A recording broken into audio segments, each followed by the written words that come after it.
APAC history. So you better get ready, because this is the ALGS. Get the clutch happen, though, it is NRG! SSG, they pick a fight with Dreamfire, constantly picking up kills. DF is just getting... Oh my god! Gotta wait, dance around the shield a little bit, do the south side. NRG, they're gonna get Falcons here despite the gold knock. Clean up on aisle 3! Tyler cleaning up LG! Navi now moving, they're trying to claim this dub, and they have the number advantage. They get the one punch, they get it too! And Navi! Matape is tired of the disrespect. Because Gil now is able to clean up. Oh my god! Oh my god! This is Alliance clean sweeping with the Mozambique. Liquid Alienware get obliterated. Oh my god, 105 for Mon. Oh my Monsoon! Shots coming in here from Kimchi, manages to get that knock. Lou wants to get that knock, get that finish, and now snaps behind the bar. Falcons will get the first knock here. Jen Burn, big damage coming in from him as well. It's only one player to deal with. Jen in a 1v1 and will win it. Hits up to Tyler, and he clutches for Alliance. Kanda's looking for it. Matape is forcing it with the Peacekeeper. It's 2 down. Crypto should be dealt with, but he gets the armor swap. It's now all on to How. It's a 1v1 inside of the truck. The Newcastle is dealt with, and the CEO wins his one. The SSG have taken control of the action. SSG with patience, with precision, slide in, take out the game, and Gladiators find the last kill and find the win.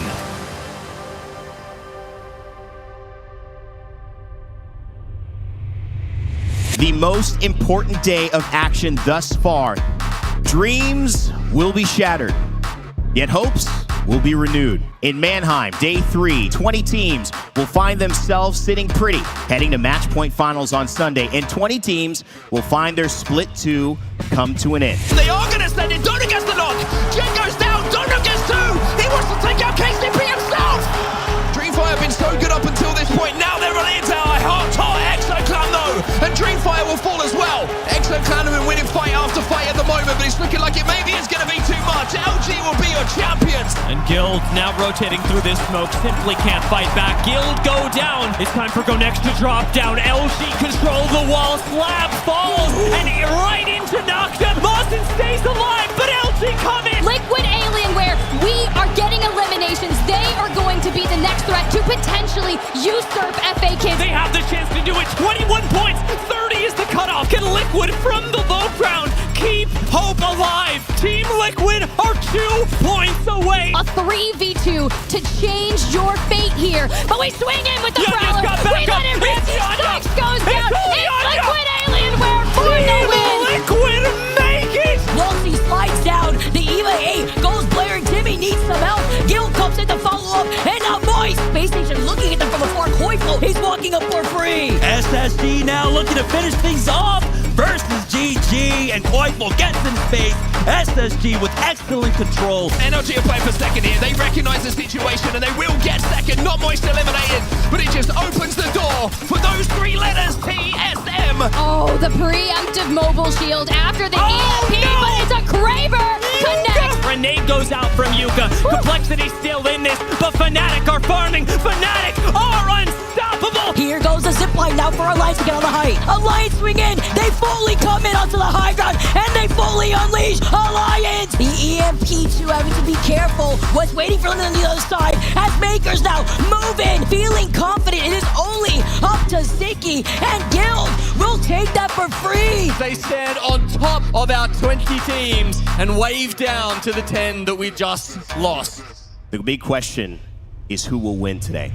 And not just win after they get 50 points. That's the name of the game. It's match point. We win or we go again. And guess what, ladies and gentlemen? In the SAP arena, in Mannheim, watching around the world as well, it is time to begin our match point finals on this Sunday. So crowd, let us know you're alive and well. Make some noise. And it was Walty who had picked up that first kill here. Walty, who has just been playing out of his mind. But Team Falcons, only up to Jen Burden, 2 clutch. right between the smokes. It's not going to be enough. And Noctum now trying to play for second, knowing that Gaming Gladiator's going to walk in the third part of this fight. Blast at a different off angle. Love that with Lovka sliding in to take the first dub of this match point finals. It's all up to Zero and TSM on their revenge arc right now. Zero dancing behind the knockdown shield, but firing blind, can't connect.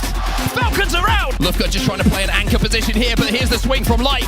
Blast will get the first knock. Light's still alive here. Complexity trying to push themselves. The follow-up is coming in now from Blast. Great Newcastle res though, and now you just got to back up! GG will go back to back. And maybe that will be the call for Guild to send it. And Legacy managed to break their drone once more. The Newcastle finds those rocks are slippy, but also finds the Mastiff is good enough to get that first knock. Guild Esports cannot hold. Dreamfire will close it out. Before the storm, the Newcastle though, Gaming Gladiators need to finish this fight quickly. They push in with the Newcastle wall. That is the green light for Energy to come up behind them for free. Gaming Gladiators didn't know. Gaming Gladiators get eliminated. Alliance have had a taste of victory recently, and they want another shot at it. So they take out NRG and win match 5. Blast will get the wall down, which is going to allow the line of sight to be denied. He gets him away. It's beautiful use, but no! There's a flank coming in, and welcome to the party. Space Station Gaming tries to stick the res, but he won't be able to, and GG are gone. Fnatic looking towards NRG. Timmy! He just got absolutely ripped. You have to wonder, though, is there an opportunity to push off of it? Nocturnal's trying to swing on it, and Nocturnal, he's going to find 2. Nocturnal with 3! It will open up space for Fnatic to push out here. Trying to take a little bit of height over NRG. Yuka, Suzuki, it's 1 to go for Fnatic to announce themselves in our finals. Nocturnal! Oh, Nocturnal! Can you follow it up with a win, though? That's the real question, as now SSG closed it. SSG will move in. Nocturnal can't quite pull off a miracle. SSG the winners. Okay, Mozam's Eva come out now as Guild are getting into an unlucky fight here and will get taken out. Unfortunately, the engagement with Cloud9 happens at the same time. Is this the moment though? NRG in a top position. TSM hailing from the high ground, looking like vultures. This is their moment. Unless you think we have more games of Apex. TSM versus Bleed and TSM. Keep this series going. 6 squads remain, 5 are on match point. Unless Enter Force 36 win this game from the top of that cake building, we will find our winner right here, right now. How many times, by the way, are Guild just going to be allowed to respawn a player in the late game? Not for the first time we've seen it. They will fall out of this lobby and Alliance will live. And E36 have the crit. They're sending it on to TSM. TSM have to hold. Reps will go down. Third host down. TSM are out. SSG go forward, but they take damage. Guild has been eliminated. Alliance still as a duo, by the way. Might be dropping here. Unlucky on his own. Won't win it. But SSG will become your champions here in Germany. And Zainu becomes the 2-time. So the title goes back to North America. Amir stood up, but it's the NA powerhouse who finally put it together to call themselves champions.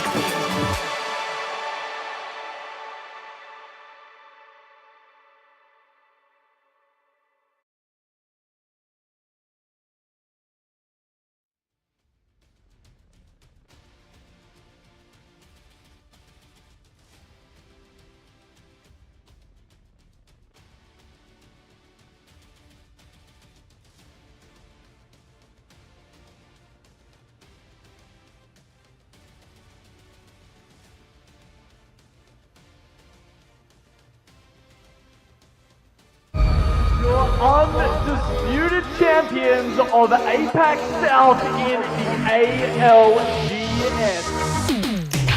Such a good spot here. Provides any much coverage for Popcorn. Bradley kicks down and out already. Bristol strikes in. Let's go down. 1v1. 1v1.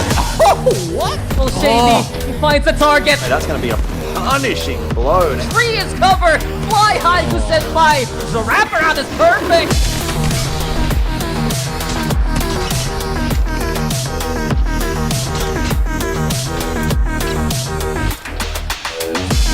What? No! Lufka overextends, so does Kashira! Algs gets spotted out, the pings go down! Oh my god! It's the 360! What a beast! Hello and welcome everyone to the Long Shot production, where we will be covering all the Apex Legends action here in APAC South. My name is Lace and I'm so thrilled to be back on your screens once again, this time for the last chance qualifiers, but that's, not without some help. Let me roll out the goddamn red carpet one more time for Genome and Dax. Genome, welcome back from Mannheim, first and foremost. Nice might be sitting here. Hopefully the jet lag is settled a little bit for you today, because it's a big day, not just for us, but also for our APAC South teams. Yeah, look, I'm getting there. I did get up at 3:30 a.m. today, but managed to squeeze in a nap to make sure that, I'm ready to go for today. Because as you said, it's going to be a good time. And to think that you get two teams that get to go to Japan, they get to play from LAN just from qualifying. I mean, not just from today. Also, the last couple of days, leading into this final lobby that we get here. It is very exciting. Yes, and of course we've got Dax as well, but to take things to a more serious note, there's, like Genome said, there's only 2 spots up for grabs. Let's have a look at exactly what these teams are playing for and where they'll be heading. What a beast! 360 climax! There is no way he clutches that out! He beats them both! He's just better! NRG with the clutchest 2v3 you will ever see! And the question on everyone's mind is, where are we going for the Year 4 championship? Now, Dark Zero is going to be your champions of the APAC Legends Global Series! The CEO with the hostile takeover! TSM are your champions! 総額200万ドルの賞金をめぐって世界中から集まった強豪40チームが対決します。果たしてチャンピオンになるのはどのチームでしょうか。ALGS へようこそ日本札幌へ。10 feet ahead of you, catch me is something you'll never do. I turn around and I level you, no motivation is needed. Look, I put myself on the pedestal, this is incredible. This how it feels at the top, got no incentive to stop. Payment is only the rock, so I take water and soda, then hit them with lyrics and mix them up all in the pot. While in the jungle, they want me tame, keep them alive but without a brain. They want me broke with a lot, I give it all that I got. Yeah, so if you've been living under a rock, guys, we're going to Japan. But let's focus on today. Match point format here for the last chance qualifiers, of course. Need to get 50 points to become match point eligible. And then the team that wins the game after that and under the match point eligibility format will move along. And of course, only 2 slots available, Genome. That's only a little bit of a chance. So you've got the match point format winner that will be able to take one of those slots, and then also the next team that has the most points, and that's out of 20 teams. So not the odds here aren't as big, but still gives you that chance and opportunity. Yeah, so you got the match point winner, and then, oftentimes on these match point days, we'll have someone who gets even more points than the team who actually wins that final game. So I feel like this is a good format for LCQ for where you're qualifying 2 teams, because it does mean you get both the clutch team and the team who was sort of the most average points throughout the day and reward that team as well. Yeah, so that's exactly right. You could be sort of performing incredibly well, have all the points, get to the match point format, but then, another team could sneakily take that as well. It's anybody's game, but let's take a look at our overall scoreboard here so we can break this even further down for you. Dax, obviously, we've got our 20 teams here, but they do have match point, it's match point format, but they also have starting points. So why don't you take us through our teams today? I mean, you can already see here SWQ coming in from the LAN in Mannheim. 10 points already after winning, basically, winners round 2 there, having that top spot. You got Havoc, you got Las Vegas Inferno, KGG, also looking very exciting here. X and Y setting records during the first day. And we were talking about it backstage, actually. We're excited for teams like Outside the Ring, Bear Claw Gaming, Crash Out looking interesting, Lonely Let Gun, Roy is back, remarkable team making that top 10. And of course, all the other teams from the elimination bracket, they are still here for the fight. They don't have any advanced points, but they just need to make it to 50 anyway to get to match point eligibility. That's it. And we, got some returning faces as well, Genome. Grape Soda's in there, Kill Devil, Heroes, Evo's Predator, some teams that, we know can really perform today, having this chance. I don't know if you want to take us through quickly any of the swaps, or, we have our own little bit of a roster mania here in APAC South. Nothing crazy like overseas, but maybe some teams with some different players you might want to take us through. Yeah, look, there's definitely a couple of swaps that have happened across the board. I mean, Panna coming in for Bear Claw Gaming is an interesting one. He said if he doesn't make the Japan LAN, this could be it. This could be the last dance for him. He is planning on retiring after year 4 of ALGS. Yeah, it's so tough, and I just want to quickly slide in the members from that Boogie Borders core. They're all here in different teams. You got For True, you got Raki, and then you got Outside, right? It's an all-tie roster. Super exciting to see what they can do individually. Yes, and let's get it started. Let's find out which 2 teams will be moving to the last chance qualifier.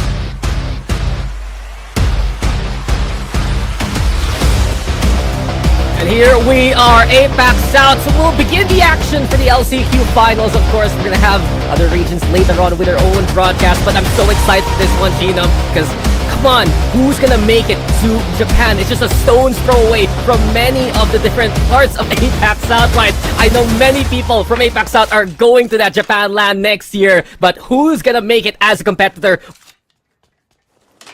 I don't know about you, Dax, but I feel like almost every single person I know from the APAC South Apex community is like, finally, I don't have to spend thousands on a ticket. I'll see you there. So, yeah, as far as our community goes from APAC South, I think we're definitely going to get some of the biggest, amount of support and people showing up in the crowd, all that kind of stuff from this particular LAN. I mean, the time zone's going to be great as well. Often, like, if we want to watch LAN, we'd have to get up super early in the morning, take sick days off work, like whatever it is to try and make that happen. And for once, it suits us. I totally experienced that watching EWC, watching Split 2 playoffs. Every single day I'd watch Apex Legends, it would be a DGen day because it would end around, 6, 7 a.m. during my time. But it's time now for everyone else to adjust to us. And we, of course, will see these teams adjust immediately to our upcoming rigs. Look at that, heading towards the epicenter, maybe even climatizer side. And you know what team that is there in that region already here, Genome? XNY, who has been sending shockwaves throughout the lobbies from the past 2 days. Yeah, you wouldn't be surprised at all if those guys managed to pull off a win here, would you? As you said, they've been doing so well, and I think they're also the kind of the team, that would tend to farm in a lobby like this, right? When you've got a lot of other teams that they can really just bully and kind of show them who's boss. So that said, there's definitely a couple of other teams I'm keeping my eye on, specifically SWQ. I think this meta suits them very much, and that's one of the reasons why they just did so well in Germany. I think, really, defying some expectations. And then also you've got Keep Going Gaming with the introduction of Bolin there, I think Boring is really interesting to see how those three can come together, because that actually seems like a team that's a little bit cracked to me as well.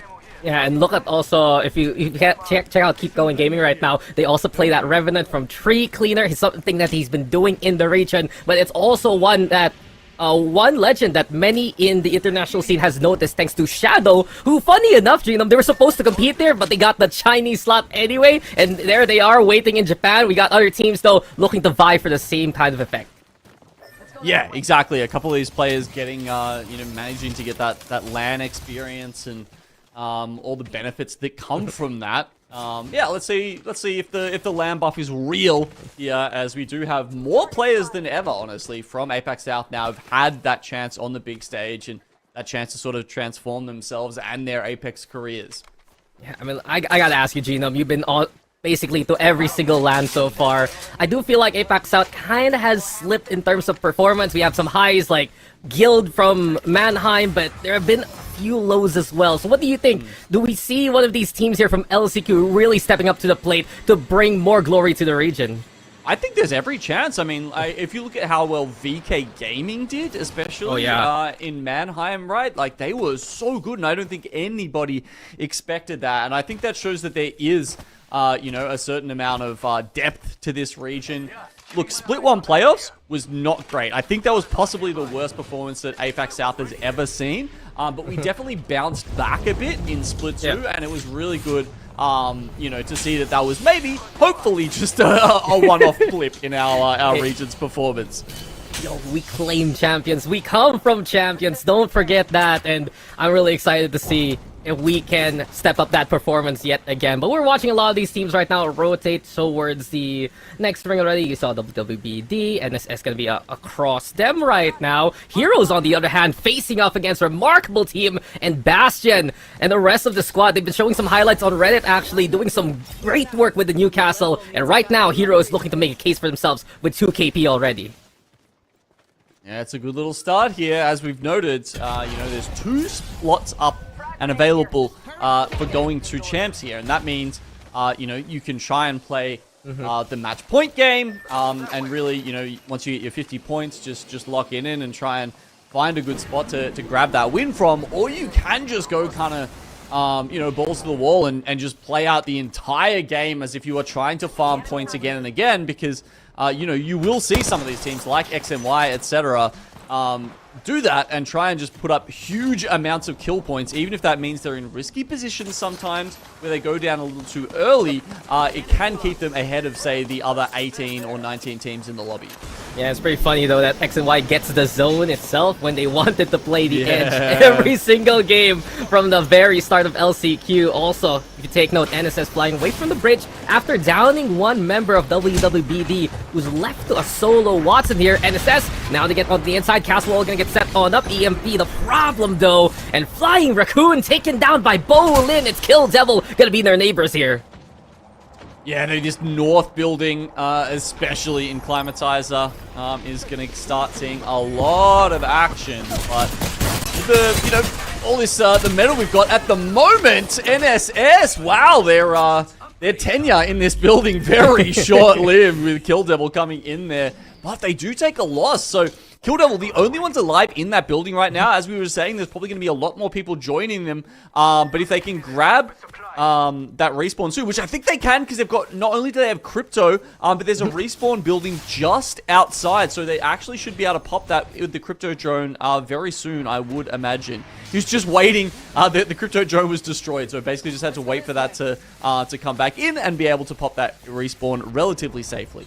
Yeah, and I think he's gonna do it right now here for Luohan. Funny enough, I saw a clip over the past few days where he just basically yoinked a respawn beacon in front of one of these teams here, and he got the res and they got the wipe instead in response. So Kill Devil looking exciting. Bolin also subbing in for Dreamfire, right, for a single day back in Mannheim, if I remember correctly. Interesting. Actually, you know what? Something funny just occurred to me. I'd love to know if anyone knows this. If you're like a non-crypto character, right? And you're sitting there pressing the respawn beacon, and then the drone comes in and like tries to hit respawn. Like, who gets it? Like, does that stop the crypto drone from getting the respawn off, or does the crypto drone like steal the respawn beacon? I would. Someone DM me. I would love to know that. Yeah, I want to see that happen here. MDY White though, all the way towards the north. And interestingly enough, this team, formerly known as LGD, actually, they struggled to make it to the final lobby here, Genome. If I'm looking at my stats right, it took them elimination round 2, I believe, to get in here. And they were the very last slot. Such a struggle for a team that made the land. KPG, though, it's KH finding one already. And Tree Cleaner with the leap on in. Keep going gaming, playing to their namesake, and looking for more. Let's go. They do have this ring information, by the way, so they know it's more likely, I think, to probably go sort of north side, unless we do see a bit of a pull back. But they are playing the buildings on the south side. So, as we can see, really good for some KP early on, but, it'll be interesting to see how they can maneuver around and try and play this a bit later on, because I feel like this position won't necessarily be as strong later on in the game. It's a big battle though between Vegas Inferno here, as well as Crash Out. And Crash Out, well, they're out very quickly here. Down left to 18. We're seeing some of the teams with more veterancy in them, right? The teams that did come from Split 2, knowing what to do more so. Donut, though, a big threat against Las Vegas Inferno. YR having the shield on off, the beauty of the Newcastle, allowing you to pull these teammates to relative safety. But SWQ, they want to find the fight here. SWQ Coming up with Las Vegas Inferno. I mean, so many of these teams are having to work out how to play a completely new brand of Apex. Not many of these teams have played this kind of style before with Newcastle involved, with Crypto involved. Even if they obviously have been playing Bangalore for most of the year, that staple character is only one of, a meta that is just extremely different to Pilot.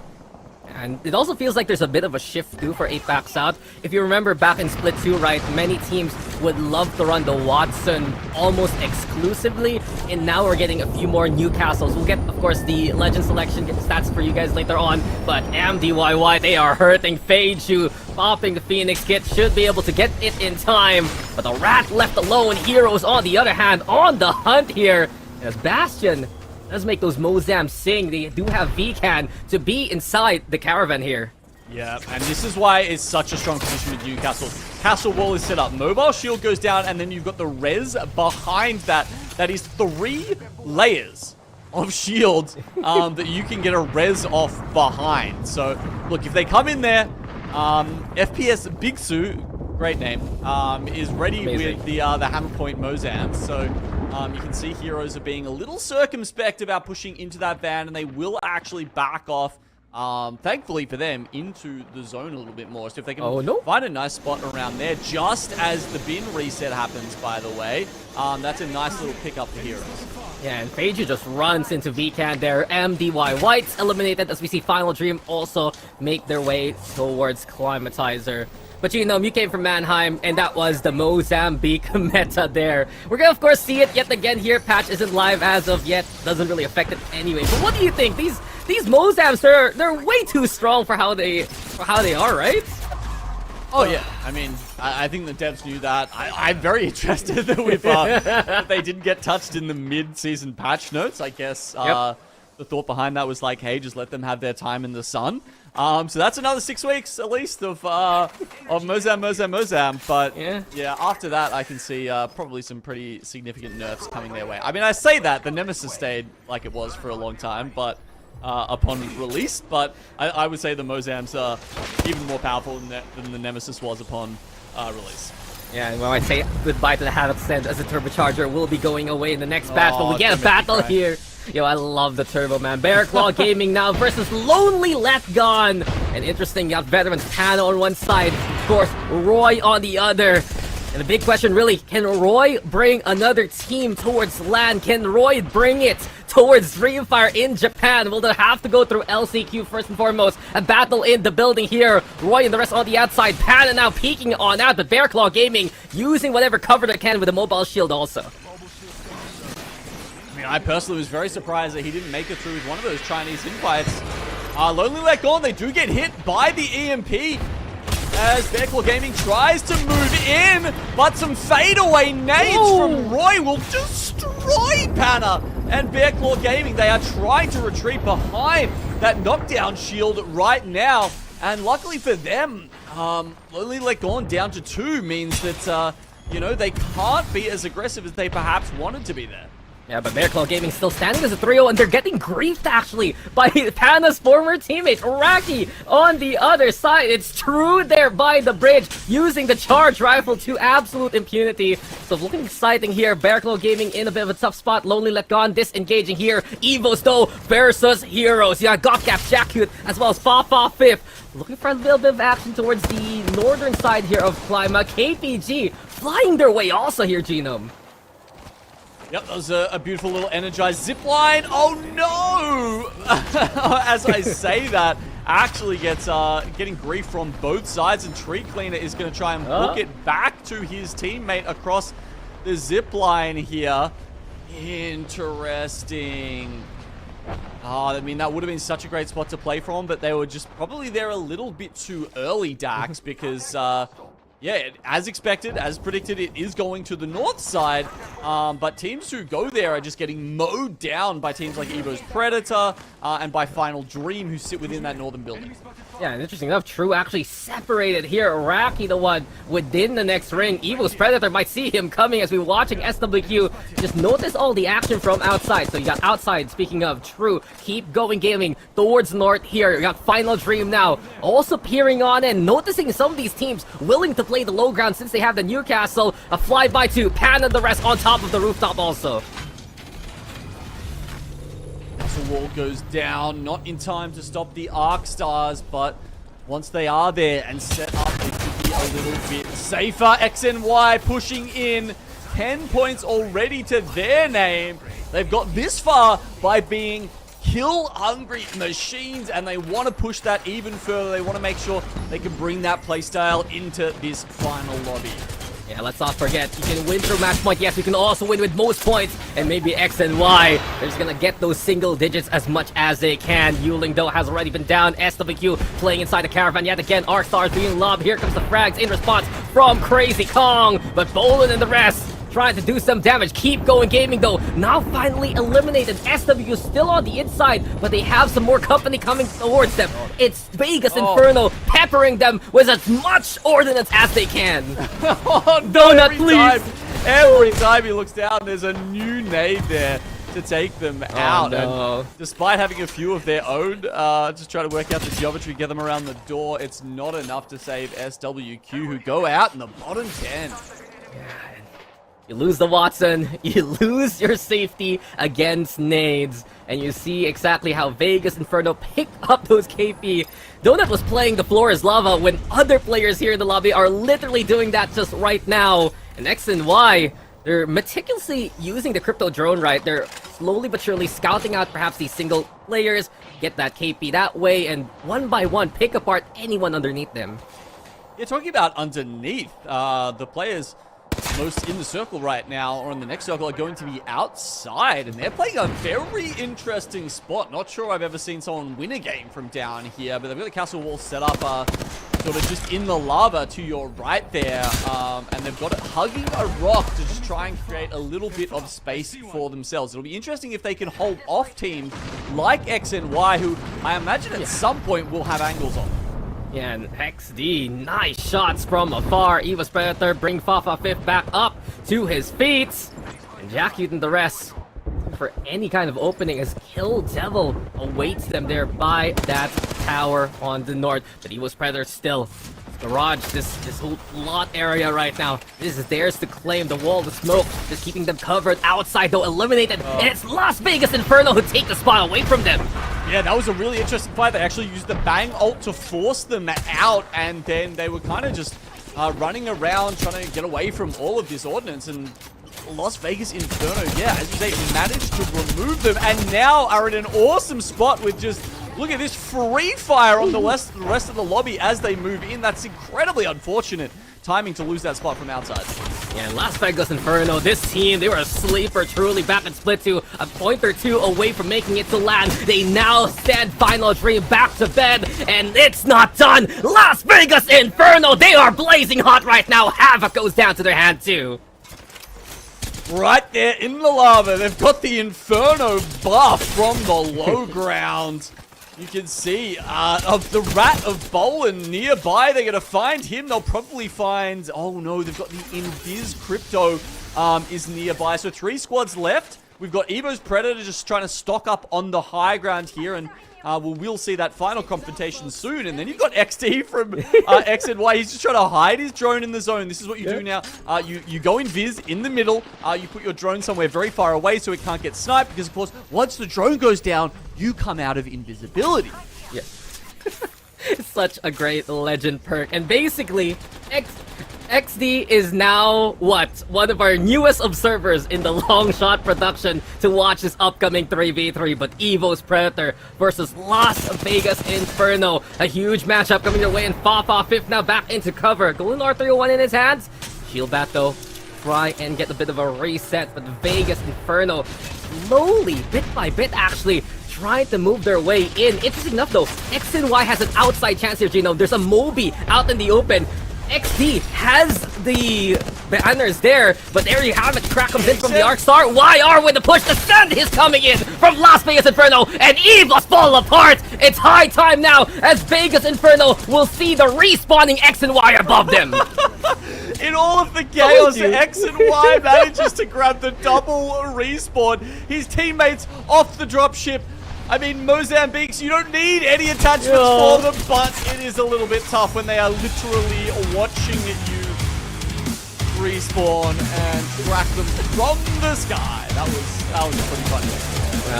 Special delivery. That name is KP. What a win for Las Vegas Inferno there to start off the lobby. Oh, how do you enjoy that one, Lace? You know, that was just, X and Y with the double respawn.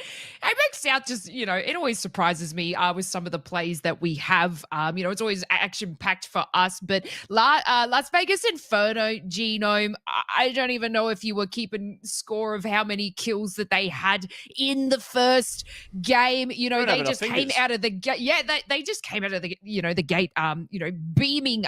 But I believe it was around 23. So, a 20 bomb for the team on game number 1. You just saw them sort of hunting everybody down, but having that sort of, protection for a little bit, just to be able to retreat. I think it was one of the Sadasang on the Watts, just going out with that havoc and just eliminating everyone, but then having the comfortability of the team to support. So, Las Vegas Inferno, congratulations for the win here. And of course, that's only game number 1, Genome. So we still have so much more to go.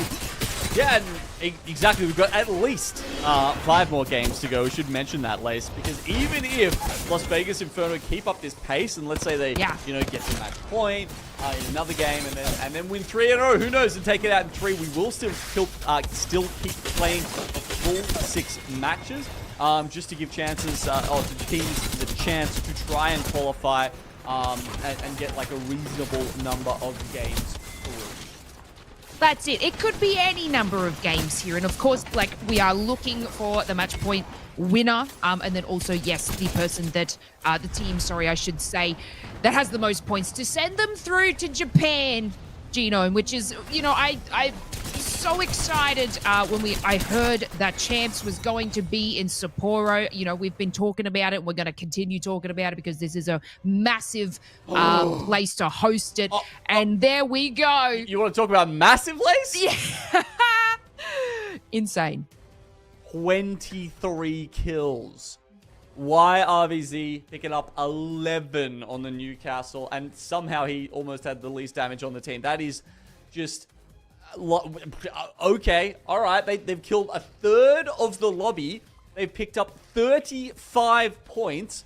I mean, we'll have a look at the full scoreboard now, because you got to remember we had advanced starting points as well. So I guess, so LVI had 8 advanced starting points. They are almost at match point in game 2. That is gross. That is ridiculous. Just get it out of here. Gino, thank God we have to have 6 games minimum now, thanks to APAC North, I believe. That's absolutely insane to only be 7 points away from match point format. Of course, we'll still play out the 5 because, like we said, we need the next team to have the most points because we're sending 2 teams through. I guess let's touch on, the other teams. We've got X and Y there at 19, Havoc at 17.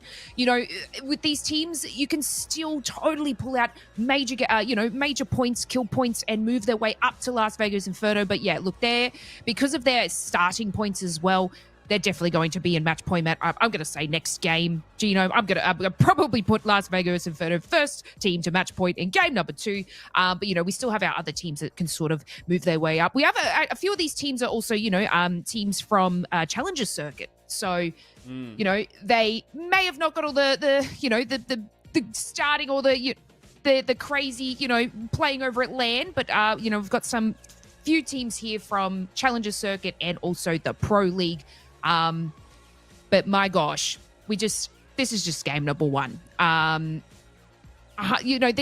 Flow, obviously dealing out the damage, and then we saw, Sadasang and YRVZ taking the, collecting the kills after it. But what a cracker of a game to start off with.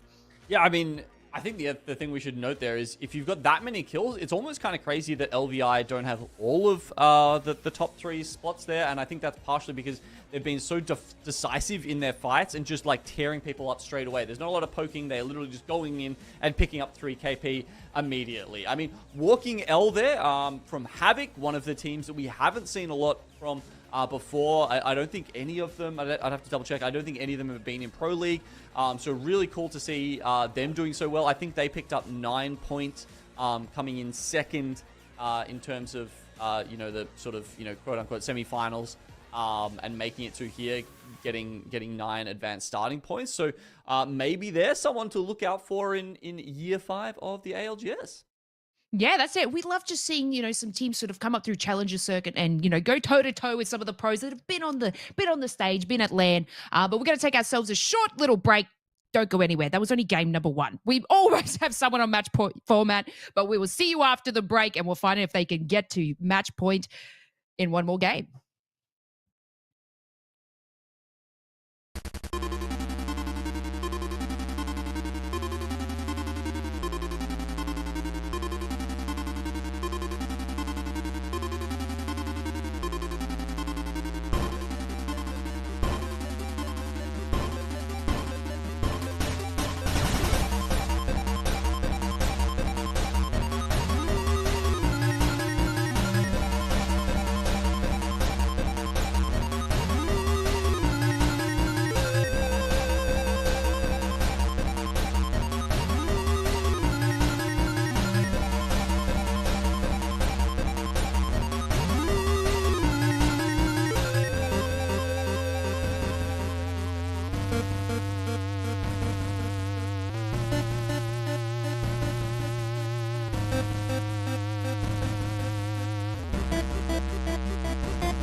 Welcome back, everyone. If you're just joining us, that was only game number 1 for APAC South Last Chance qualifiers.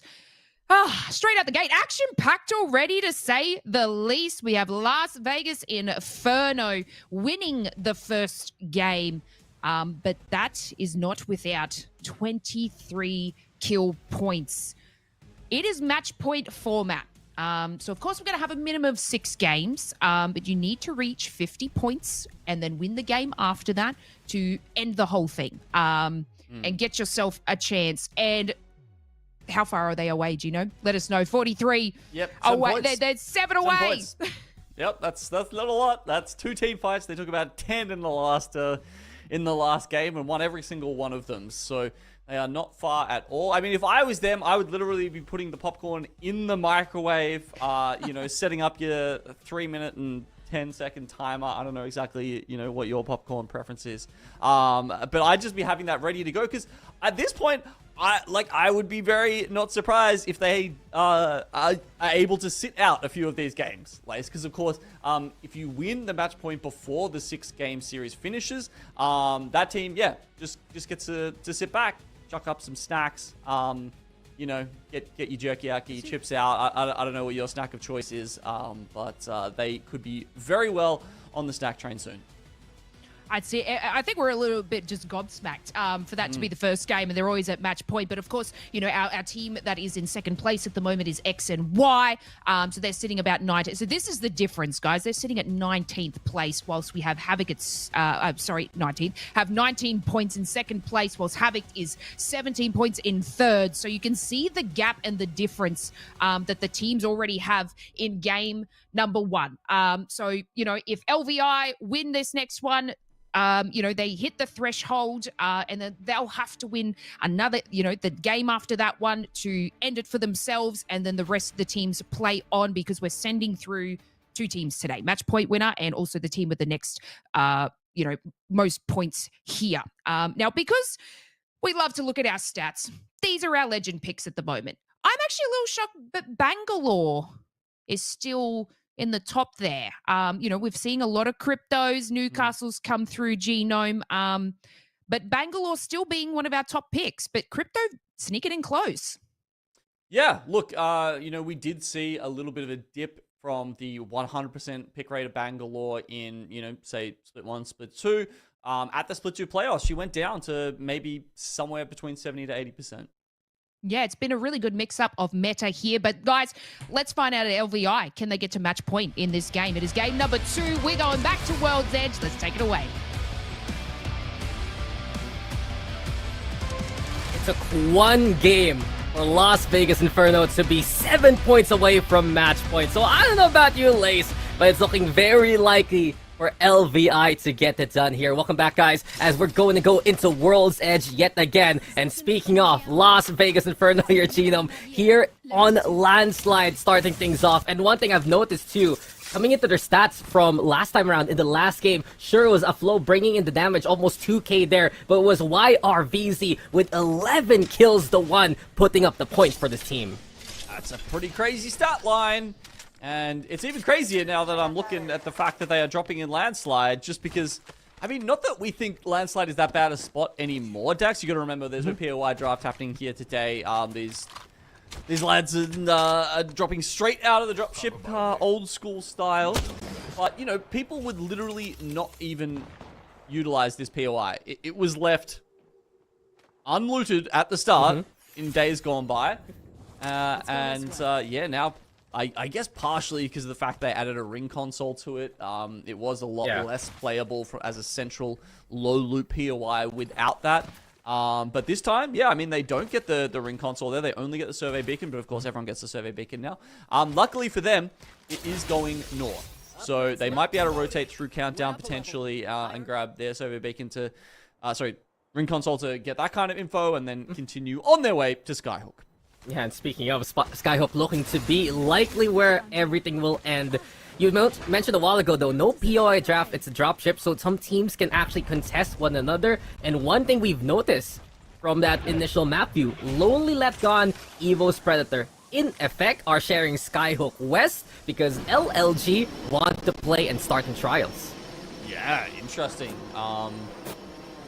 Well, I've just got over to Roy and he's got 3 Ultimate Excels banked up. So I don't know what else, what other kind of loot they found in there, but they've certainly got a couple of Ult Excels at least. I mean, obviously Trials, not as useful anymore with the bin resets. It's like one of the big benefits of that was getting the rare gold backpack, gold helmet to help you get your ultimates and tactic back up online. But now that pretty much everyone gets that with the bin resets, you know, you're not as worried that you get to see Trials go the other way anymore. Yeah, you don't usually see that too often. Gold looking more and more common, but that's just been the case with how the bins work now. Remarkable team though. CK tries to get back into cover towards the train station. They also have Turtle actually holding on to the middle of Skyhook. Remarkable team. If they can get their cards right, they can play for a good spot. Kill Devil looking to land on them. Outside gonna be around 2, but MDI White heading towards the west of Skyhook also. So at the very start of the game already, you see these teams look at the AWK buildings as per usual. Yeah, teams are setting up towards the north and the northwest of Skyhook. It does seem that's a fairly good chance that's where the ring is going to go. We'll see if we do get a pullback. See a couple of teams already fighting over the train station. This is Kill Devil versus Remarkable team. Setting up fortifications inside of it. Yeah, Castle Wall though set up here for RT. And Turbo cracking that damage down. The flatline doing work. Remarkable team now looking for any kind of contact too. But they go now towards the low ground. The reset here for Turbo and the rest. Turtle setting up the fences too. But remarkable team, they're in trouble here. Getting scouted heavily by Kill Devil. Also, you have Evil's Predator and Outside looking to pitch in the action. 2 more teams wrapping from either side. That's why they had to duck right down into the middle there and set up the pylon in the bottommost part of the train station. It was a good time to Turtle. They actually managed to come out of that okay. So honestly, well done to Remarkable team. Navigating that situation and not losing anybody. Outside, they pull back. They go back to the diner. And they're potentially going to be looking at X and Y, who are in the building next to them. And they see the high ground to Kill Devil. We go all the way on the opposite end of the map and keep going gaming. A battle here versus Bearclaw on the opposite end, but KGG, I don't think they're going to actually go for this one. Tree clean and the rest. Just use the guys there to back on away, and they're the ones headed now towards the next ring here. Interesting though. I wonder if they're worried about, okay, we can see Kill Devil, the fight continues over here in the train station. Kill Devil want this for themselves. Turtle goes on the outside and he was escaping from Kill Devil, but that doesn't really matter when he's got Evos on the back of him. Is he going to try and go for the finish on Fafa Fifth? Just looks like he wants to live for now. Yeah, he did, because the other 2 members of Evo Predator were just trying to hold down their building, but now they have to actually come out for the reset. Do they get caught off guard? Heroes could be scouting this out potentially. And Remarkable team, we got Turtle here. He's using the evac tower. Try to find anywhere safe to play as a rat, and he's gonna land back into the train station. Look to find the banners elsewhere. Turtle, oh, this is looking exciting. Effectively, Genome has the red shields because of the Controller Legend perk. Dropping on down now, and yeah, same location to hide yet again. Well, I'm surprised he didn't take that evac. Did he think someone was in the tunnel there? Because I can tell you there isn't someone up on the train tracks. And if he had have gone, he probably would have been able to make it in there and maybe even grab a, you know, a craft and a respawn back at somewhere like Epicenter. But unfortunately, just doesn't see the angle, doesn't find the line, and that will be an early dropout there for a marketing team. Yeah, I got scared just because Kill Devil was nowhere in sight, and as soon as a Remarkable team went back towards the north, it was a drop from Kill Devil and a send to get the wipe. NSS and the rest now looking to head on in.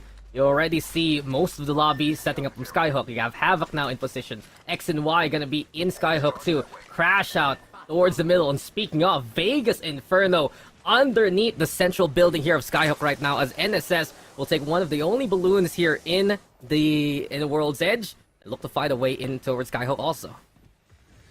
So you can see most teams very much set up. You've got Final Dream, even the last team in Countdown going to be coming in, and then you've got just 2 or 3 teams on the outside. You've got True. You can see them over in Love Fissure. South of even the screen, you've got Bearclaw Gaming. They're still around in Harvester. And then you've also got Keep Going Gaming from Epicenter. So none of those sort of, you know, edge teams really looking like they're going to be running into each other anytime soon. And yeah, potentially could go another circle or 2 without any meaningful engagements. We'll just have to see if any of these teams within Skyhook start jockeying for position and say, hey, I like the look of your building a little bit better than mine. And such a long wrap for True. They're going to go through trials, I believe, just to make their way in. Heroes also on the outskirts towards the northwest, banking on that shift. Even more so to the north on Skyhook itself. X and Y, though.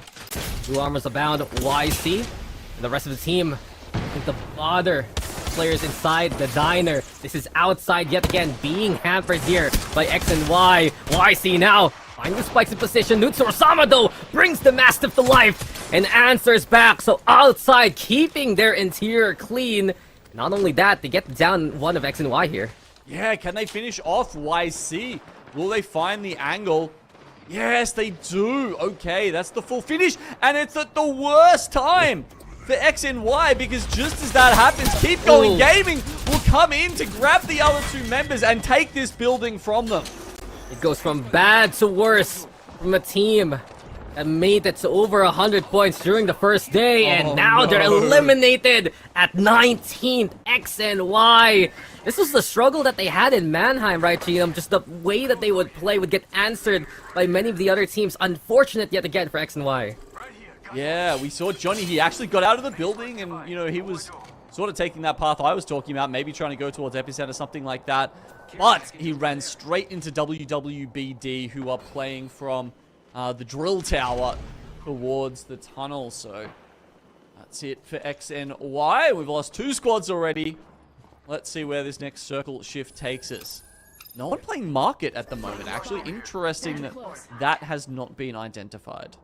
I don't think Heroes nor True can make the cross happen, with MDY White as well as SWQ being alongside that path outside the ring though. We were hyped out for this team for good reason. Noel Sang, I believe the only member returning for outside the ring. Got other members now, Nutsur Sama, the return after a brief stint in Evo's Predator. You also can't forget to mention Killapause there within that roster too. So they have a good chance to make a run here in the LCQ. True though, up top trials and they have advantage of everything going on Skyhook right now. You know, True, they've been picking out the market. I mean, there's a zipline that naturally goes to the building next to it. That's got MDY White in it. But if they can just wait for... No, Racky's got the zipline up already. So, okay, it looks like they might have just been waiting for the bin reset. Grab any of the bins up top. And once they've got that extra loot, and they can go a little... Oh, no! It's actually DC. Okay, anyway, we've got a fight going on over at Countdown. Yeah, Bearclaw Gaming, they were busy with the drone, gets hit by the Skynade and lonely get let gone. A chance now to make the push happen. Heck has already been down here by LLG, and Roy wants to go for this kind of push. Termite grenade being lobbed, and here you go, sending it to the other side of Countdown. Bearclaw Gaming, they're back up the train, but not for long, as here comes Roy. Limo eliminated now. The push comes to shove with a massive in hand, and Roy, oh Roy, you know his name, you know his game. He's on the hunt with the rest of LLG here. Oh, they have to get out. There was just, I mean, Heck was trying to stick around, but so many grenades came in. He had to drop, he had to go low, and that means that Panna, the only one left alive, of course, does have a little bit of mobility on the Pathfinder, but like him, Final Dream down to 1 for now. Yeah, and Evo's Predator eliminated too, but Aimbot, can he find a way out? Kill Devil still prowling on around. Good send from Kill Devil, and we've seen this from KD, one of the most improved squads from split number 2 compared to split number 1. They were last in, they were in the high positions in split number 2, and right now, they're taking some more KP as SWQ also smell the opportunity to hunt down Aimbot here. Yeah, well, these buildings are going to be where it's at, Dax. The zone has pulled very much on top of where Kill Devil and Final Dream are right now, so that could have been a game-winning play potentially from Kill Devil. As Aimbot last on his team here, can he find a spot to just stick around with you? This is exactly the spot you wish your Crypto had stayed alive, because they're in the middle of the circle, but it's going to be a little tougher. Oh, no. Oh, that was a jump square. Just a small gap. Dude, like, production switching to the map there would, like, just made that a horror game. Why would you do that to us? I don't know, I was watching Alien Isolation, man. Bolin slips through the cracks in that small sliver by the wall. Just sees the Bangalore, says, okay, cool, that's a freebie. And now, that's Final Dream yet again done and dusted. Ring yet again pulling, as you mentioned, towards SWQ, towards Kill Devil. And it's a big battle for position that worked out for them there. Crash out. Sitting just outside of the ring, all of their utility will go down, and as soon as that happens, they can't get reset. A very well executed push there from Roy, as Lonely let gone. Another team goes down at the hands of our Chinese competitors. Keep an eye out on this squad. You have Roy, a star truly through the history of APAC South, leading the squad. And they are making as many waves as they can. The Tsurusama, though, on the other hand, a battle here versus NSS. They lose Flying Raccoon immediately. NSS, they're not out of the woodworks as of yet. Outside, still on the hunt. Killapause here, using that Nemesis well to bring the damage. Sora getting back into the diner, though. Tries to find the shield bat timing towards the staircase, and at the very least, it's outside still on the chase floors. NSS, Vegas Inferno, eliminated here. Do they have enough points to make it to match point here, Genome? Oh, I don't think they did. They went down with 0 kill stacks and probably only 1 placement point. So that is a wild turnaround from their game 1. I mean, they were The match plan seemed very different here in game 2, right? It's a skyhook zone. They were trying to play a little bit more zone-wise, which is interesting when they were so good at just full sending teams in the last game. Yeah, just not the right position. Also, Vcan now up top, the middle of Skyhook. You got Havoc nearby also, scouting that around with Bible 2. Noticing everything around this area. WWBD. They're flying in towards Kill Devil here. It's a big send, but a beautiful shots from Vcan also. Just shutting down Killapause there. Down and out. Damage from above. Nutsuru-sama faces the rat also. And Vcan with the can-do attitude brings some big damage. Kill Devil now holding their claim versus WWBD. This position is so important to hold on to. And it looks like they've repelled the push pretty well. Scholar just trying to pop the bat as he goes into Invis in the drone, but as soon as he comes out of it, they know exactly where he is, and it'll be SWQ in the other building to finish that one off. We're down to 8 squads now, Dak. Quite a few down towards the market. We're seeing MDY get into it with Lonely Let Gone. Yeah, the EMP comes on in. MDY Whitetail left to a solo with Ming Yue. And Ming Yue looking for any kind of cleanup. Havoc now eliminated too by SWQ. But MDY White, are they next? Seems like the answer is yes. They're gone here. We're left to 6 as Heroes pick up the pieces from that one. In 7th place right now with 17 points. Obviously, you know, that seems strange, but I guess you've got a lot of advanced standing points sitting around in this lobby that are skewing how many points you would usually have after 2 games at this point. So Heroes not doing too badly, and they've got a chance, honestly, with a lot of the south side of this zone to themselves to try and start moving up a little bit further, especially considering Lonely Let Gone and now down to 1. And it looks like they're not going for the respawns. Oh no, they still need to get the banners. Yeah. I'm having a look at Tao, yeah, in the drone right now. He's about to grab those 2 banners, and then he's probably going to go straight for the respawn. Grabs them. He just got them directly in front of the Pathfinder, who wasn't able to knock that drone down. Now, of course, and that's the respawn beacon he will be going for next. Did you see how high that drone went? Yeah. Up top the building, just the longest way around. But you mentioned that LLG a chance to get the respawn going. But I do want to give kudos to Heroes too. They've been playing a bit of edge here towards Skyhook. They're the one team that didn't go inside those buildings. They stayed on the outskirts of Trials. And right now, they're going to be facing off against Vcan. The set comes on in from Dante also. Vcan with the damage towards Heroes. Sure, the Dark Veil's up, but Heroes already gone. Vcan now taking damage too. It's up to Big Sue. Castle Wall to make some cover and try to find a way for the reset. Oh, thank God for them. The Newcastle, the last one up alive. There is a chance for reset as KPG will take down KPG. Kill Devil, sorry. Yeah, too many acronyms rolling around here, but they also get all the loot up here on the roof. By the way, meanwhile, Tao has been holding it down in Viz. He's been playing this smart as well. He knew that the EMPs were coming out from the other drones, so he has kept his own drone further away. He can't recall it because then he'd lose his invis, but he's tried to play on top of the building so that he can come in and probably pull a very similar tactic to who was that we saw do that in game 1 and come in with a last minute respawn. It was X and Y doing that. Exactly. He's Batman right now here, Genome. And Tao will look to be the hero of Lonely Let Gone story, but you have to show off for Keep Going Gaming. The nade there, shutting down Kill Devil, taking them all out with one single bit of ordnance. Vcan also looking for intel. Tree Cleaner seeing this coming, trying to knock that one down. But we're left to 4 squads. SWQ has been sitting pretty in the building for so long here. Not only that, but they've got 2 effective red armors here, as well as Crazy Kong on the purple. So that's not too bad at all. To keep BG, have got such a fantastic position here. Look at that, even on the energized zip line, still putting out bulk damage here. Keep Going Gaming so reactive with the angles. Now the EMP comes on in, and VCAN eliminated as they run into SWQ. They don't expect that the diner has been taken even on the ground floor. Keep Going Gaming with a swing. The rat's gone. Lonely Let gone eliminated here, and we're down to 2 squads. Keep Going Gaming versus SWQ on the inside yet again, but Keep Going Gaming wants the push, gets the push, and they're getting the KP also. SWQ have lost Yuling here already.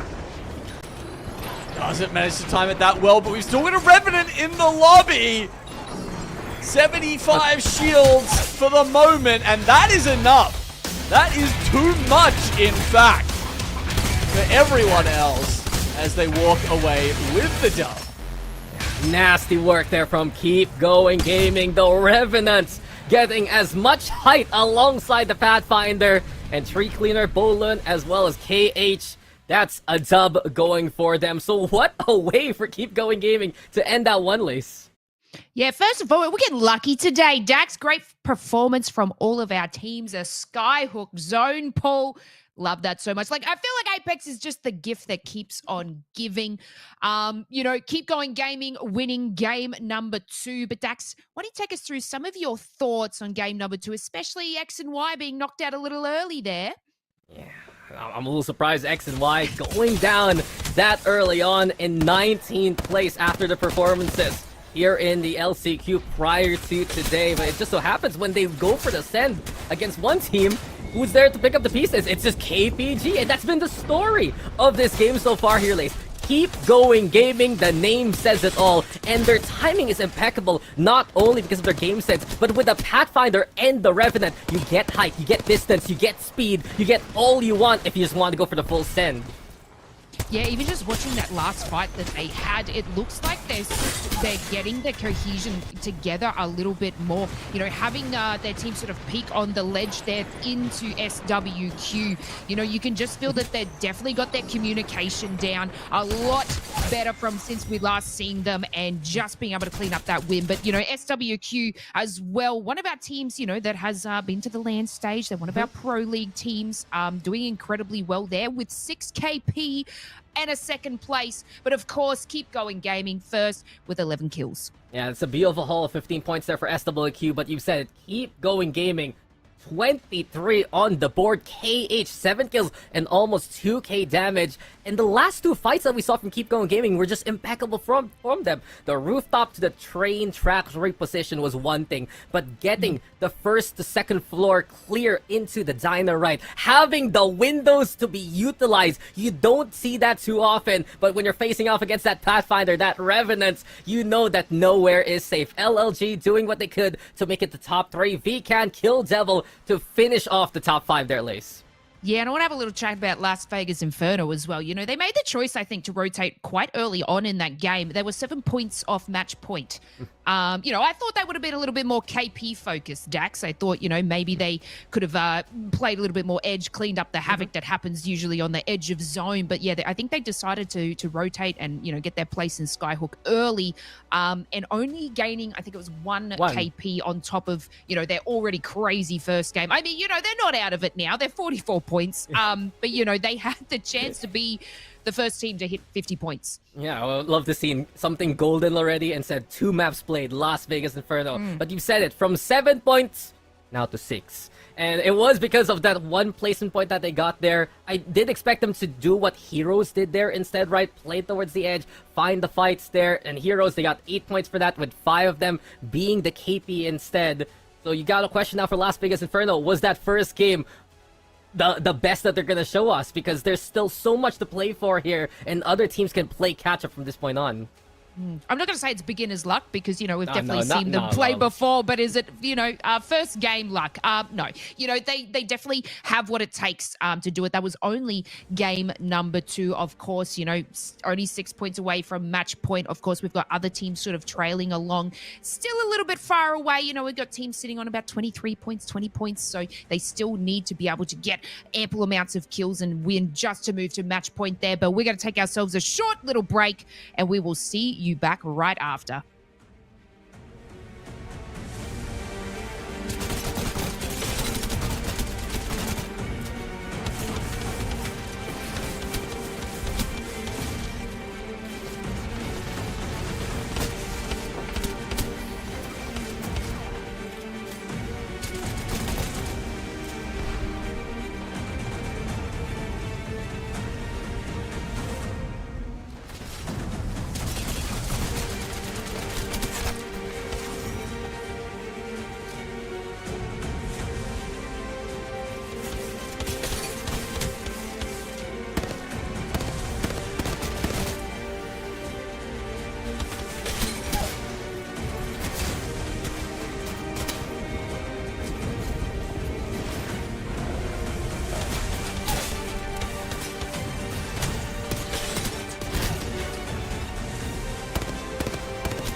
Hero is going to be your champions of the APAC Legends Global Series.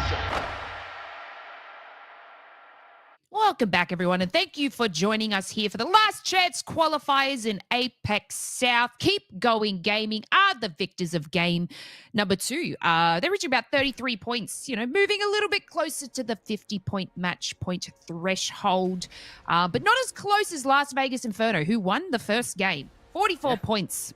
They are currently on Dax, only 6 points away from reaching the 50. And then you got to win a game, and it sounds, easier said than done. But they are very much in line to do so. Keep Going Gaming, 33 points, and then, SWQ at 29, Dax. There are a few teams sort of trickling at the bottom that I wouldn't really usually see there. MDY White, Final Dream, Evo's Predator. But, it's only game number 3 coming up. There's still so much more action to unfold. Yeah, like you look between 10th to 14th place, right? Place Heroes, Evo's Predator, as you mentioned, Bear Claw Gaming, Final Dream, and MDY White. A few more veterans coming in from split number 2. Not really having the best tournament here so far, and they're just still looking to find their big game, because that's exactly what happened to Keep Going Gaming. With that win in game number 2 with 23 points from around 7th place, they're straight up towards 2nd. SWQ has just been also very consistent, but right now I'm very keen to watch out for X and Y also here, Lace, just because that this team, they set those records back in day number 1, and I wonder if they can do so yet again. JR, YC, XD. Truthfully, it was a bit of a Mannheim LAN to forget. They had one big moment against Notboys, just griefing them towards Barometer. But back in split number 2, especially here in APAC South, they finally found their form. They finally decided, okay guys, we're no longer just one of the teams trying to punch our way into a LAN. We are a standard here of APAC South. And especially from what I've seen so far from YC as well as JR. You got that leadership here from JR. You got that consistency from YC. You got XD bringing in the damage. And we saw that impeccably and impressively back in Group B. 146 points from day number 1, Lace, in those 8 games. And I wonder if they can replicate that here today. Yeah, they're always a team that you want to look out for. They're currently 7th place right now, 19 points. They're tied with VCAN, who have been performing incredibly well. Lonely Let Gone as well. So, they are definitely tinkering in those top spots. Of course, we can only send through 2. So, they've got a little long way to go. But definitely that is a team. I know that you, Dax, and all of us should definitely keep an eye out. And as we move over to our legend picks again, we were talking about the Bangalores out in front. But Crypto, I have notice that Crypto's been a higher pick for a lot of our teams, like tickling just behind Bangalore. Obviously with the EMP scanning of the ring consoles, Dax, and much more. It's actually been quite a crazy influx of more Crypto players. Yeah, I agree with you, because we had so many Watsons back in split number 2. The common answer was just to go Crypto, and we saw that there. Newcastle being more popular than Watson, also Pathfinder being one of the meta right now with all the mobility it provides, especially with the energized zips, and of course your choice if you want consoles or survey beacons depending on your comp. So really a few meta shifts really showing up here in the LCQ. That's it. And as we have our team sort of loading on in, we're going to take yourselves into game number 3. We're going to head over to Storm Point. Let's take a look at how our teams perform. It's game number 3 here, Genome, and we are going to Storm Point now. Welcome back, guys, to the LCQ of APAC South. 2 teams will go to Japan after everything is said and done, but Heroes, they already lose 1 with the Cape. Bastion taken down by Vixaria, and Heroes, they're in trouble because True coming in from Devastated Coast, immediately contesting them towards the Armory and into Echo HQ. Yeah, well, that's an interesting one early on. I mean, I was definitely keeping my eyes peeled for any kind of contest action. Obviously, this being the first time we're seeing Storm Point in this finals lobby. And yeah, Heroes, an early loss for them. Though you can see where True's landed there. So, like, I don't know. I'm not quite sure, honestly. Like, I didn't see it happen. So, like, did they pick up a charge rifle and then just, like, get a long-range kill or something? Or, like, did they grab the kill and then go down towards the armory? Like, that's a very interesting way for this to to play out at the start, because it's not like True have gone for a sort of like regular looting path over a devastated coast or something either. Yeah, they were just angling immediately towards that broken armor, right? But you see a map view and Barometer looking the place to be. Lonely Let Gone, likely to have the zone here. NSS alongside Havoc already making their way in towards our future area of engagement. Yeah, it's very much looking like a Barometer zone, Dax, centering around that. Where it goes within that, we'll have to see. It does feel like the southern side is probably more likely, and that is exactly where NSS are pulling up right now. They've got a chance to hit that survey beacon ahead of them. Flying Raccoon, their Pathfinder player, has gone for that over the Ringmaster perk, but I don't know if they really want to push their luck any further, because they can hold down this building with the Newcastle pack combo they've got going here. Honestly, that might be the best case scenario for them. Yeah, smartly done though by Lonely Let Gone. They take the tower now, vying for that control. And yet again, the Mozambique's doing some damage, but Soyo and the rest of Havoc now causing chaos. And LLG, they will get the trade on back courtesy of Roy. So 2 versus 2 now.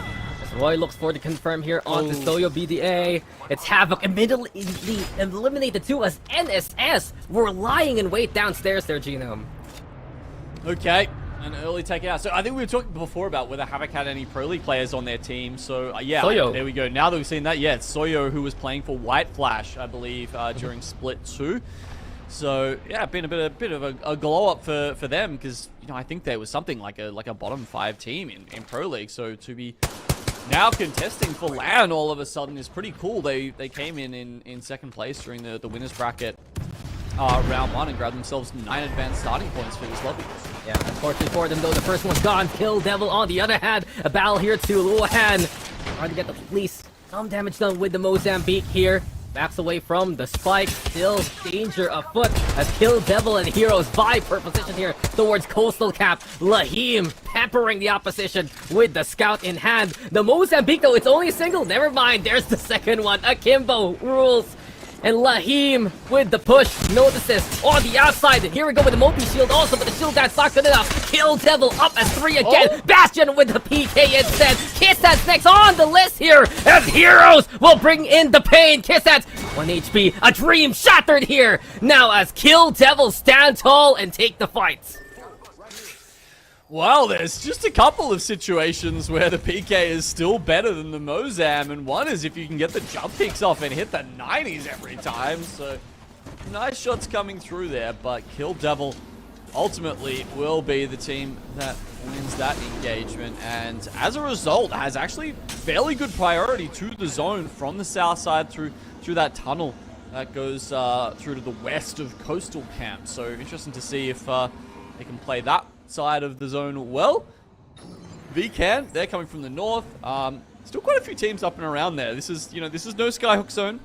We've got quite a few teams coming in from the north, the east of the map here, who are really taking their time. And you can see SWQ here, not really one of them, but they're going to go deeper into the zone. I think they've read this well. They know it's really not going to be ending towards the north up in Spider House, so they will move a little bit further with the next ring info that they have and take over this egg house. Yeah, and they're taking the west side here. We've also noticed WWBD get the reset and the respawn into Pylon. And what's interesting with the Barometer ring here, Genome, is most of the squads we outed to play from Edge, they start up the north. You got X and Y, Keep Going Gaming, as well as Las Vegas Inferno starting in Zeus, Lightning Rod, and Command Center respectively. Now they're the ones who have to carve their way into Barometer. This WWBD, they notice there is a bit of contact nearby with MDYY. Crash Out though, on the other hand, still fighting now versus LLG here for the tower. Yeah, the tower is being the site of quite a few skirmishes, quite a few engagements so far. Are we going to get another one? Lonely Let Gone, they've actually lost Roy, by the way, so now Tao has to try and look for Moby. Can he find one? Is he going to be within range of I think the next respawn beacon on the map is all the way over near Coastal Camp, so that's probably... I don't know if the drone is even within range of that, let alone, you know, there's no chance that Roy would really get back to them from there, so we'd potentially be playing this out as a duo. Let's see if someone else slams the tower at some point and can take the top of that away from them. Yeah, hasn't that been the case so far today? The two rules of engagement, EMP into the zipline, or just hide with the cloak, and then eventually get the res with the crypto. In any case, Final Dream, they notice the rotation of Keep Going Gaming from Jurassic, and they have so much to work for to play into Barometer. Lonely Let Gone, on the other hand, now getting pushed here by Crash Out, and Yaya gets another one going. It's a solo left for LLG. So going from, can we, you know, maybe play big and show a little bit of presence, play at the top of the tower, to, okay, I'm a crypto, I'm going to rat in zone. And unfortunately, I don't know, I mean, he's going to need to try and find a spot where he can, like, hide the crypto drone, because obviously we've seen in late zones, you can sort of take it out of the ring, and it's a lot less likely that teams will tag the crypto drone back there. But if they find it earlier on in the game, like it is now, then all of a sudden you're just exposed in the middle of all of these teams, and you can see he's got a good position in the, you know, you can see the green dot there. That's the one remaining player, Tao. He's got a good spot in the zone. Let's just see if he can. Oh, I like this spot actually. He's found a spot for the crypto drone on top of the tower. Oh, and he's getting the banners too. So Lonely Let Gone, a chance to still go for the res. But you said it. I was wondering if you play Barometer. There's so much height by the towers themselves, but there's so much open space also. So you just slide in the drone in the middle of the tower right now. I love this. I hope we can show it on our feed here. Yeah, that would be cool. Yeah. It's so smart. Dude, I think what he's going to do now is he's just going to play here, Yeah. and unless he gets EMP, because of course EMP being one of the things that will show the position of the cloaked crypto player, he can wait for someone else to call in a Moby, and then just try and go in and snipe that. This is the most height I've seen in this game, quite literally. This is ultimate height.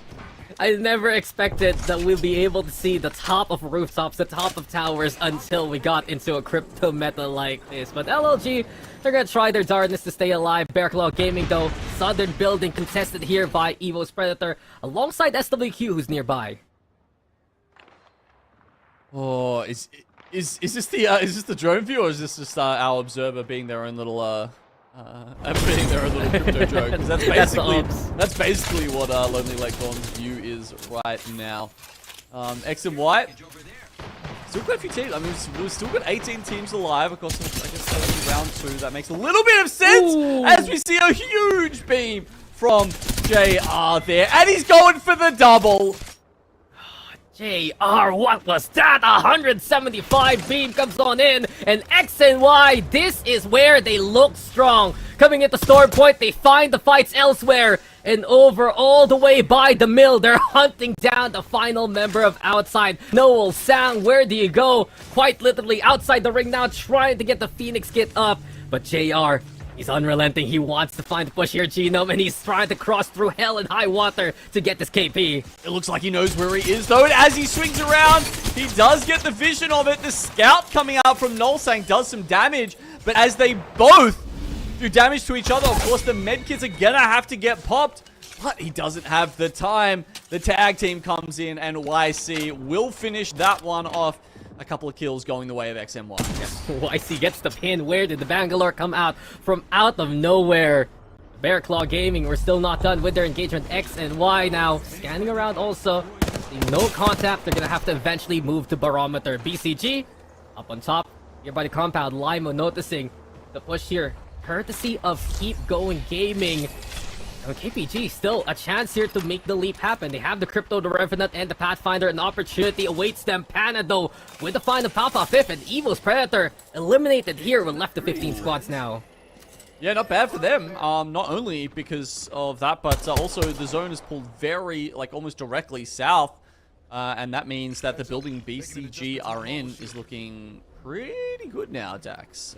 It's VCAN that have the tiny little island to themselves, all the way at the bottom of the bridge. So it'll be interesting to see if they can set up there with the Newcastle on their team and try and hold some other teams off, because No doubt they're going to start to attract a lot of attention when the next circle gets revealed.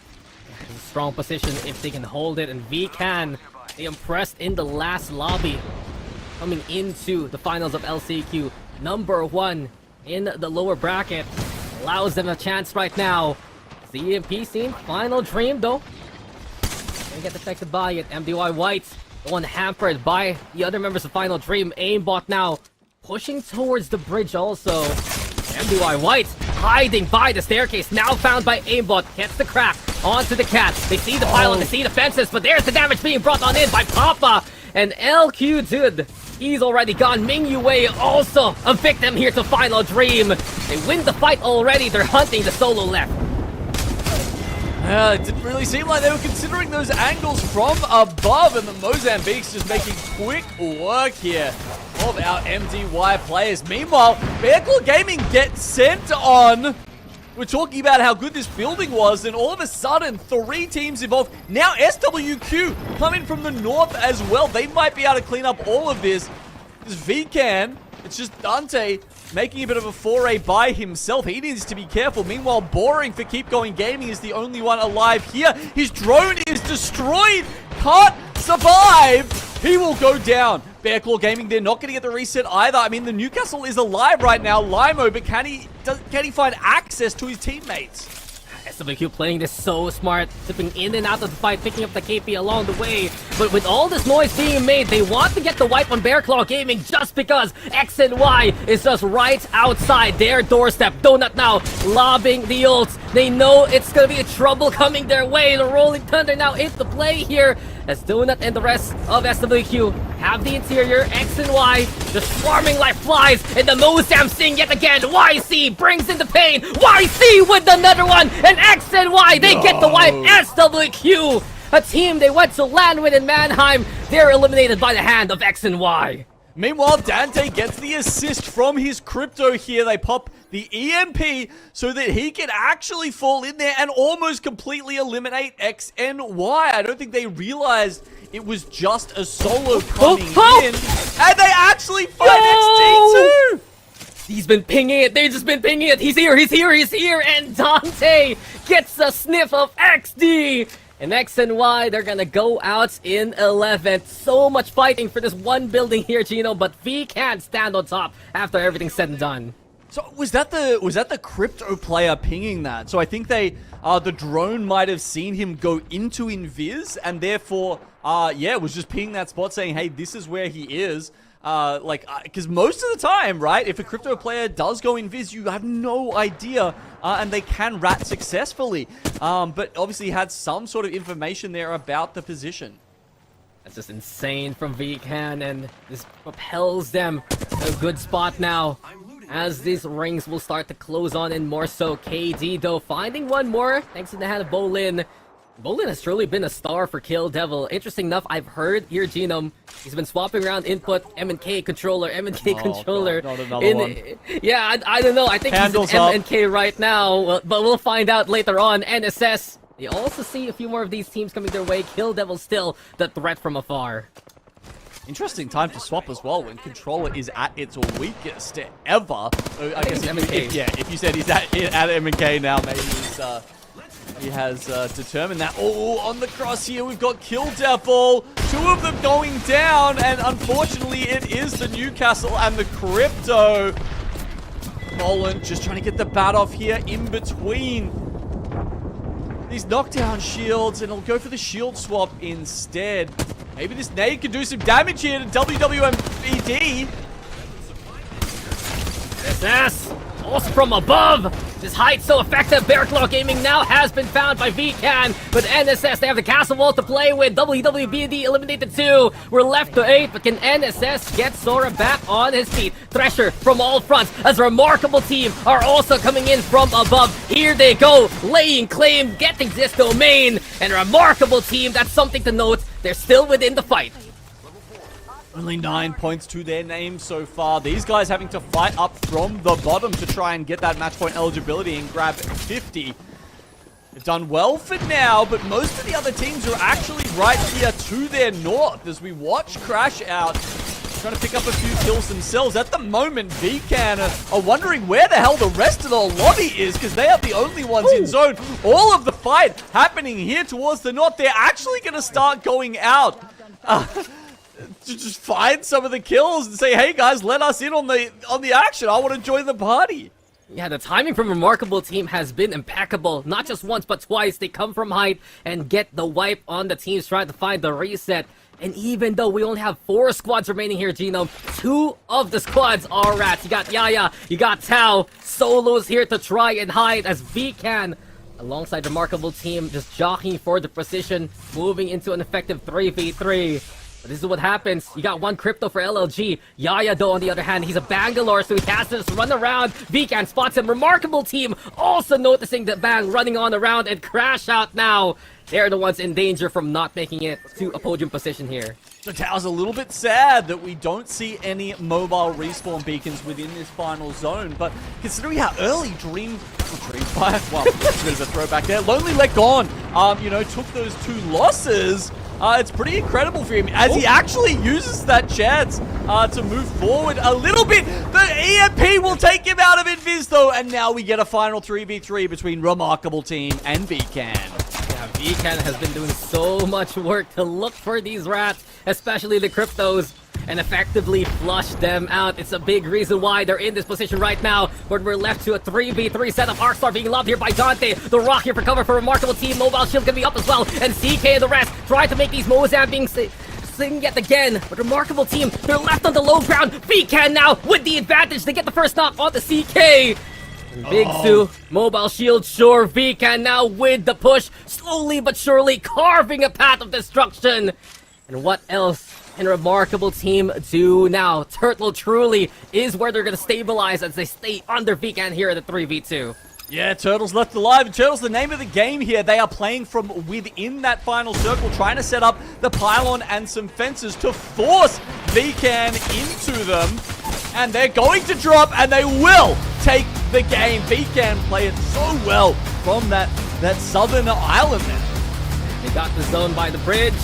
They found the cryptos along the way, and in the end, that first knock said it all. Slowly but surely, VCAN, they took the dub there. What a huge game, number 3, Genome. A lot of our top teams actually fell out quite early. That was the likes of LVI, Keep Going Gaming, SWQ. But of course, that just made room there for VCAN, who have moved quite far up the leaderboard, Genome. What an excellent game, number 3. Always seems to happen sometimes. We switch over to Storm Point. People got to change up a little bit of their meta, their characters, and then you see some of these teams just not be able to perform exactly like we know they can, but that's fine because there's so much talent here in APAC South. That just made room for even Remarkable. They did an incredible job here as on match number 3. Yeah, I mean, look, VCAN weren't one of the ones who changed up, right? So they stuck true to the crypto that Newcastle and the Pathfinder. Picking up 22 points, that's a pretty significant buff there. And as you say, that will put them now in 2nd place, just behind LVI, who have been struggling to get off not off the ground, but off, the 4th floor, because they're so close to reaching that roof, reaching that 50 points. But unfortunately, games 2 and 3 have not got them there. I'd say they sort of came out, the gate really strong, but sometimes, it might not go their way in a couple of games, but still, there's still plenty of room to get the 50 points that you need for match point eligibility. But seeing VCAN sort of finally get their moment, they have been performing incredibly well in these first couple of games. So just to get themselves a win with 10 KP added to it to move them up to about 2nd place is exceptional. But, they sort of found their feet a little bit here, and you can see that their sort of, their cohesion and their communication is just improving each and every game. Without that saying, Remarkable in 2nd place with 7 kills. They were sitting quite low on the leaderboard. They probably moved up about 10 spots. I think they might have been one of our last teams, Genome. So they're about 10th place now, moving up 10 spots. So that was a huge game from them as well. Yeah. big from a remarkable team. As you said, VCAN have been getting better and better. 3, then 16, then 22 points, pushing them up. Whereas Remarkable went 1 donut and then managed to pick up 16 here in game 3. So, they were one of the teams. They changed actually in the second game. So it was interesting that they've kept the same team comp there from World's Edge to Storm Point, but that is different from what they were trying out in game 1. Yeah, and, you can just see that sometimes these slight changes, it can mean all the world to these teams. But it was, a great show from them as well. Of course, we've got our third and fourth, Keep Going Gaming. They had incredible, an incredible second game, Keep Going Gaming. Fell a little bit short in match number 3. It's fine. They're still up the top of the leaderboard there. Still need a few more points to reach the match point threshold. SWQ as well. I believe they sort of fell out before the top 10. So some of these teams, find it a little bit difficult with the map change and I guess changing up at the meta. We see a lot of catalysts sort of come in, few changes there. So maybe finding it difficult in that sense. But, that's only match number 3. We still have a few more to go and no one has reached match point format yet, Gino. Yeah, well, I think one of the other interesting things is you're not seeing maybe the level of consistency from these teams that you'll see from teams at LAN and such. When Gaming Gladiators come out with a massive 2 wins on World's Edge, they continue that forward, they keep that momentum up, and they end up getting the most points, in the lobby by the end of the day. Whereas when you look at some of these teams like LVI, they'll have this big flash in the pan, what was it, 23 kills or whatever it was, and then all of a sudden it drops to 0. It's a bit of a roller coaster there with LVI. So I think that is giving hope to a lot of those other teams who were sitting there thinking like, oh god, well if LVI are this far on top, then we have to win match point, and it's always very hard to ever guarantee that kind of action. So all of a sudden, Lonely Let Gone, Kill Devil, all these kind of teams coming up through that sort of midsection now are back in the hunt. Yeah, I guess LVI, they're known for quite a aggressive playstyle team, right? So, and sometimes you can't always be super aggressive. I feel like that's how they got most of their points in the first game. And sometimes once you get that, that momentum, that snowball effect, that can really amp you up. But it just seems like they're not really catching their feet at this time. But, they're still in the game. But yes, like you said, gives room for other teams to sort of, get the courage back that this team wasn't just going to take match point in game number 2. So it's awesome stuff by them. We're going to head over to another little break, but don't go anywhere because we will see you soon for match number 4.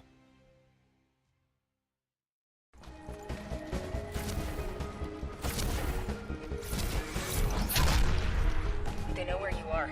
I gotta admit, I may have tricked you. Whew, glad I got that off my chest.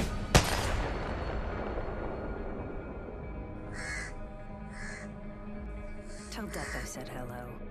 I feel Alpha.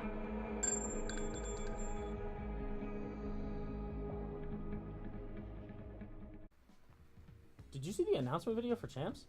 No, what was it? Bro, it's in Japan. We're going to Japan. Yeah, we are. Only thing is, though, it's in January. Dude, that's like a lot of months away. 4 to be exact. What are we going to do? We got no B stream. We got no ALGS watch parties. I know for sure I'm not playing ranked. We're going to be out of a job. I mean, yeah, for a long time. I don't know how I'm going to pay my mortgage. I think oh you're my right. God. I know. It's a lot to think about. Guys, we are going to Japan, finally. That's fantastic, man. But do you not think about the B stream ever? We have Never. no job. Never. I know. What are we going to do? What's the plan?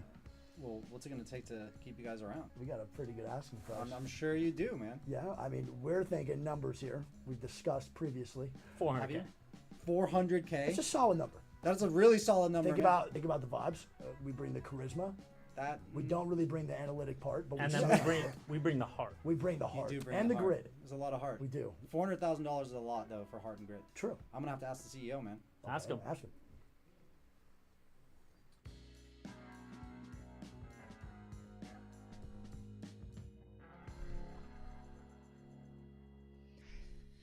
Move over ALGS. We're adding a B in front of it. And of course, that's hosted by Wig and Greek. Nothing but a green screen. But guys, anyone can sign up to this. This is for anyone. This is a tournament in between before championships. So of course, 4 qualifiers and regional finals. APAC North, APAC South, EMEA, and Americas.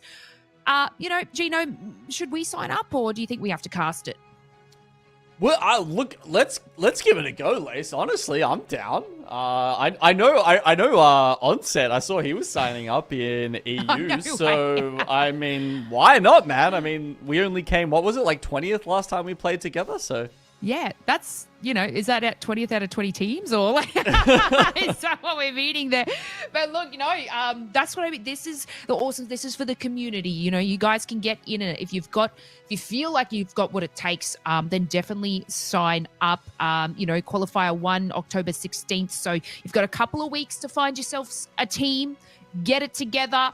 Try and work out all your differences, not yell at each other, and get in amongst it, because it's a $400,000 prize pool, which is absolutely insane for something like this, where you don't have to, I guess, work through Challenger circuit and everything just to get a little bit of dollars that you can get in and amongst it, and it's huge for not only our region but everyone in Apex. Yeah, no, it's really cool to have an open circuit, sort of vibe to it. It's I feel like it feels like very like the roots of esports, back in the MLG days, or whatever it was, where you've got anyone can turn up, anyone really could have that Cinderella story and win it. And it kind of feels a little bit like that here today, Lace, when you've got all of these teams, as we've talked about, some of them who haven't necessarily seen ALGS level play before, and all of a sudden they're in the finals, they're on the cusp of making it to an ALGS LAN.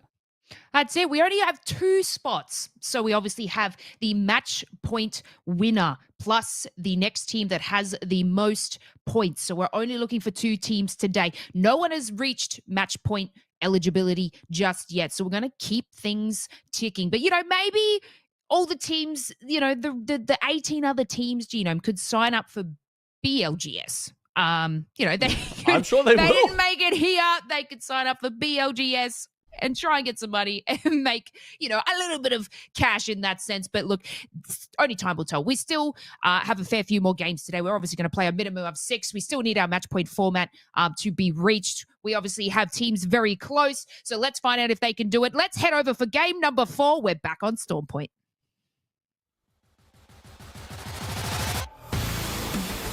Yep, it's game number 4 of the LCQ, but honestly, I was thinking more so, if Lace is gonna play the Octane in the LGS, and if I'm in this trio here, Gino, I'm gonna play the Conduit. What are you playing? Like the Wraith, the Bangalore? What are you gonna bring to the table for our upcoming squad for BLGS?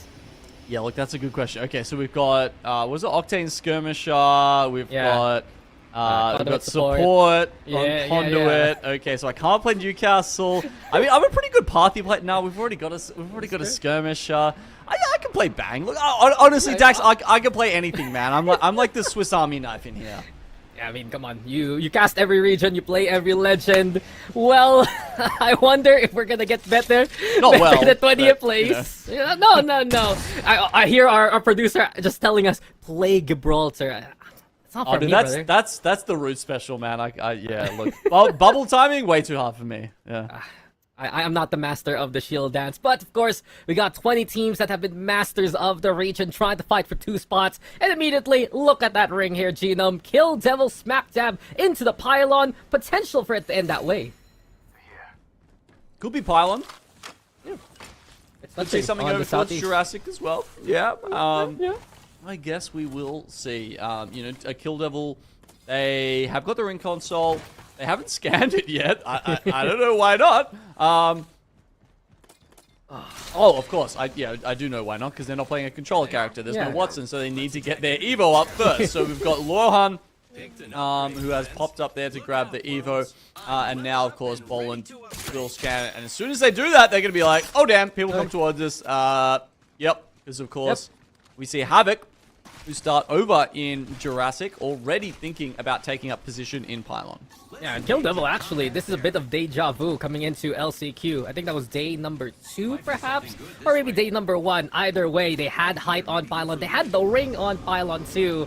But a few plays to drop down and try and get some KP that way did cost them the game. So maybe some lessons learned for Kill Devil moving into this one.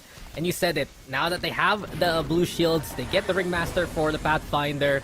Not only that, sometimes I just feel bad for a team that gets the ring, but they don't have a console. And as soon as they head out from their initial draw spot, right, suddenly they realize, oh, everyone's going our way, and then they lose the spot they started with. Yeah, it feels bad. It's hard to know, like, you know, how quickly do we have to loot? You know, are we playing in the spot that we would usually play with if we had that information? Yeah, it's just kind of tough. And the other thing is, as we mentioned, they don't have a controller player, Dax. And if the ring's on them the whole time, that means you're kind of missing out, sort of, like on 25 shields the entire game, right? Because, you know, we saw, like, NSS pulling in. Their Catalyst is going to have that extra bar of health the whole time that they're sitting within the pylon. Agree with you. And we've seen also a few of these teams exploit that extra shielding when the controller's left to a solo. Heroes, though, getting the menace of the EMP upon them. Castle wall set up, though, from Lahim. Kisshan's also barricading the side doors here. And Heroes, one thing they do so well as a team is to just make a safe spot in the middle of chaos, in the middle of danger, and now they back away from it.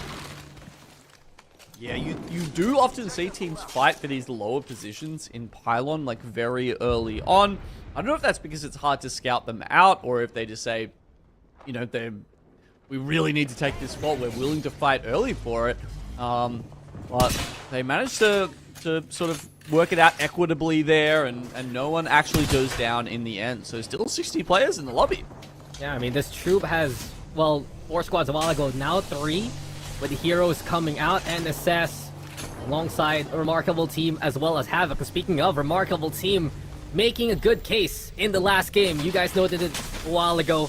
Remarkable Team with the struggles, but second place in our first Stormpoint map a while ago. Maybe a chance for them to redeem themselves and bring themselves higher up on the scoreboard here. Will be. I mean, you know, they're already not quite in that top 4. Oh no, wait. Are they? I just missed the. I missed it up top there on the ticker. Yeah, no. They're in number 10th at the moment. So yeah, it was just that one good game that really just pushed them off the bottom of it. But as we saw there's quite a few teams who are getting close here as we get some drone information that's making Aimbot feel a little frisky here, but doesn't quite manage to catch that player before they get back to cover. Yeah, True gets away with it. MDY White eliminated actually by Snoop and the rest. But while this tangle happens, Vegas Inferno also wanting to go for the third party, but the turnaround onto YRVZ instead forced him to back on the way. So Vegas Inferno, they do have the compound to play Gatekeeper into Pylon. Final Dream, True will have to relent, give that one up. And Final Dream actually heading their way towards Launchpad rather, when one of the fingers keep going gaming on the other side, and many of the teams finding fights. Remarkable Team, one of them already, a push now versus, of course, the rest of Shuki Noyaya, and that is now Remarkable Team picking up whatever they can here down below in Pylon. No, Lonely Leg Dawn go down as well. That's not ideal for them. But yeah, we see that fight start to happen down towards Launchpad here, and KPG have managed to cleanly grab one of Final Dream and just add a single kill point to their tally. Meanwhile, True crouch walking in. I think they just want to hold their spot in the zone. They're holding that building that's just in front of the devastating coast bridge. And I think for the moment, especially because the fact that they have the ring information, they know it's likely to be Pile, and they're kind of just hoping that it pulls out towards the buildings that are near them, because then all of a sudden they'll have a great spot. Yeah, and many of the teams will have to find spots very, very soon. They're coming in from Pylon. Bearclaw Gaming, just right now, getting a pyramid for themselves. Lima, Heck, and Pana back in Split 2. Some big clutch moments from the core of Bearclaw Gaming. I remember a 2v3 win back then towards Down Beast, but we're not seeing it here. The LCQ right now, and NSS though, cleaned up by Kill Devil also within pylon. X and Y, on the other hand, all the way towards the north side. Still trying to find the fight versus outside yet again here. Yeah, it's a fair ways away from the ring, but oh my lordy. Oh, you notice it too? My lordy, Dax. Okay, we're gonna need some map view at some point because this is a spicy one. This is a World's Edge pull on Storm Point. I never expected it could pull that way. I was thinking maybe it could go Jurassic side. Yeah, exactly. Yeah. That was like the 10%. Apparently there was like a 0.1% we didn't even know about, and I can tell you none of the other players know this. Basically, unless you've got a ring console and you have scanned 4th ring, everyone is going to be surprised. Yeah, well, one team right now moving the way of the next ring is outside, who has that console information. X and Y also from the north, so that's why we saw them by command center get the info that you need to head south of Skilift and figure out where to go from there. We're watching Final Dream also now trying to get away from Keep Going Gaming, but KPG still unrelenting. This team knows not what a red light is. There's no stopping them. Red light, tell me about it. Boring has just pulled up from the zone in the complete opposite direction to his 2 teammates in a trident to try and grab that last kill. This is insane, KPG. What are they doing here? Anytime they can find a sniff of it, they want KP, they get it easily. And Final Dream forced away. KPG now with control of these. That was insane. He drove through every single stoplight on the way there. Okay, here is that ring, guys. So as you can see, everybody has assumed this was a pylon ring, not even a Jurassic ring. Certain it's a pylon ring. Pulled up into there, and then it has gone completely north. I can tell you, when we looked at this about 15 seconds ago, you know, those 3 teams weren't there. WWBD, outside and Keep Going have only just taken up positions there. This is a wild one. It's going to be so fun watching these teams pile out of pylon and try and make their way through north through the chokes. Yeah, and I'm checking the teams in pylon right now here, Genome, and most of them don't have that console information. They're clueless to the next ring. Kill Devil, especially one of them. They're sitting pretty up top the tower, feeling like, okay, guys, we got this ring. We will have this game in the bag. They'll be surprised later on. Heroes, though, pressure afoot. Bastions now needs to get dragged in, back into cover by Lahims. The beauty of the new castle, though, Heroes get the reset back on the inside. Oh my lordy. Alright, so Heroes here. They're looking for position. They think they're playing for the game-winning position, but all they're playing for is about 30 seconds of peace before their world gets turned upside down. And they have to make it south to north. I mean, so many teams within here. Kill Devil. They thought they had it all to themselves. Obviously, as most pylon starting teams do, they play up the top and just try and conserve a little bit of ammo and then play for the late game. But yeah, look, as you can see, Heroes. Sands trying his darndest with that damage. Heroes still up as trio. They do call for the back away now. Him, the rest want to bring Bastion back up to a healthy fighting condition. And True gets a reset also on the opposite end. They have Newcastles anyway. They have the cover to work with if they want to make the push happen. But Heroes now, they back away from pylon. They look to play outside instead. And an interesting rotation. They might go all the way around just to maybe play the compound here. Yeah, I mean, they were fighting against True, who, you know, hilariously had a good spot and probably would have been able to rotate through zone from that spot near Devastated Coast. And then all of a sudden, they pull into pylon. Luckily for them, though, the Mythic Spin spawned almost directly on top of True. So they just got, you know, the triple shield buff that comes with that. Plus a gold nemesis they picked up. Yeah, some nice weaponry there for True. So hopefully they can make it through as they go up past Launchpad. They'll have to go through Vegas Inferno, however. SWQ struggles afoot. Crazy Kong getting gets knocked out here by X and Y. Yuling has his own fight to work with inside the building.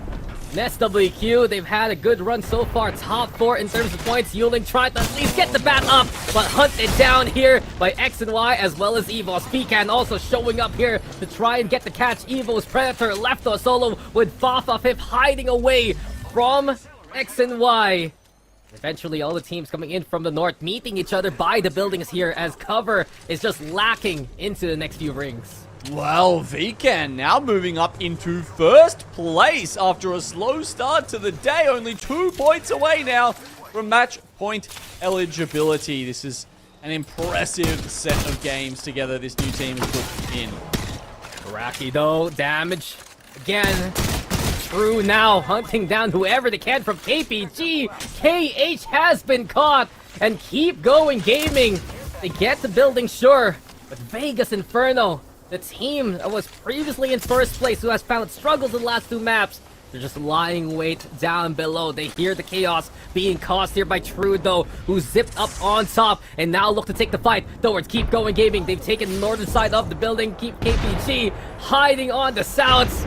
And True is just hunting down whoever they can, but neither side finding the contact yet. Look at Tree Cleaner and Boring just hide underneath the building here. Yeah, I think they're actually quite confused because they took the zip up and they were ready for a fight. They were spoiling for it, and then as you say, yeah, just a weird little rat spot there that Keep Going Gaming sit in, and just as I think was that the respawn that was coming in from them, they're going to take some losses here as True look to clean up these KP, and Vegas Inferno meanwhile are on the bottom level, just hoping that maybe they can get a couple of scraps from this fight.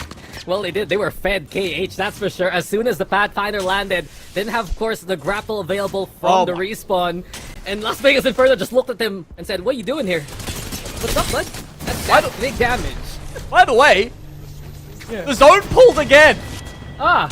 It went towards those buildings that we were just looking at. Yeah.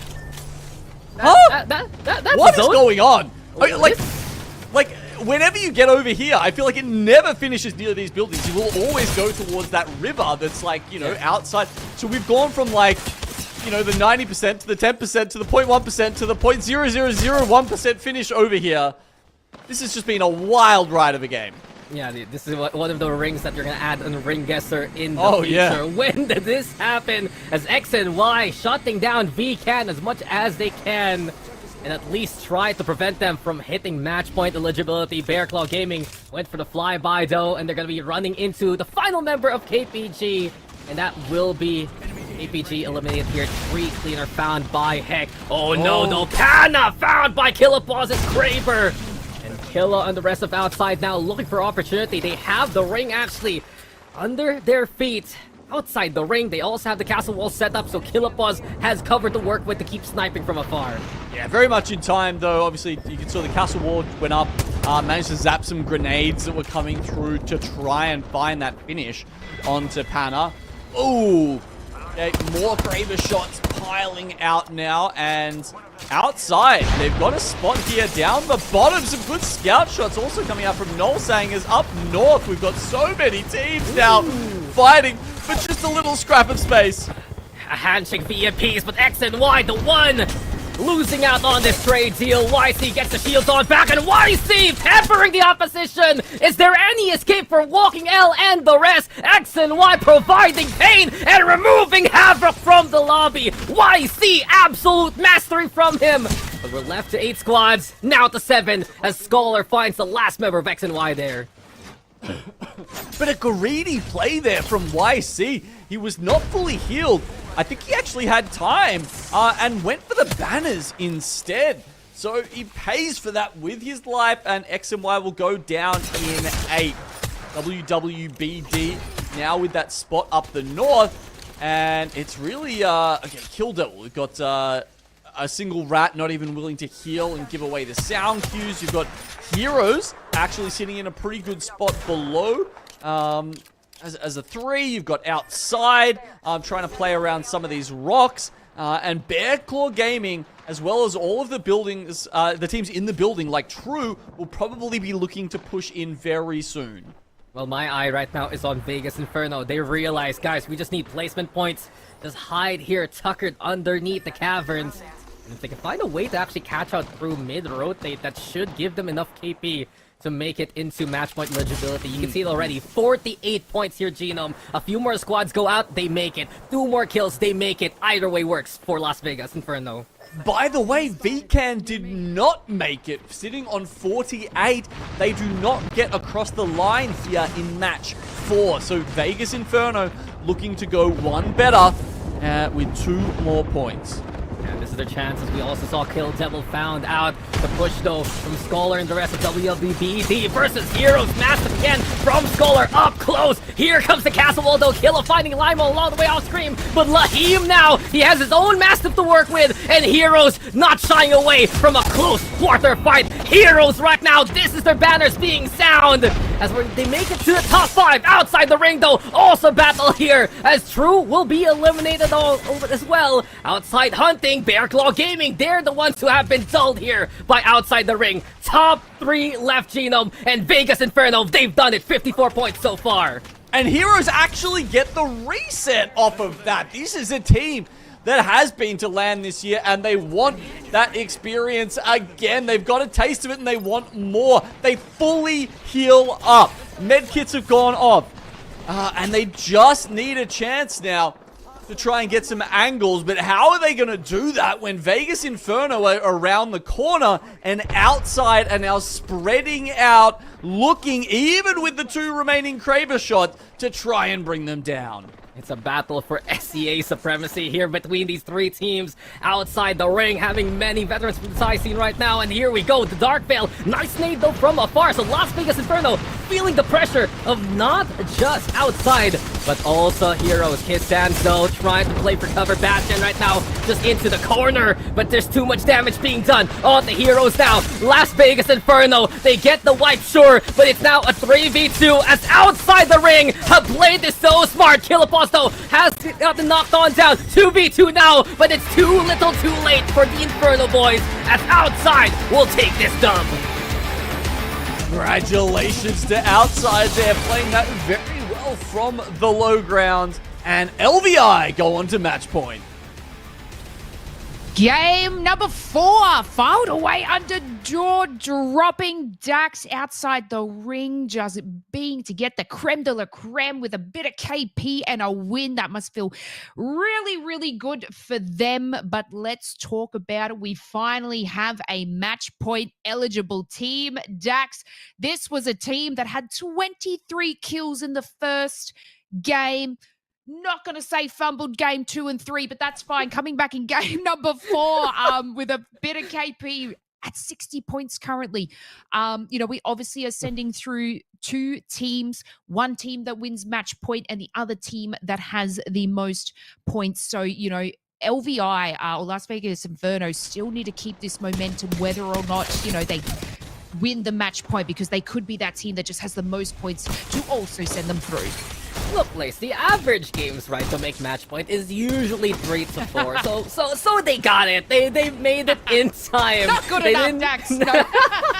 The standards were set a while ago, and at least right now they've done so yet again. Sure, it was a 23 KP game for Las Vegas Inferno in the first game, but right now it's more humble. 7 KP, 9 placement points is where it really matters. It actually equalizes, I believe, the amount of placement points as well as KP that they have, with 30 apiece to make it to 60 overall. But we have to look, of course, at outside the ring. There was a bit of hype coming into LCQ with this squad, because come on, you have some incredible veterans of the Thai scene in it. You have Nutsu Osama returning yet again. You have Noble Sang, who has been outside for so long. Killapod returning to an all-Thai roster. Yes, please, I want to see more of that, especially from this top 3. And they played it so well. The timing, especially when Heroes and Inferno were busy with one another, outside was already setting this foundation of their success there, Lace.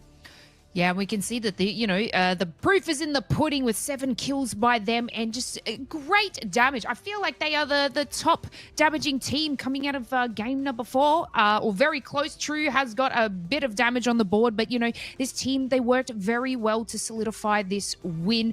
Las Vegas Infernos, of course, coming in second place there with 7 kills, which does push them to the threshold. But here we go, Heroes. We've seen this team before. We know, Lahim, Kassans, and Bastions can do incredibly good things. coming in at third, moving them up a few spots as well, must feel pretty good. And of course, one of our roster mania changes, Bear Claw Gaming, Pana has joined them in Bear Claw Gaming, and we said it right at the start, Dax. If he does, Bear Claw Gaming don't make it through, then he's retiring. Pana's going to retire. So, crazy stuff. Yeah, and I wonder if they can make it to the top 10 at least at this rate. Bear Claw Gaming, maybe one less ride for Pana, but the series scoreboard says it all. We finally get one team eligible here. 60 points for Las Vegas Inferno. Genome said it a while ago during the cast. 48 points only for VCAN, so they're 2 away shy from making it to the 50-point marker. KPG outside the ring, X and Y, teams that we've seen a bit of hype coming into LCQ, 3rd, 4th, and 5th with 39 and 37 points respectively. It's getting exciting at the very top, but Las Vegas Inferno in prime position to finish things off as soon as they can. Yeah, like we still have many teams that could reach the 50 points as well. Like you said, Dax, VCAN only 2 points away. They had an incredible game in that last match too, but unfortunately Kill Devil, I think, sort of took them out before they could get that extra 2 KP. And you know what? I'm going to say the KP in Keep Going Gaming, the KPG, is standing for kill points, because there's a bowler that went on a trident just to get the extra kill. way away from the team. It's just like, you know what, we're gonna get some more kill points here, and they are incredibly close to. So if they can keep up that crazy kill point hunting, that I dare say they would reach match point as well. But of course, we've still got to get through all the matches here. So we still got game 5 and 6 ahead of us now. But let's have a look at some of the stats here. Dax, why don't you take us through exactly how some of our players are performing?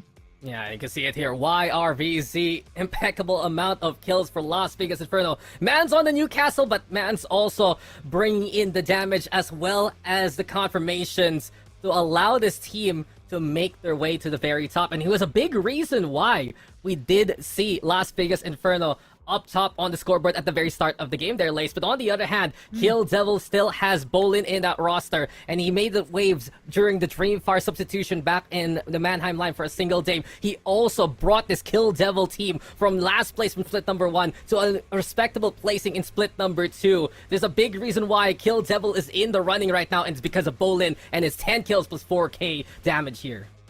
Yeah, and interesting enough, to put such an aggressive player onto Pathfinder again, I feel like that kind of gives you some buff point stacks. If you're really good at collecting the KP and good at full sending, you want to go on the path. You want to collect that sort of stuff.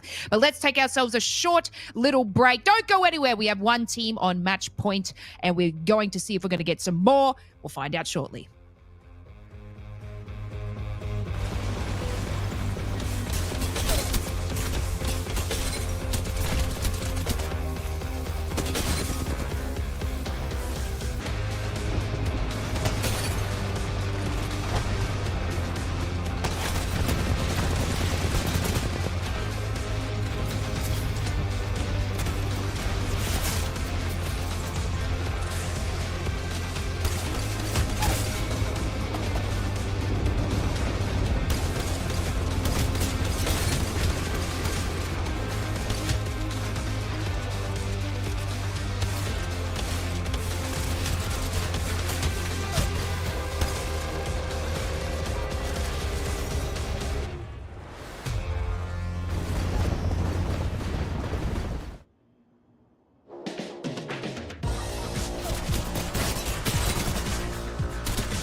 Welcome back, everyone, and thank you for joining us here for the last chance qualifiers in APAC South, where you just witnessed outside the ring take the win. They moved up about 7 spots on the leaderboard, so they currently have 37 points. We, of course, are doing match point format, so they do need to reach 50 to become eligible. And Dax, one of our teams that are eligible for match point right now is Vegas Inferno. Do you think in this next game they have what it takes to get the win?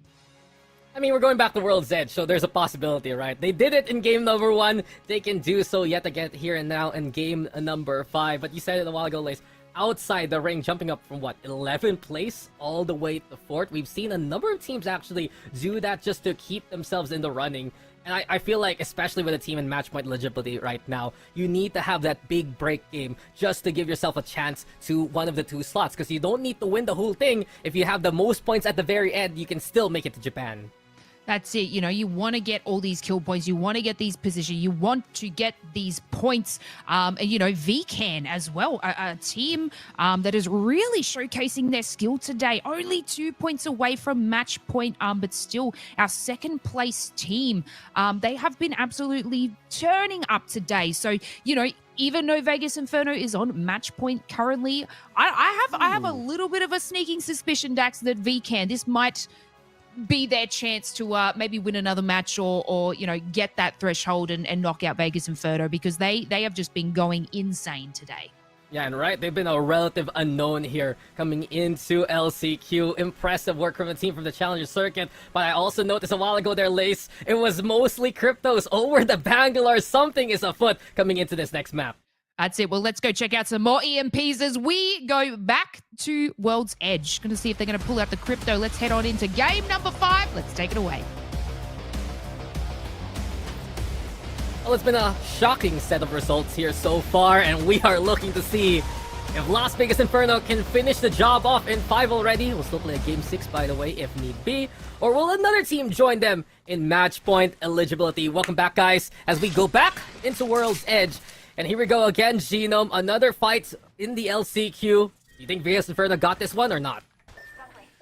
I don't think we'll be finishing the series here, even if we, weren't counting the fact that it's not even game 6 here, Dax. I don't know, man. The couple of games in the middle there do make me wonder if it was a little bit more of a freak occurrence than a, sort of a consistent play style, a domination of these top 20 lobby here in this LCQ. But I think we've got a couple more games in us. Yeah, and you can already see the ring looking to head towards the south of Climatizer around the epicenter area, but there's still, of course, a chance for it to shift towards the north of Fragment from what we've seen so far in some of the older rings on this map, which means X and Y again, in effect, forced to play a bit of zone rather than the edge playstyle they wanted. Kill Devil, within how this works as Lace just whispers in our ears. Not enjoying the ring pulls today, Lace? I don't think so. Apparently she's not. But look, one of the interesting things about this circle pull, Dax, is that when you look at the teams that have landed here on World's Edge and how they've distributed themselves, it's actually a lot less congested than it usually is, right? Because we've got MDY White taking both Monument and Fragment East. You've got Kill Devil playing from both Epicenter and Survey Camp. So really, there's only 4 teams in that quadrant of the map. So there's actually quite a lot of space. So it'll be interesting to see if teams struggle to rotate through the chokes on the way there, or if there's any extra fights that are happening because teams are kind of getting towards that area at the same time. We have seen a lot of Epicenter matches as we get a little bit of a run in here between True and Grape Soda, which I don't know, they're kind of getting a little taste of their own medicine here, Dax, because obviously Grape Soda were the team who were, throwing themselves very early at a lot of other teams during Pro League. And you can see they've even got Revenant playing with Loki there. So I wouldn't have been surprised if that's what they were trying here either. Yeah, Grape Soda, they might just run into Bear Claw Gaming too, so things aren't really looking up for them. And you gotta wonder what happened to Grape Soda. They were the kings of the contest back in Split 2, but Las Vegas Inferno, immediately, they're positioned to try and end things on a high note. Well, it's under threat as a flow YRVZ. They have to back away, set up the castle wall, because as soon as they fly in towards wherever they wanted to plate into, the building held by X and Y, Vegas Inferno has to back off and just move towards Epicenter instead. Yeah, well, of course, they are the one team who wants to play zone, wants to not worry about getting kills anymore at this point. They want to end things. And, of course, it's match 5, so we would play one more if they did win it here. But, yeah, they want to sit the next one out. It's been done before, and we could see it here again from Las Vegas Inferno. They've set up relatively early.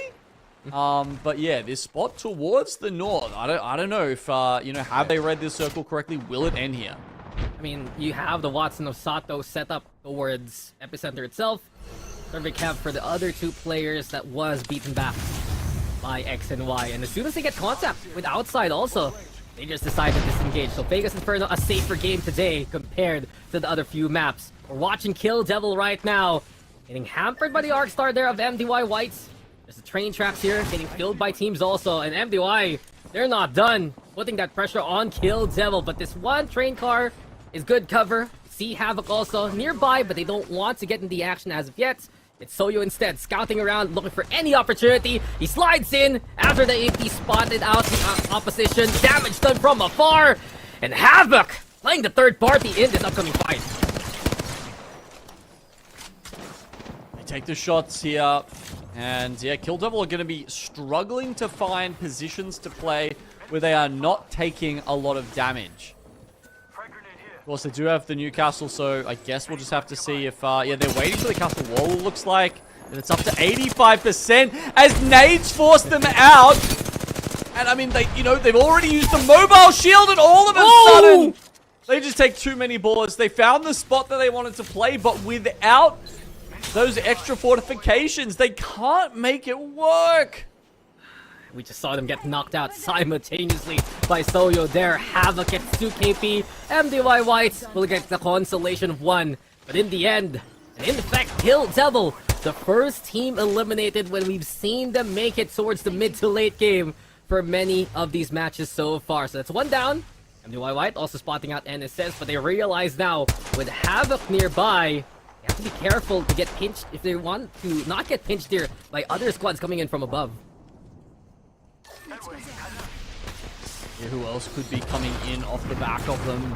Maybe X and Y, who have stuck around. They've done sort of the long loot version over at Climatizer, really taking their time, picking up everything they possibly can. That's not, unfortunately, got them really close to purple, which is a little bit sad. They may need to do some damage for that. Meanwhile, over at Overlook, seeing a couple of teams getting into it. SWQ gonna go out so quickly there, as well as True. Such a quick wipe from Keep Going Gaming. And one thing we haven't really talked about too much yet, as we're left to 16 squads. Boring or Bolun, as you see in the lobby right now, formerly of Weibo Gaming, the shot caller, I believe, during their good run this year.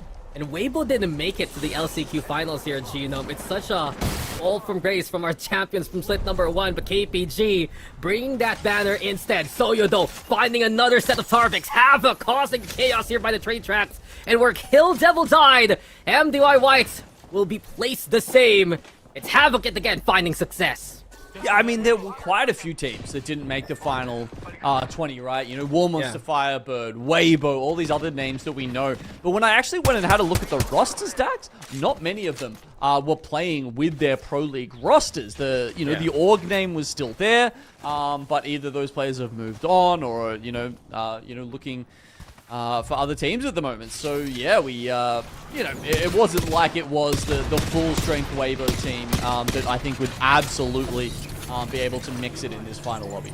Yeah, it's the first time we don't get to say Goo Goo Gaga in APAC South, as the man didn't even play the LCQ itself. But that is old news, as BCAN, on the other hand, the new hotness of the lobby, 49 points, 1 more, and they've done it. They made themselves match point eligible. And they have height here, peering over across towards Evo's Predator. So a battle through the lava river. BCAN Dante especially has had such an impeccable tournament so far here, Genome. I believe he's had the most damage so far in the lobby here with 4.5k, and he's looking to add more moving forward. Oh, okay. Impressive stats there from our Pathfinder player. From the distribution of teams here that you can see on the map, yeah, it's an interesting circle, right? It feels like teams are not necessarily sure whether it's going to be finishing over towards Overlook, whether we get one of those bridge finishes towards the epicenter, or maybe even a little more north and towards the train tracks where like Heroes and Havoc are. Yeah, so many options right now, but Havoc has banked on their spot for so long.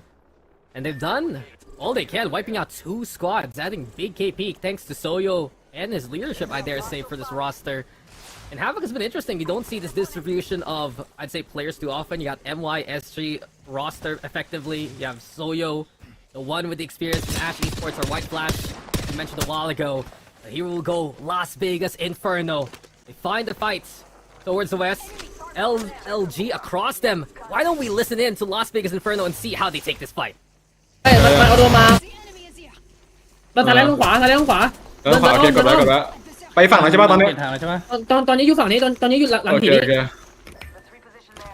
พี่แดงเดี๋ยวพี่รออยู่กับผมกดจนมันก่อน หนักกดหนักเลยพุ่งกดหนักเลย มัน โอ้ดูฝั่งอื่นให้หน่อยนะ ใช่ก็ดูอยู่มึงพุ่งกดหนักเลยฝั่งนั้นนะ ให้ลอง อุ้ยกูโดนไอ้สะพานยิงสะพานที่ปิดนี่มันแตกขนาดนั้นยิงกูได้ไงเนี่ย เอาปืนคอ โล ยิง สวย หินต้องฝั่งเซาอีสเหมือนยังอยู่หินเซาอีสยังอยู่ลองฝั่งกูยังอยู่อีกทีนึง มันไหลลง โอเคโอเค กระสุนพี่น้อย มีคนตาตีเราตัวมี10ขึ้นมาแล้วตาตีนเป็นยังไงมันตาตีนฝั่งกูนั่นนี่นะแข่งไม่แข่งมัน ผมดีใจน้ำหนึ่งบาทเอง พี่ออกมาเดินข้าม กูกลับมานะ ว่าสั่นแบงอยู่ใต้ตีนมันเดินข้ามมาเล่นรถนะรถใต้ตีนเราอ่ะฝั่งอีสอ่ะ กูไอ้ตีหุ่นที่มันอยู่หลังน้ำแข็งนี้นะกูไม่เห็นมันนะตอนนี้ โอเคดูว่าไปข้างหน้ามี คนอยู่ตรงข้ามนะไอ้แบงมั้งตรงนั้นนะ โอเคส่วนน้อยรอดูที่ต้องหารอเติร์ดอ่ะกูดูน้ำแข็งตรงนี้อยู่ดูว่ามันจะไม่มีทามมิ่งเราหาเติร์ดที่หลังไอ้ที่ข้างเรามันต้องดันขึ้นไปเหมือนกันนะต้องรอเติร์ดหินข้างหน้าได้ก็เล่นข้างหน้านี่ต่อมันยังมีตีนึงอยู่ใต้รถข้างล่างRVไว้แล้วก็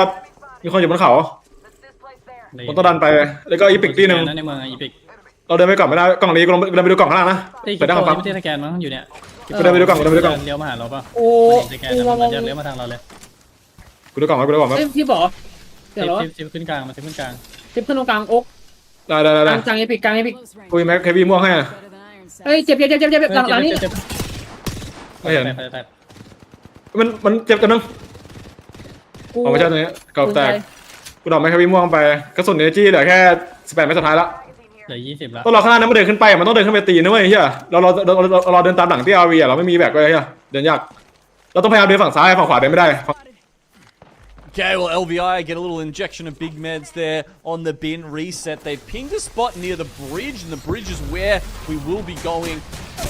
And I'll be interested to see if they can, coexist there near Evo's Predator. As going a little further south, down towards Ghost Town, we've actually got Vcan sending it in towards Grape Soda. They've taken down Collapse and Snoop already.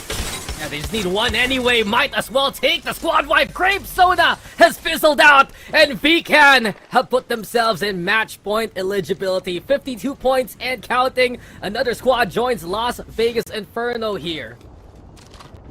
Nice little way to bring that up, and now they're going to look to get back into zone. They've got pretty much the whole south side to themselves after that one. Vegas Inferno pick up just a few more accoutrements for their backpacks, and okay, Gen going down. Interesting. Are they actually getting full send here by Lonely Let Gone, who are looking to wrap in on them? But Watson fences and whatnot come up. They are racing against the zone to get out of here, though, Dax. They've been trying to play safe all this time, but Lonely Let Gone has just led them along this ride. And eventually, Roy and the rest get the wipe of the team on match point eligibility. We're gonna go to a game number 6 anyway. There is just no escape for Las Vegas Inferno there, as Evil's Predator also find a fight here. Yeah, it was a bit of a classic sort of late Ring 3 rotation. You know, the downfall of so many teams, even at the highest levels of Apex. If you don't identify that position and get there early, you can see how hard it can be to make that one. But Vcan, they're overextending a little bit from Dante. Bigsu and Bible pull it back. Weekend from the heights. Dante, of course, gonna get shielded easily by a Newcastle, and this reset will look to work out well for our second place squad. Final dream though, an LLG is nearby. Vcan here, Lonely Let Gone, playing this so meticulously around Epicenter. You said it a while ago, the wraps have been good for Lonely Let Gone. They're playing as much height as they can to keep Final Dream away, and Vcan, they don't want any part of it. They just go away from this upcoming skirmish. As you can see, the ring pulling towards the bridge here, Genome, so it's gonna get messy towards the center very soon. Yeah, I mean, the high ground south of Epicenter is good. It's better for fragment zones, where you generally get some pretty nasty late game angles. It'll be interesting to see how it works out for one of these Epicenter zones where they have to move north instead. But at the moment, they're really just focusing on these other teams who are coming in from Overlook.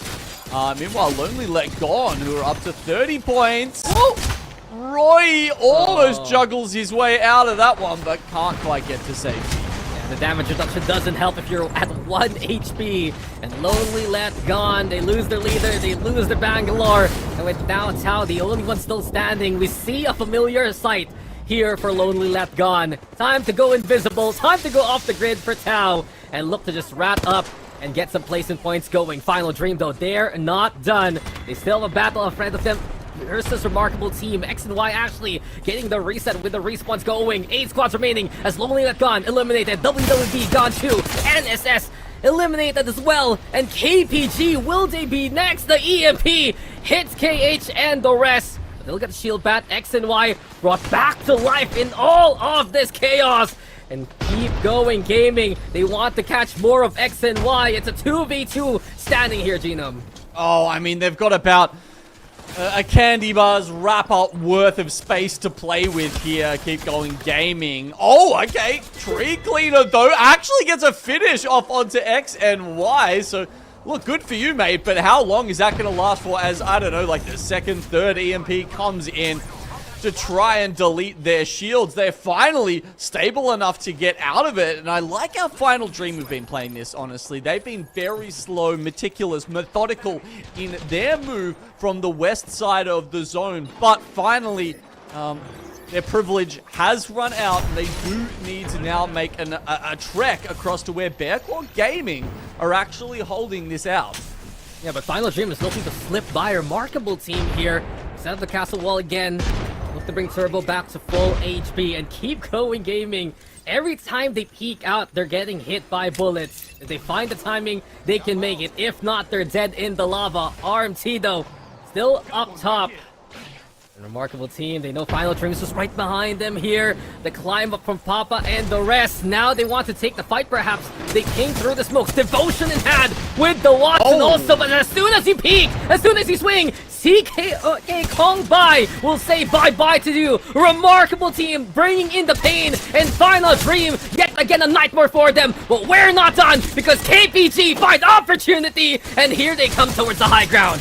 Yeah, but just off the back of that, Vcan will take the energized zipline in to finish this off. Every single one of these members is going to get taken out. I guarantee it, as Vcan look in here to mop up with triple red. So many loot boxes. They even take a second here to try and grab some of this loot before trying to take one of these final fights. 7 squads somehow still left alive. I guess there's a couple of rats still hanging around here.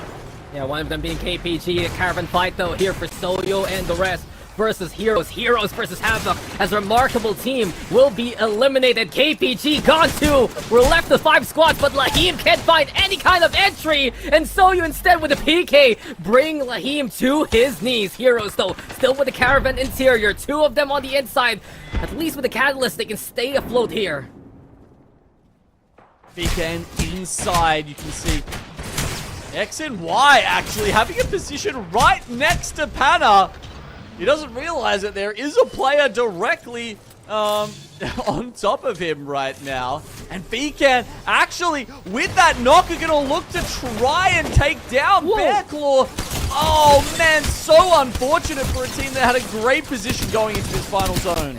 Perfect timing from Dante and the rest. They swing the one standing behind, and they take down Bear Claw Gaming. The solo of X and Y left, but VCan now know exactly where he is. XD not going down without a fight. It's a 1v2 ahead of him, but the odds are stacked against X and Y. VCan will take this one. And not only match point eligible, but a big haul of points to propel themselves forward.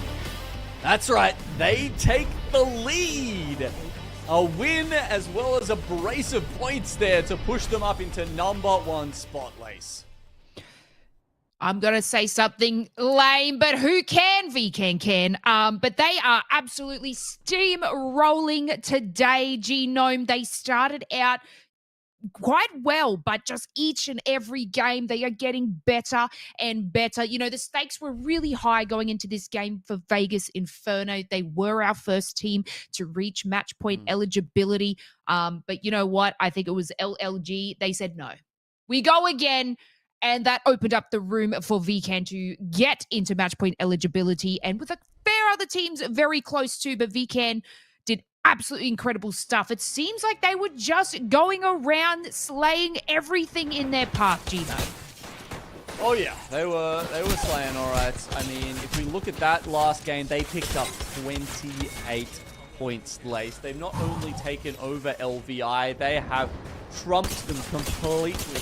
They've opened up a 15-point lead now on the rest of on LVI, let alone the rest of the lobby. So obviously, yeah, they're, as it stands, the only 2 match point eligible teams. But yeah, if you throw away that first game that VCan had, it's just been domination for them for the rest of this.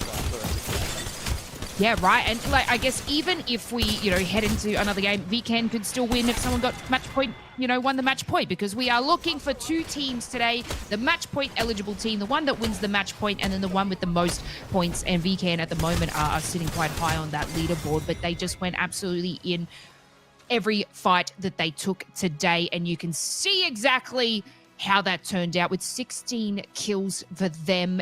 Dante alone, 9 kills. Genome. I guess with the Pathé, I was kind of touching on that before. You got the mobility, the agileness of Pathfinder, just being able to get into those fights and out of those fights, but putting in the damage as well. So it's not even like Dante's just taken, the kills from the other team members. Dante is absolutely putting in the work. A little bit nuts, huh? I mean, yeah, Dax is pointing out how much damage he had before, and I think, as we look at this, he's probably got, close to, if not the most damage in this entire lobby right now. And he's certainly trying to get up there in the kills as well. That's, these guys, honestly, just coming out of nowhere to slay this entire last chance qualifier lobby. Yeah, look at them shoot up to the top there. 76 points overall, of course, in the match point eligibility threshold, and Las Vegas Inferno there as well. So I didn't actually think anyone was going to catch, Vegas Inferno after the first game, but VCan are just going and going, and each game they are getting better and better. So, who knows what they're going to do in the next game coming out of that. Keep Going Gaming as well. Had a great performance in that game, 48 for them, incredibly close to the 50 points. X and Y as well, finally getting more of their footing going into that game. Heroes, I kind of felt like might have done a little bit more there. I don't know if you noticed it, but I'm pretty sure one of the team members, Catalyst, locked out Lahim in that caravan fight, Genome. Wow. And I'm like, I feel a little bit bad maybe if they were together and they didn't shut him out. Something different could have happened, but I did watch that and I thought that was a little bit funny. That's something I would do. I would forget about my teammate outside and accidentally lock them out. So unfortunate for Heroes there. But look, we still have more games to go. It's not finished there. We have 2 teams on match point eligibility, Genome. Las Vegas Inferno and VCan. Out of those 2, I don't know. It still could be anyone's game, but VCan is, I'm feeling like it could be theirs. Yeah, look, a couple of wins on the board for them now. It feels like they definitely have that upper end in this lobby to be able to win yet another game and finish the series off. Exactly right. But I believe we're going to take ourselves a short little break. We're going to see you right after it for game number 6. So don't go anywhere. This is the last chance qualifiers where we send through 2 people to Japan. So we definitely...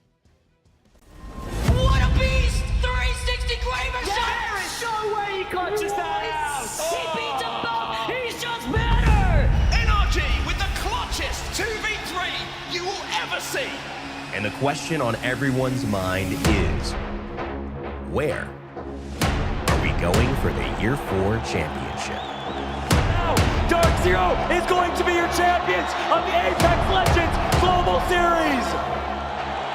The CEO with the hostile takeover.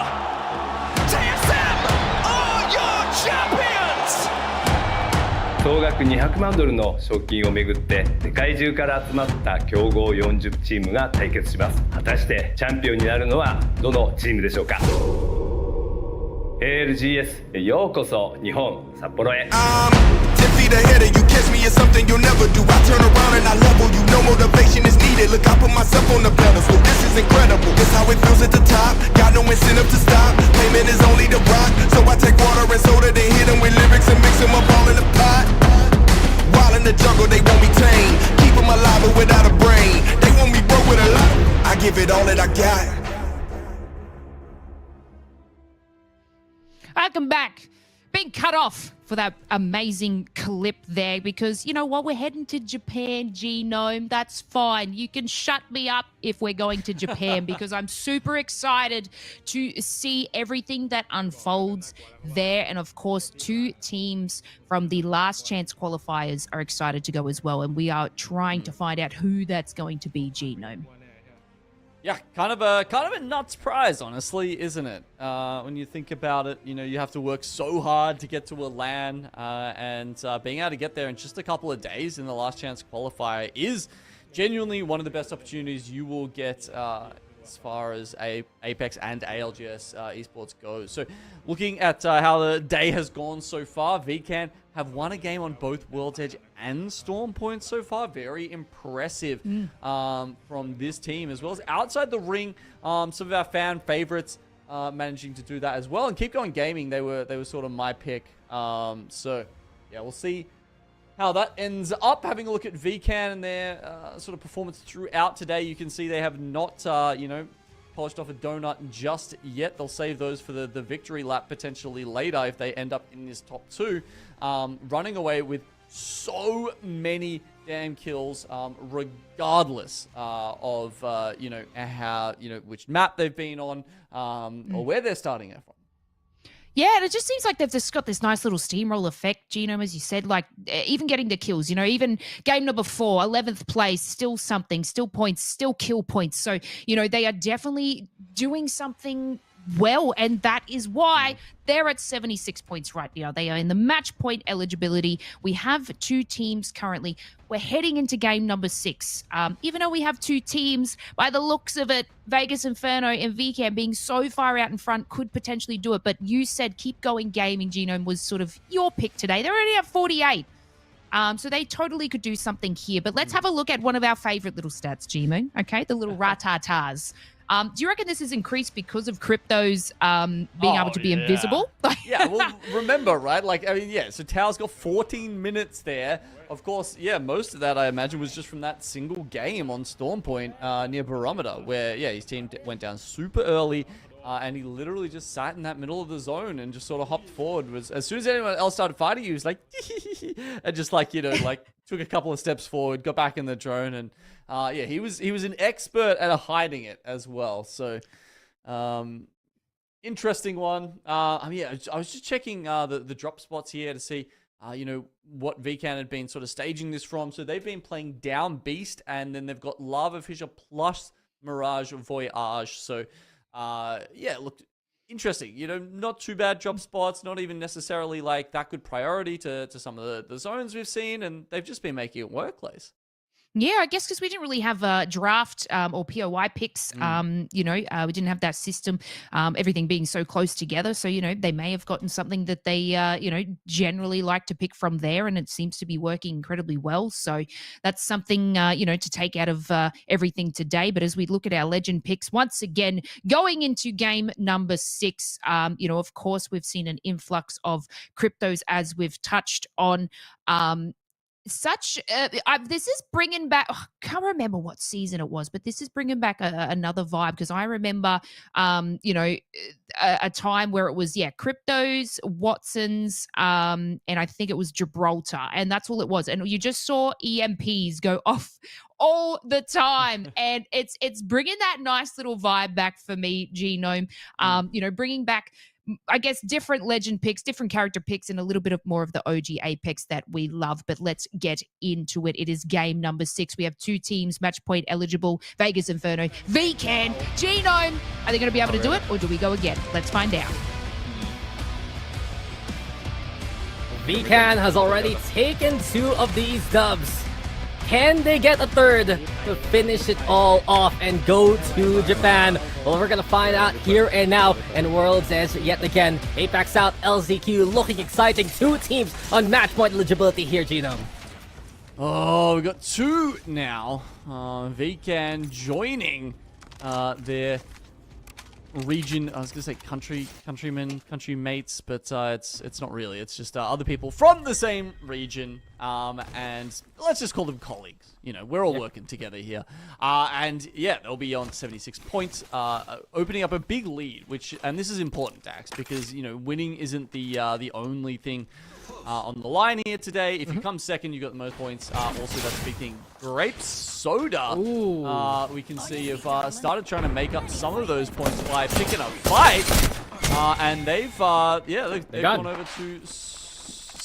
they've gone down. Is where they've gone. The worst part is they ended up playing as a duo into the lobby that I personally didn't load in. But we also saw a bit of a shift. I think we did see Panda and the rest adjust where they dropped, since Grape Soda was only a duo. And you see it, Lava Siphon taken instead by BCG. Grape Soda forced to play into Geyser, into WWBD. And thanks to that, WWBD 2 points to start with, as this ring looking exciting towards the countdown area for our next match. I mean, what happened there? Did BCG just say, hey guys, we're taking Siphon, good luck, and then they went somewhere else, or? Yeah, pretty much. Pana in the lobby chat was like, we're landing Siphon now, because Grape Soda is a duo. Oh, because they knew they were a duo. Oh, sorry. I thought maybe one of the players didn't load in or something. But okay, that makes sense. If you see it beforehand, you're like, well, you can't contest us, so we're just gonna take it. That makes sense. All right, fair enough. Well played. Fair shake of the sauce bottle, mate, is not late great, but not necessarily great either. Prime Minister Kevin Rudd said once upon a time. What did your Prime Minister say?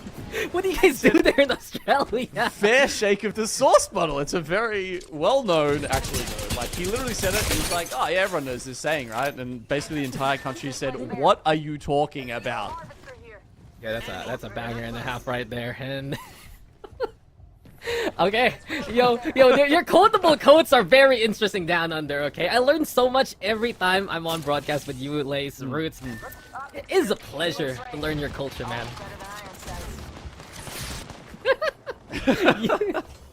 Lace is giving me doubt. I'll say yes. Hey, we had a Thai language listen in today, which is so rare. I'll take it. It's a day of culture here in APAC South. We're learning things too. That's what we love. All right, anyway, back to the game. Match 6. 2 teams on match point. Ring is going towards countdown, maybe even Lava Fissure potentially. And we got some teams playing, the north of that, as we see heroes here who are trying to work out where to get set up. They don't want to stay here on the hill. That's not a good spot to have early in the game. Every single team in those buildings will just be, popping out and taking, I was about to say 30-30 shots, but I'm living in the past with that one. So, maybe some Nemi shots, maybe just some long-range Mozambiques, because why not? Maybe if you close your eyes, you'll see Seer and Catalyst again, together. Only in my dreams. But Val here, remarkable team now has to drop down towards the ground floor of Countdown. And Sato, actually, of Las Vegas Inferno. A few more fans this time for LVI. They've been a bit more passive ever since they hit match point eligibility. They do just fend off their opponents, but they just can't afford to die here. Thermite, though, towards the side. Here comes the frag also.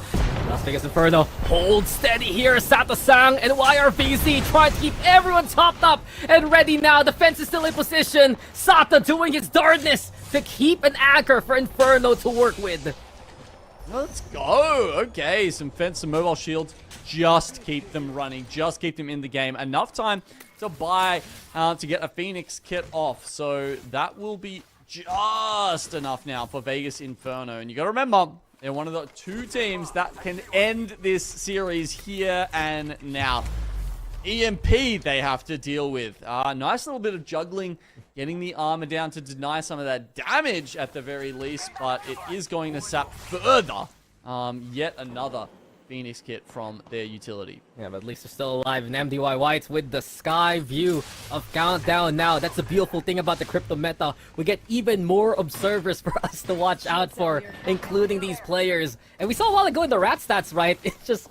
these cryptos know how to stay alive. Lonely Let Gone, especially with those impeccable rat stats. We've seen many games with them getting places points because of it, but Heroes want KP instead here by Siphon. They find the squad already rotating their way. The push, though, non-existent. Instead, they just hold steady by the houses here.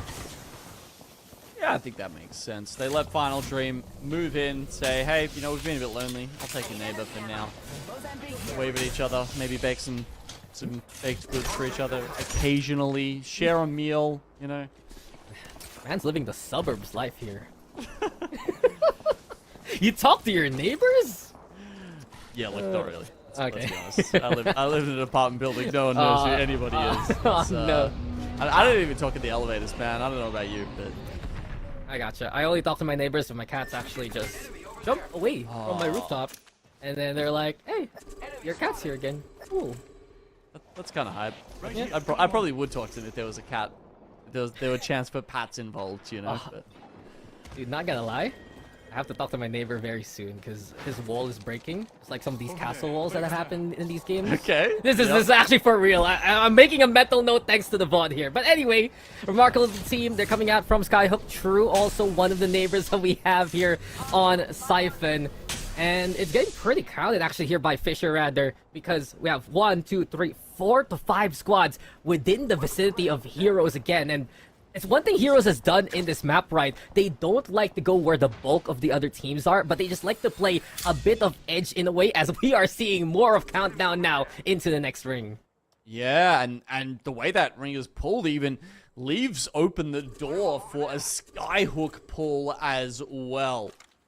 So if we're having a think about how this affects our 2 match point teams, Las Vegas Inferno are very happy with this. Not only if it pulls to Countdown, even if it pulls to Skyhook. They have one of the closest places to go with that. And then, of course, you've got Vegan. They're sitting all the way back out on the sort of the western lava fissure, so they're not in a good spot here for Game 6. Yeah, WWBD eliminated now by Bear Claw alongside MDY White's efforts. It couldn't make it into Countdown. And one thing I like also about Inferno's position is we've seen rings actually end where outside the ring is at towards their north. So there's still a chance for it if it's the middle ground of Countdown and Skyhook. They still have a good position. X and Y though, 4 points away from match point eligibility. 4th place right now in their standings. And this is what they've been wanting. An edge game coming into World's End. And they're hunting whoever they can. As they check out the caravan, no one inside these fences. Cool, it's clear. And it's only MDY White nearby them right now.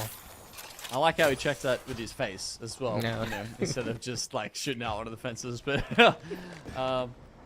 oh, no bushes here, but we got you know, bushwalking, fence checking in Apex Legends. If it's look, I was just gonna give some grats to True there, who actually had a reasonably good first couple of days here in these LCQ qualifiers. They've struggled a little bit more so in the finals here, and obviously we did see some action from Rogers and Co. Throughout the rest of the year. It's been it does feel like there could be sort of the next wave of Australian gamers to come through in Apex. No, I agree with you, because we saw True. How long did it take for Rogers and his team to make their way through Challenger Circle, right? And finally they did so. Split number 2, Raki joined them also. But SWQ, they're just getting hunted here by Sora and the rest. Donut, the only one still standing now. And SWQ, it's going from bad to worse. It's a little bit akin to what happened in Mannheim. The first place finishes, but in the end, it was a 20th. But hey, Olin, he's found Kill Devil, left to a duo now.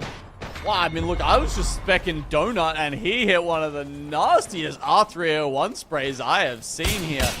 And he took down, who was that? I think it was, no, not Zoyo. I think it was one of the Lonely Like Gone players who might have gone back up now. But, yeah, look, either way, down to just Donut left alive now. And SWP have been really struggling today after, you know, having so many advanced standing points.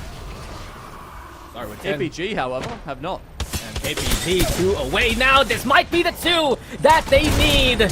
There's the first, and with a scoop of a kill, that's a cherry on top, as Remarkable Team has been eliminated by them. Go golden, KPG. You're up to 52 points in the top 3 and in eligibility. Very nice. KPG join the other teams here on that match point.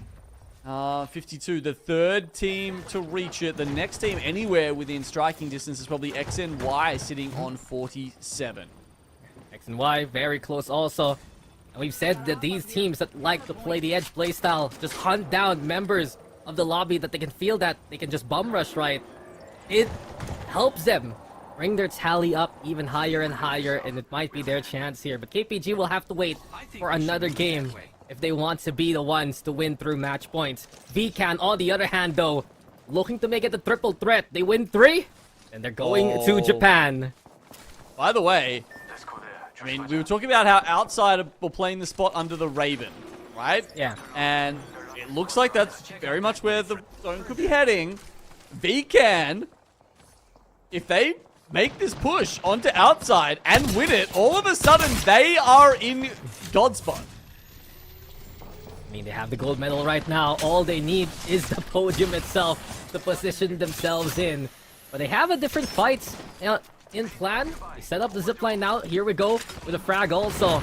Now outside takes notice. Castle Wall into play. EMP as you mentioned. And Dante, look at the fine damage from Avar with the Mozambiques. Big Sue now dancing with the shield also. They break the shields of outside here. And VCAN will will themselves in a position of power. Noel Sang and Kilo, they're already down. Add Nutsuru-sama to that list. And outside is out of the lobby. VCAN with Godspot now. A beautiful castle wall from Big Sue. He actually flies over the top of the cat wall to make that play. Evo's Predator, they come in behind, and they've managed to grab one of the downs here.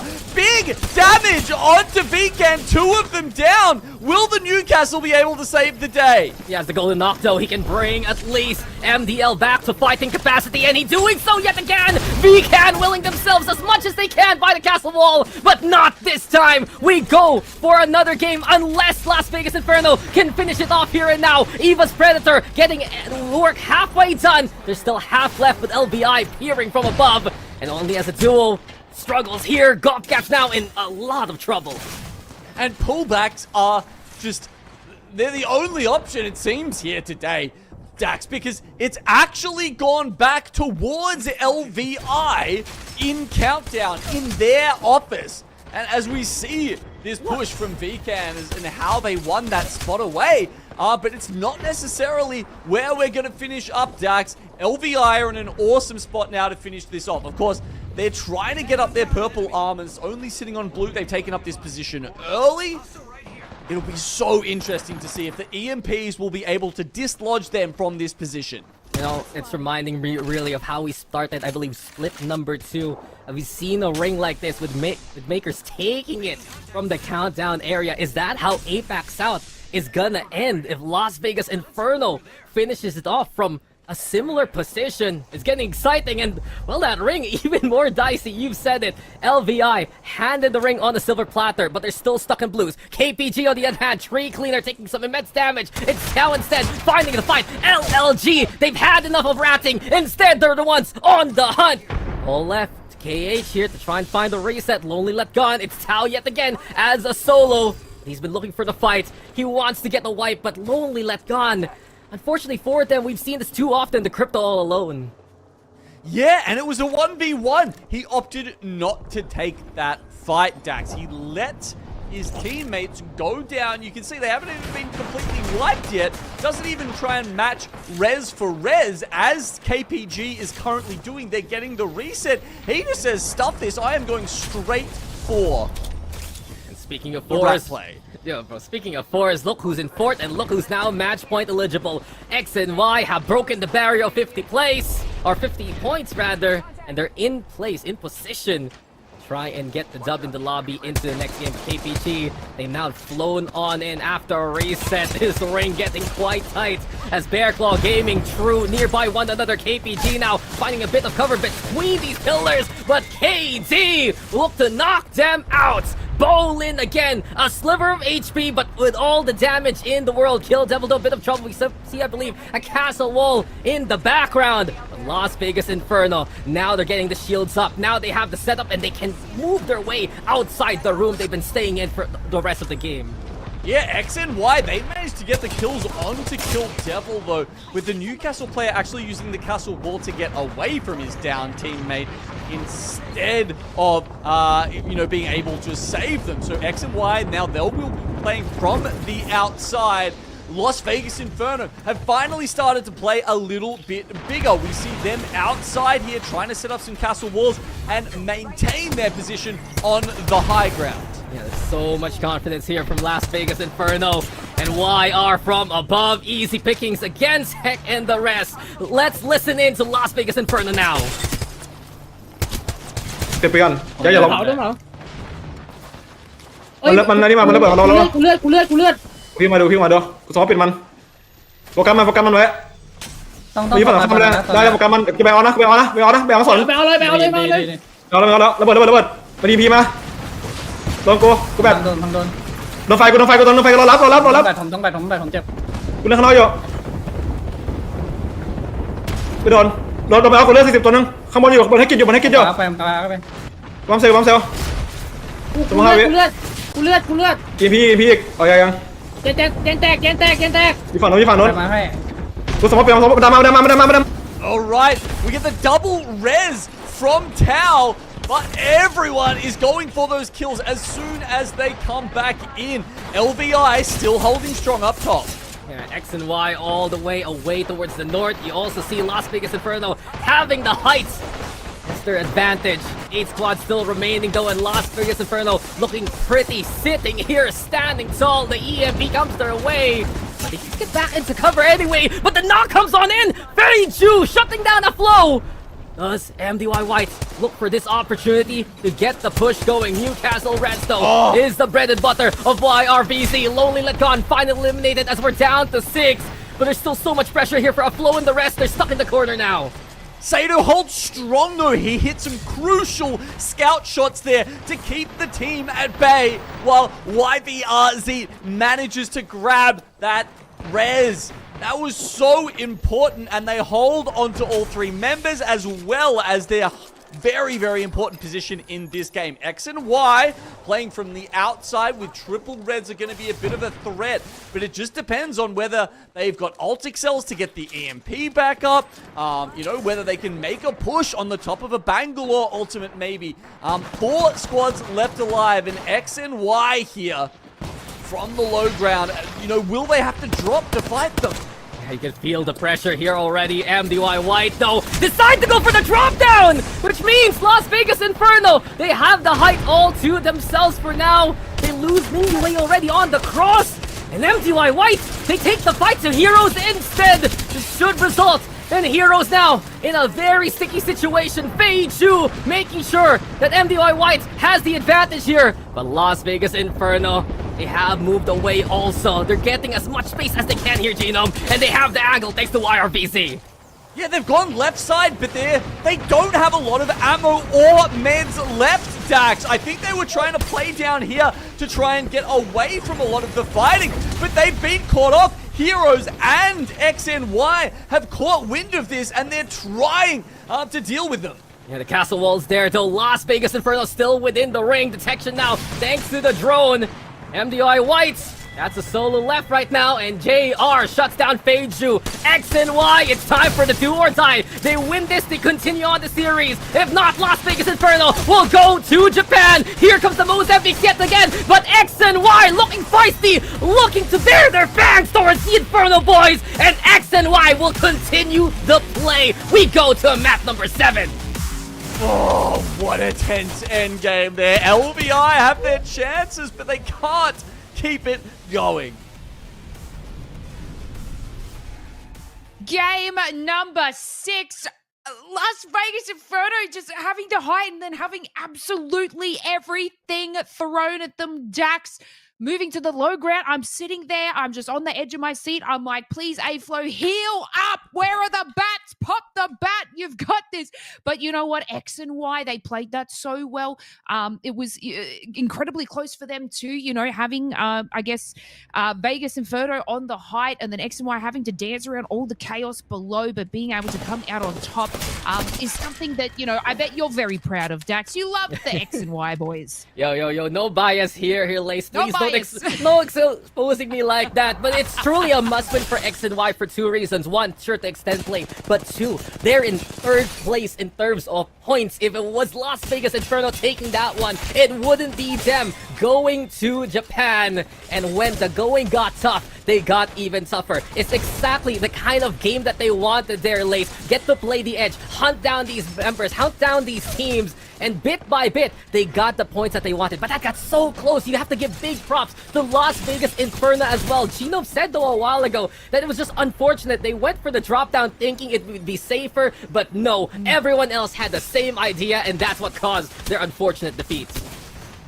Yeah, you know, there was absolute chaos just happening down on the low ground. And, you know, Vegas Inferno's in this position here, getting a couple more kill points, but being able to fend off everything that was coming towards them at the top there, even with a knock and then getting the reset with the castle, is just insane. If they just held on for a little bit longer, it could have been the end, but that's fine. We go again, and that's because X and Y wanted to be victorious and they wanted to get this win. You know, everyone wants to go to Japan, Dax, okay? So I totally understand why these teams are still fighting. X and Y, 12 kills. Insane play from them, of course. YC has been going absolutely crazy in the last couple of games. You know, there was a Storm Point game where YC sort of held on, fought off 2 players, tried to grab banners and unfortunately went down, but YC has been putting in the work for X and Y. And then, of course, we've got Las Vegas Inferno, 3 kills, so close to finishing and making this the last game.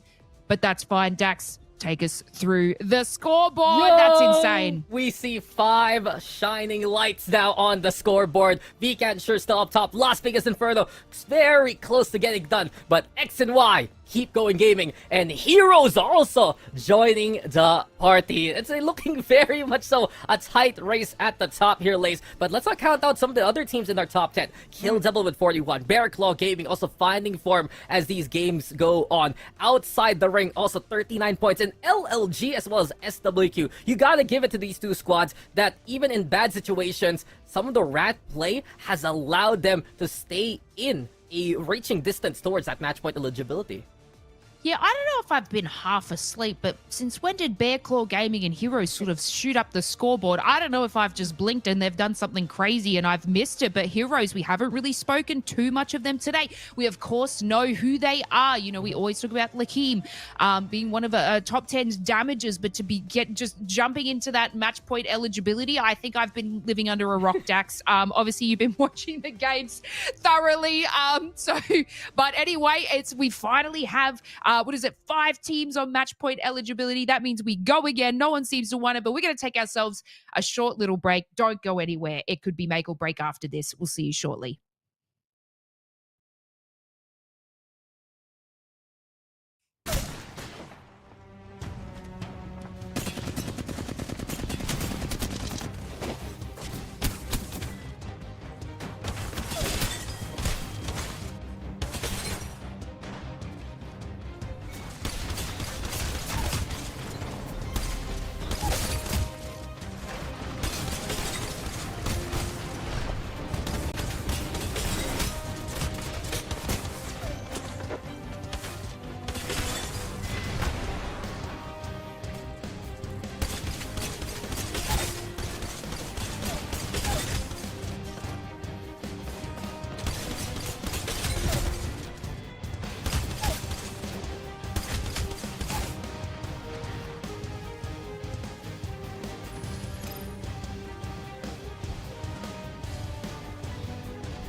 Locked and loaded.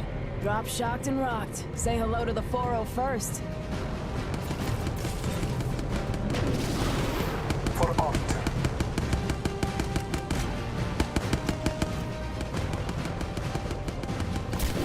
Get ready for a world of hurt. Kill confirmed. Gonna add you to the list.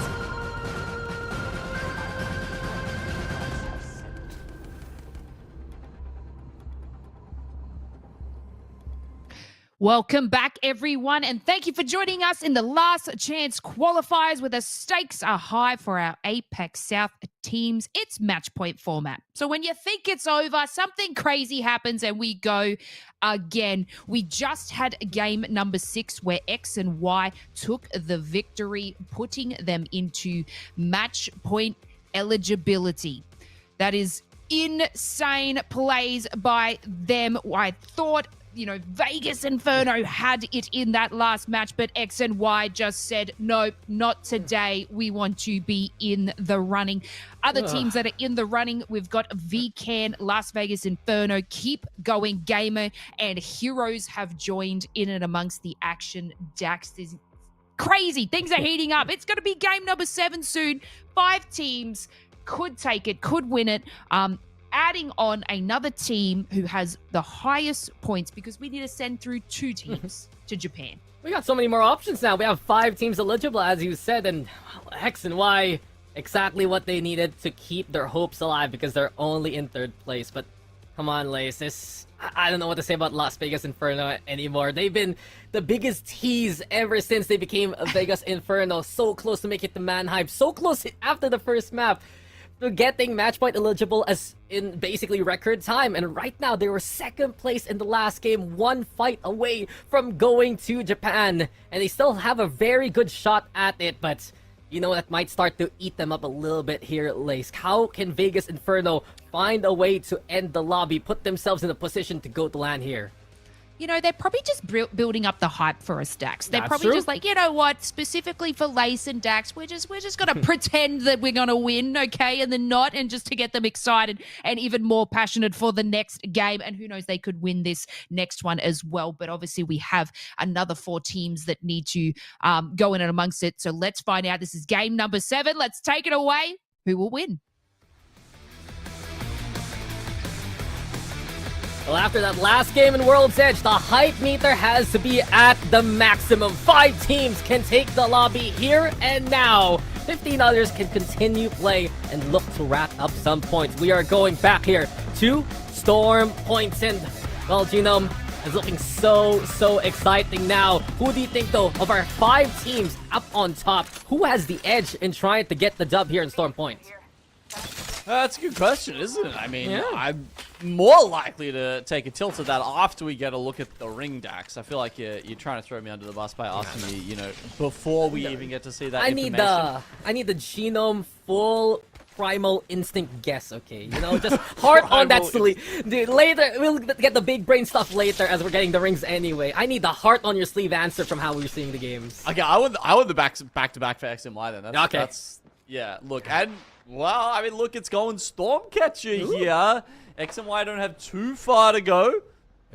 Maybe they can make a play through Secret, you know, maybe over towards Cliffside. I'd like to see that. We've seen some interesting finishes around Stormcatcher recently. I'm thinking, what was that? It was like one of the last games towards the Germany land that was over near where Havoc is sitting right now.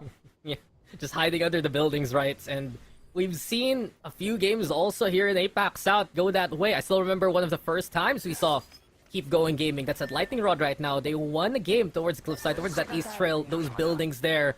And maybe a chance for it to come back again. We're getting a few throwback rings in a way for the last few games, from what I realized. It's like, I know this one. The only one that has been so different was the one that Outside the Ring won a while ago. That's like, how does that feel that way? That was truly wild. Like, that is one of the pulls of all time, I think. It'll be studied. That is for many a season from here on. They're gonna be like, how dare you not be able to read the pylon looking ring into outside of that one building that's on top of everything else. You know, by the riverside. How dare you not know it's gonna end southeast of that ski lift? Look it, I got Okay, so what was it? 5 teams. Yes, 5 sir. teams now we've got. Having a look at, who's got priority to this ring and going on from there. Heroes do not have that information. They actually have to zip over towards Devastated Coast to try and get that. Meanwhile, Las Vegas Inferno, all right.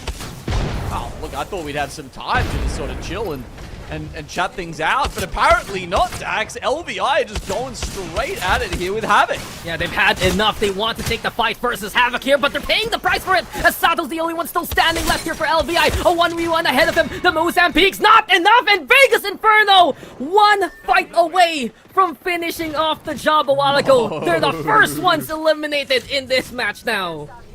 That is so brutal. Havoc. I mean, it was a close fight. I mean, they almost brought that back. It was literally one Mozambique shot left on Havoc, and it's kind of just, that's the meta at the moment, right? Like, you miss that Mozam shot one way or the other, and it's everything. That's your whole team's life in your hands. You have so much range with these small shotguns, but you said it, if you miss the initial burst especially, well, how do you sustain that damage moving forward? And LVI, it is just so unfortunate, because this team, they've shown so much promise, really, from when they came into split number 2, got the Vegas Inferno sponsorship. It has just been an upstart performance from them to be one of the faces to be known here at APAC South. But, well, they're not going to see them right now. Kill Devil, though, to find their own reset here. Imagine, Dax, if for the second time, because obviously this happened in Pro League. Yeah, exactly. It was so close to qualing. 2 points. That they get once again just so close to making land and then falling just short. That would be brutal for these guys. And it's been quite a year, really, for LVI. They're hoping now for a game number 8 to try and get a bit of redemption. But we've seen a few squads already moving in towards the Stormcatcher area.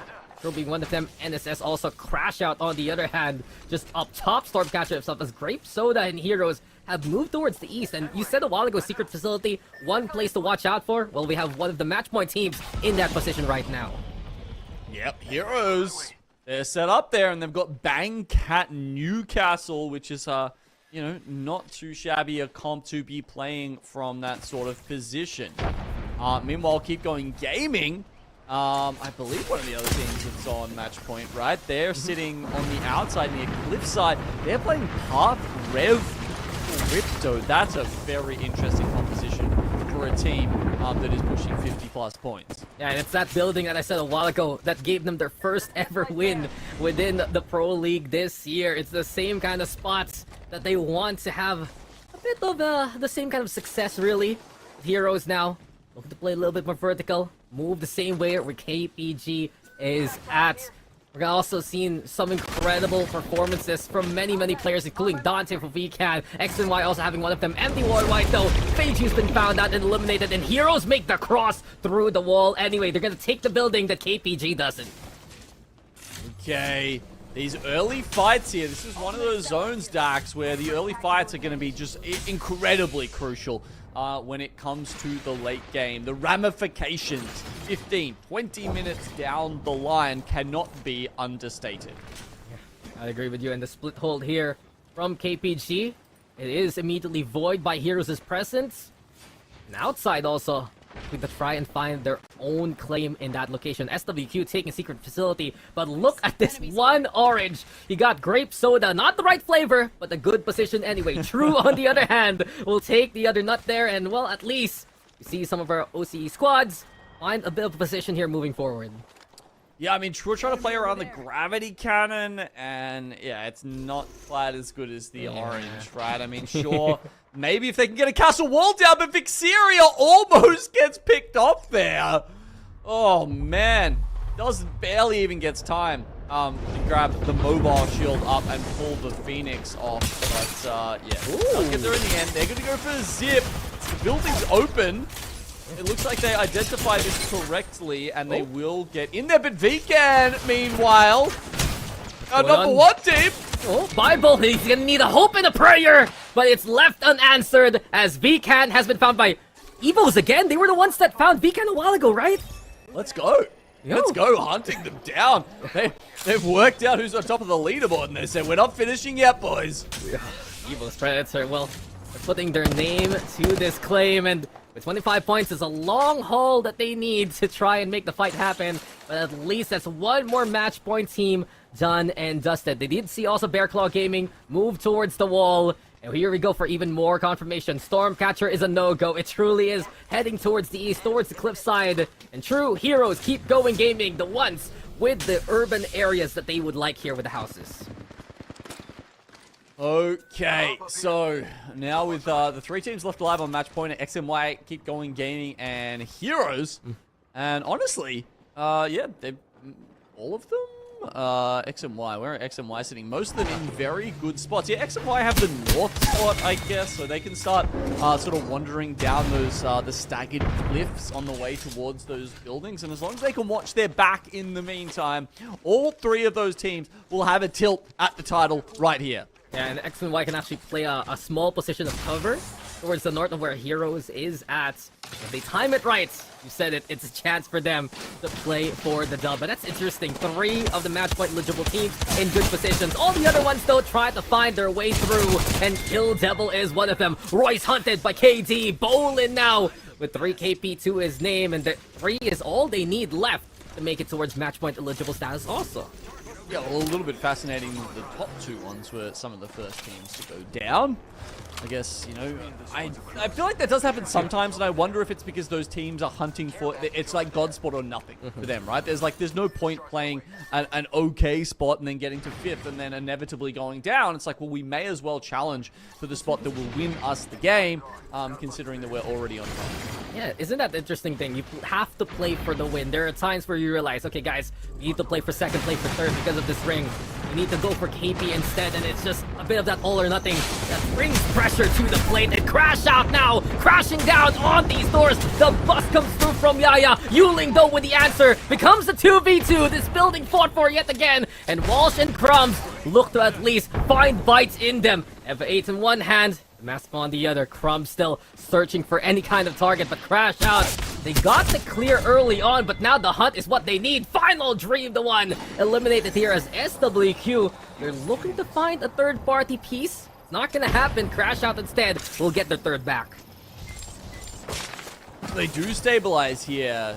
I wonder if they are wondering whether the zone will come to them east of Stormcatcher, but where it is at the moment, we'll get that confirmation in about 15 seconds. It looks like it's probably going to go towards the edge of the map and those buildings that we've been keeping our eye on. SWQ are currently the team inside Secret. They've got it fenced off, and they're going to be trying to deny any of those teams, you know, like Crash Out that we saw, if they try and make their routing through the mountain in order to get to that final zone. And yes, it very much is the buildings to the east. We've got Cliffside. Ooh. No one, you know, not that it's a POI draft here, Dax, but if anyone were to pick Cliffside, this would be the game. Yeah, it'd be a head scratcher for someone who starts there. But in any case, Keep Going Gaming, Heroes, and True, the ones to watch out for. LLG, though, there's been a lot of rat play from Tao. We've seen Roy initiate fights. Very well versed here for LLG. Struggles yet again as only 2 are still standing up top. Remarkable team though. CS Squad ahead of them. EMP coming online also from CK. A remarkable team looking for any opportunity to make this push happen. This of course versus Bearclaw was left to a solo. Bearclaw Gaming now eliminated here by Crash Out on the other side of it. The remarkable team say, okay, not enough KP, we'll get the bins instead. Yeah, cool. They'll take the Mythic bin. No worries whatsoever. Bearclaw Gaming, they took a super late rotate. It was an evac coming out of Zoo Station. As you can see, the spot that they found was no good at all. Just getting crunched in between Crash Out. Remarkable team. Remarkable team do hit the Mythic bin, so they're now up to triple reds. Obviously, you know, something that's very different now. A way to sort of get into that end-game armor position.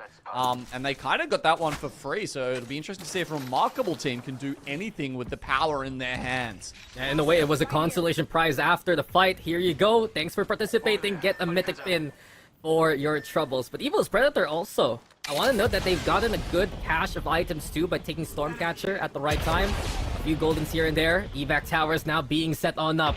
It'll be interesting to see where Evo's Predator decides to land. Havoc also flying by, Crash Out and the rest. And they might run into where True is located, so these squads using the balloons now to get in position. They're gonna have to find somewhere safe to play from. Oh, Gobcaps, he tries to get off the evac, but luckily, sort of luckily, not luckily, he gets off early enough, or gets shot up early enough that his teammates know to come back and try and grab the reset. Even if they don't get the position they may have been after taking that evac out. Havoc though, inside now, playing a bit of that ground floor versus Heroes up top. And so they're forced to go for a coexistence. Heroes less space to work with, but at least more cover right now. Now 4 squads within the same vicinity. X and Y also still now concentrating forces towards the north. Crash Out now.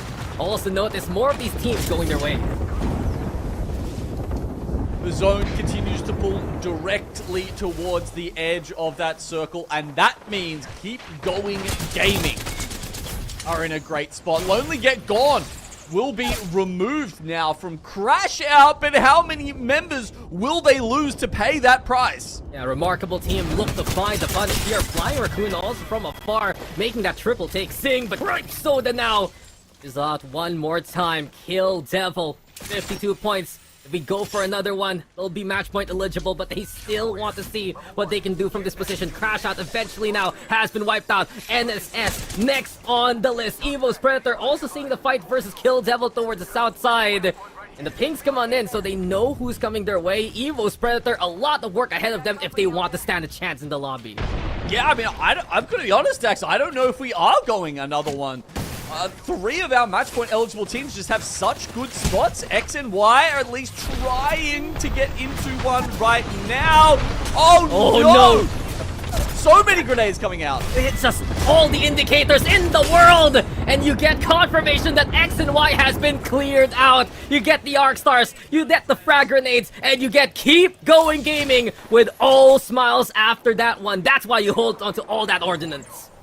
Okay, that was a straight caster curse. Like, literally as soon as I said that, like, magnetic grenades coming towards X and Y.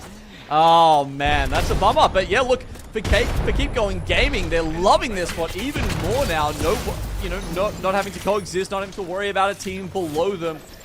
They are in an awesome, awesome spot. Yeah, KPG is the Japan slot handed to them on a silver platter. It's possible here as Evo's Predator. It's a different case. They just want to find a seat at this table. But Gopcaps, he's been denied any reservations. Papa Pip, same case. Ooh. Evo's Predator will go home hungry after that one. Remarkable team can't stand the pressure of the ring. And while True holds them off, we're left to 6. True right now needs to get back into their building. Remarkable team going down. Yes, SWQ still safe within the mountain right now, and Kill Devil just bunkering behind their Newcastle wall down on the gravity cannon. The zone pulls even further towards KPG. The other thing we should note here is that with X and Y going down, essentially no one has a chance to overtake VCAN now and grab that second place if this were to be the final game, Dax, because sitting up there at 80 points, the next person left alive, next team left alive is, probably KPG at 60 points. They're still 20 away. Yeah, and they're gonna get the slot instead through the match point win if that's the case. This is why the double trouble from the 2 wins that we saw a while ago for VCAN, boosting them up. And speaking of who's boosted on up, KPG, height now to work with. They realize though, the crates to the south taken here by Kill Devil. Pressure now mounting towards KPG, who needs to keep a cool head if they want to win this. EMPs coming in! The full set! Kill Devil can't even make it up on top here as the Mozams sing out. Keep Going Gaming! They've been shoved off the roof! Kill Devil finding the clutch in them! And it's up to Bolin to Boring to just keep KPG's dreams alive, but he's been hunted! Kill Devil saw them vanish in front of his eyes! And Keep Going Gaming will have to go next if they want to make it to the next land. Kill Devil keeping their hopes alive. The only one who can take the lobby now is Heroes. But it was really True that came out on top after all of that because they held the high ground. There are zip lines now set up. Will other people have the chance to take those? You know, if we get some more EMPs coming into play, but Kill Devil, they managed to get 2 back up and alive, Dax, but damn, they really just, you know, took this at the end of the map here. It's such a struggle here for Heroes. They get the castle wall set up, the mobile shield's there, but why don't we listen to the Heroes right now as they fight for their lives? Solo deh kayaknya solo deh kayaknya dia solo dia. Solo Axel tuh di yang drop. Ini Axel. Look at John. Ya kita aku harus gol di aku. Harus di gol aku nih. Aku boleh kali Bas ya. Gol aku Bas ya. Lihat Bas. Ya. Solo dia. Dia bisa ngeres ya. Dia ngeres. Gol di aku Bas ya. Aku sekarang ya Bas ya. Artinya. Oke. Hati-hati kan kiri kasih tai banyak yang kan kayak. Iya. Pengen kasih tesin. Ngeres deh. Enggak ada ulti ya. No. Harus dari ini Jack ya. Iya. Yang atas lagi project. Kelar. Harusnya enggak ada don kita bakal bantu kita. Hati-hati sini, hati-hati ke sini dia. Iya. Ya aku Q nanti, Bos. Well, Heroes has the bunker, but Kill Devil is decimating the heights. They get the wipe onto True. Now Heroes peering towards Havoc here, but KD, you have to watch out for this squad. We've seen so much ordnance from the other side of this castle wall here, Genome, and Heroes, they know the pressure is mounting behind them. Yeah, will Kill Devil be the bunker busters? There's slap bang between the two teams here, and the only chance they've got, I think, is if Havoc runs directly at Kill Devil. Ooh. Is that happening? It's possible. They're taking the south side now. They're angling themselves to play on the height. But here we go. Death from above. Bolin becomes the AC-130, and he just lets it rip with the Havoc's well. Now back onto height. The bow check 2 comes in clutch to keep Havoc away. And Heroes, they get a chance to go for the medkits, but you can see the damage, the pressure mounting on Heroes now. They weathered the storm though. None of them are down. They're now moving out of that position, trying to make themselves a little less vulnerable from these attacks on the top. But the EMP comes in. Can Heroes once again survive the onslaught? Make the drone though. And now Havoc creeping closer and closer to Kill Devil. Do they realize it is Heroes right under them here? They have the shield advantage. They still have the castle right now. Levy yet again peering through this area. And as soon as he goes now for the peak, Heroes able to beat him back, but you can feel the pressure now. It's Heroes who's gonna get pinched here, Genome. Is that the evac from Havoc there? It felt like they could have potentially gone over the wall, but they actually catwall themselves off. This is a fantastic play. It means Heroes and Kill Devil almost certainly have to get into it. Do they want to play just yet? A second catwall comes out. Now Moby Shield now, Castle Wall gonna be set up again, and Kill Devil still behind EMP though from the highest of all heavens. Moby Shield again, Kill Devil looking for the shielding now before they take the fight towards Heroes. And eventually they'll have to relent, but Soyo drop, Heroes finding more, and Heroes now is gone into chaos. It's Kill Devil who takes the dub, and well, that's game number 8 for us coming our way. I wasn't ready yet. I wasn't ready to be done. That means we're gonna go to game 8. Kill Devil, I mean, honestly, they played that one very impressively. I mean, it was a full send onto, who was that up the top there, Lace? I think it was, who was the first person to hold that roof? Because there were so many people over the course of that game we saw up there. Gosh, I just blinked and that team at the top was there. I can't even remember who that was. I mean, we were sort of, watching to see what Heroes could do at that point, and then Kill Devil's just like, don't mind, we're just going to do our thing over here. But like our match point eligible teams, Genome dropping like flies, Vegas Inferno out at 20th place, then VK, then X and Y, KPG falling to the hands of Kill Devil. And then Heroes was holding on for dear life, but, they had the blue shield, so we were kind of saying that's a little bit difficult for them. But, Kill Devil, they're just bringing the fire from hell at the moment to make this go again. I'm a little bit gobsmacked. I might have to go, put on some comfy clothes because it seems like we're going to be here for a very long time. You just have to be so careful in that spot as Heroes, because you can't really make the first play, right? Like you're taking fights against teams with full red armors, they are just going to try and spray you down. And once you get the cracks, all of a sudden, the deficit's kind of just too much to make up from that point. So, look, Kill Devil, I mean, at one point they were down to one player left alive, and they walked away with 19 kills. When did that happen? When?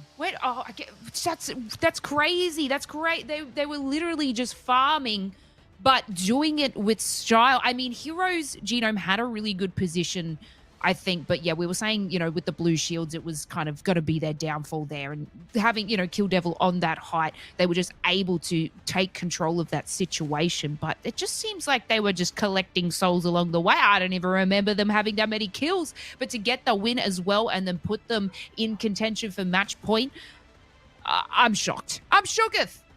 Yeah, like almost 3K for Bolin as well. Damn, dude. All right, well, look. Las Vegas Inferno, we can see them going out at 20th and VCAN at 17th. So, yeah, we'll have to look out to see if those two teams who, were on top of the lobby and it looks like still are on top of the lobby, but not by a lot. The fact that those two teams went out so early has meant it gives the rest of the lobby a little bit of time to catch up. And they do. Kill Devil, X and Y now up to 72. And the other three teams are also there on match point now within striking distance as well. So, yeah, look, we're getting into that juicy segment of the match point finals where it's anybody's game, Lace. Yeah, and I mean, like you said, someone could definitely catch VCAN, take over the top points. Someone else win match point eligibility. So VCAN need to be incredibly careful going into this next game. But I guess, Vegas Inferno are probably feeling a little bit good. Getting knocked out at 20th spot sucks, especially when you're on match point format. So they need to take this game, incredibly well. Otherwise, we might see them fall out. But I know that they can do it. But I don't know, coming off that, Kill Devil seem to be getting this little itch of momentum. So seeing them come to fruition just in that last match, yeah, I can't even sit here and be like, this is who's going to do it, because who knows? We could have someone of the likes of Keep Going Gaming, or sorry, I should even say SWQ. Do something crazy, get match point eligibility, win it. Like, we could just be here all night. Yeah, I mean, SWQ, they were looking good, in the previous rounds of the qualifiers. It feels like it's been so far a day of sort of big games, with people coming through, 19, 23 kills, per game. SWQ don't generally sort of strike you as the team who do that. They're more of like a slow and steady wins the race kind of team. And at this point, if they've slipped behind a little bit, I absolutely think that they can, take out some dubs here, but catching up in points-wise, like, that's going to be hard. Yeah, and I guess we could talk about Havoc as well. They took on Vegas Inferno, I believe, in that last one to knock them out. So maybe that's given them a little bit of a spark of confidence. They are also on match point eligibility with the 50 points. So, we could see Havoc, who we haven't really spoken about much today, do something crazy in the next match. But take a short break, guys. Get some snacks. Put on your comfy clothes. I know I will be, because who knows who's going to win this or if we go again. But we'll take a short break and we'll find out shortly.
have tricked you. Whew.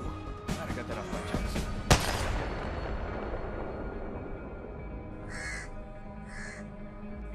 Tell Death I said hello. I feel lava.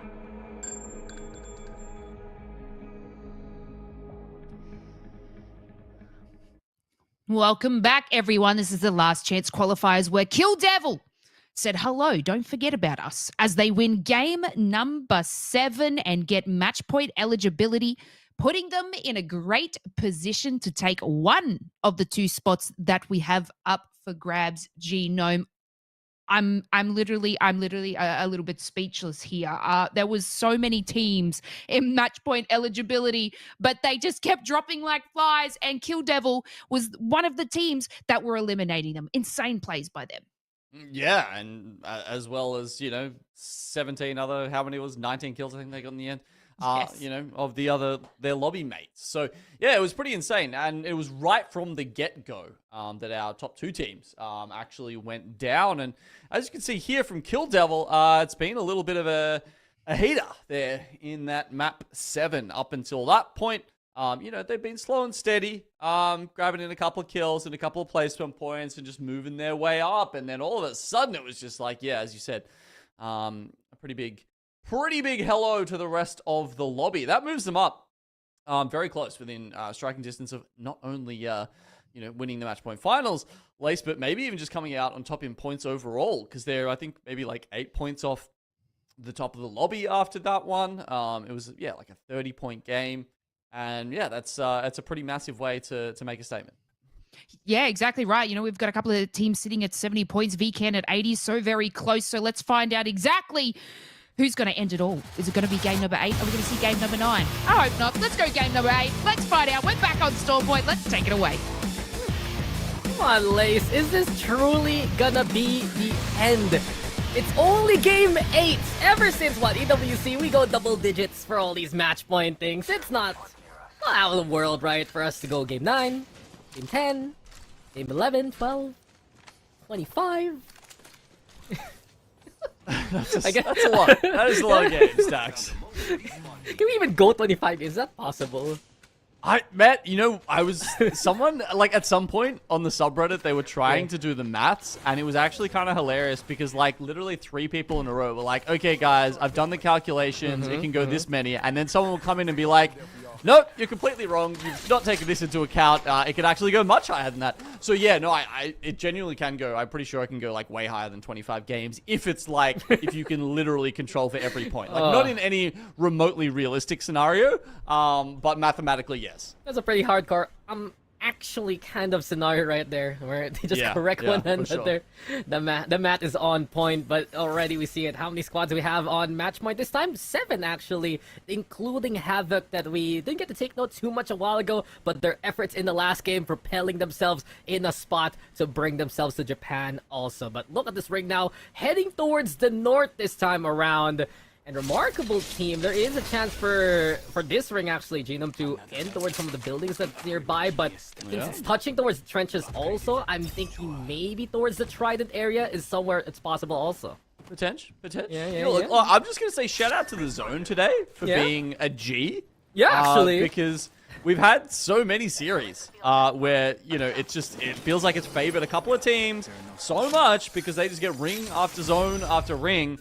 And today, they've actually spread out quite a bit. So, shout out to the ring for, mixing it up a little bit. RNG bless. Look, we had one Skyhook circle. That's it. The other one was countdown. I'm counting it as countdown. That's an okay amount. I'll take it. Skyhook is good every once in a while. Exactly. Not all the time. As a treat. It's like dessert. And that is sweet from Bolin. Kill Devil is just on a rampage, continuing on the momentum they had from the last game. And Feiju is their first victim. Damn. Oh, you thought they were going to stop because they're on match point now? No, sir. They're coming straight at you. And that's going to be MDY White, the first victim. Hopefully they don't stay there looting too long. They got NSS on the back of them, or they just will, they turn around and decide that, there's not enemies, only victims in the lobby.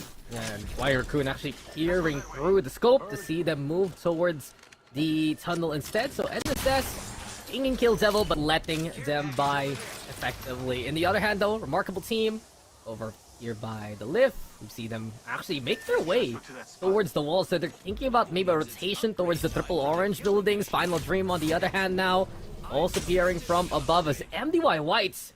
They get the reds going, so we're back up to 60 players here into the lobby to start with. Yeah, that's kind of crazy. Like, the amount of respawns that you see in a crypto meta just far outstrip anything else. And it's like, yeah, those early game mistakes that would genuinely like ruin your entire game are, you know, are no longer actually that it's just a slight blip, just a small, you know, delay in your rotation now. I think it's also affected by Newcastle being meta, which means it's a support legend, so you can craft banners as a plan B. But Crypto reminds me one of those, you know, those claws that you can bring around where you can grab things from afar, the grabbers. Oh yeah. That's basically what the Crypto drone is. It's like, yoink. I'm gonna press the respawn down. Thank you. I love those as a kid, not gonna lie. Yeah. I still use them sometimes. Yeah? Yeah. Like to reach things high up, or? Yeah, dude. Like, sometimes I feel like I have T-Rex limbs where I have, like, these small arms. that one for that one Disney movie, what's that called? Meet the Robinsons, where I'm basically like a Lego man. Roots is right, something like that. Yeah. I don't know. I got those inbuilt. Bro, look, I can't reach my back as well as I should, okay? That is my one real weakness in life. Anyway, though, Heroes, they're actually under pressure here inside one of the markets, and it's Bear Claw Gaming just hounding them right now. Yeah, they're taking it pretty slow, though. Got one on the roof, two on the floor, and they've got Heroes kind of penned in here. Who's the one who's going to pop the EMP? They don't. They get one shot, 45 with the Mozan into the drone, but it's not enough to stop it. And that means that Heck, with that ultimate, will secure the victory for them. Tries to get the gold res off, but two other teams come in. Oh, another EMP, it's play. Bear Claw Gaming now feel the pressure as BCAN have jumped at this opportunity. Lonely Left Gone will let this by. Bear Claw Gaming, though, still under pressure. And interesting enough, both VCAN and LLG just disengage, and Bear Claw Gaming sweating bullets, but they stay alive. That's insanely lucky for BCG there. That both teams push in at exactly the same time and scare each other off. The other thing is, BCG, I mean, you know, we haven't had the bin reset yet, Dax. They did have the gold knock for Limo. So, and you got to remember that those higher tiers of loot, they actually decrease the probability of those showing up earlier in the game because of how many of them we do find after the bin reset. So that's honestly like pretty damn lucky that BCG had that to get themselves up and going after that fight win. And perhaps that's why they played a bit more aggressive there versus Heroes. But a bit of a jinx continues. Another match point team loses out early on in 20th place coming into these extended games. Yeah, and Heroes, I mean, you know, they maybe thought they had a little bit of a chance last time, but, well, they know they're just going to have to watch on, and, you know, fingers crossed that one of the other 13 teams is able to take this one out. The ring, interestingly, once again, look, at this point, if you're at IGL, do you just say, I think this is where the ring's going, so let's go somewhere else?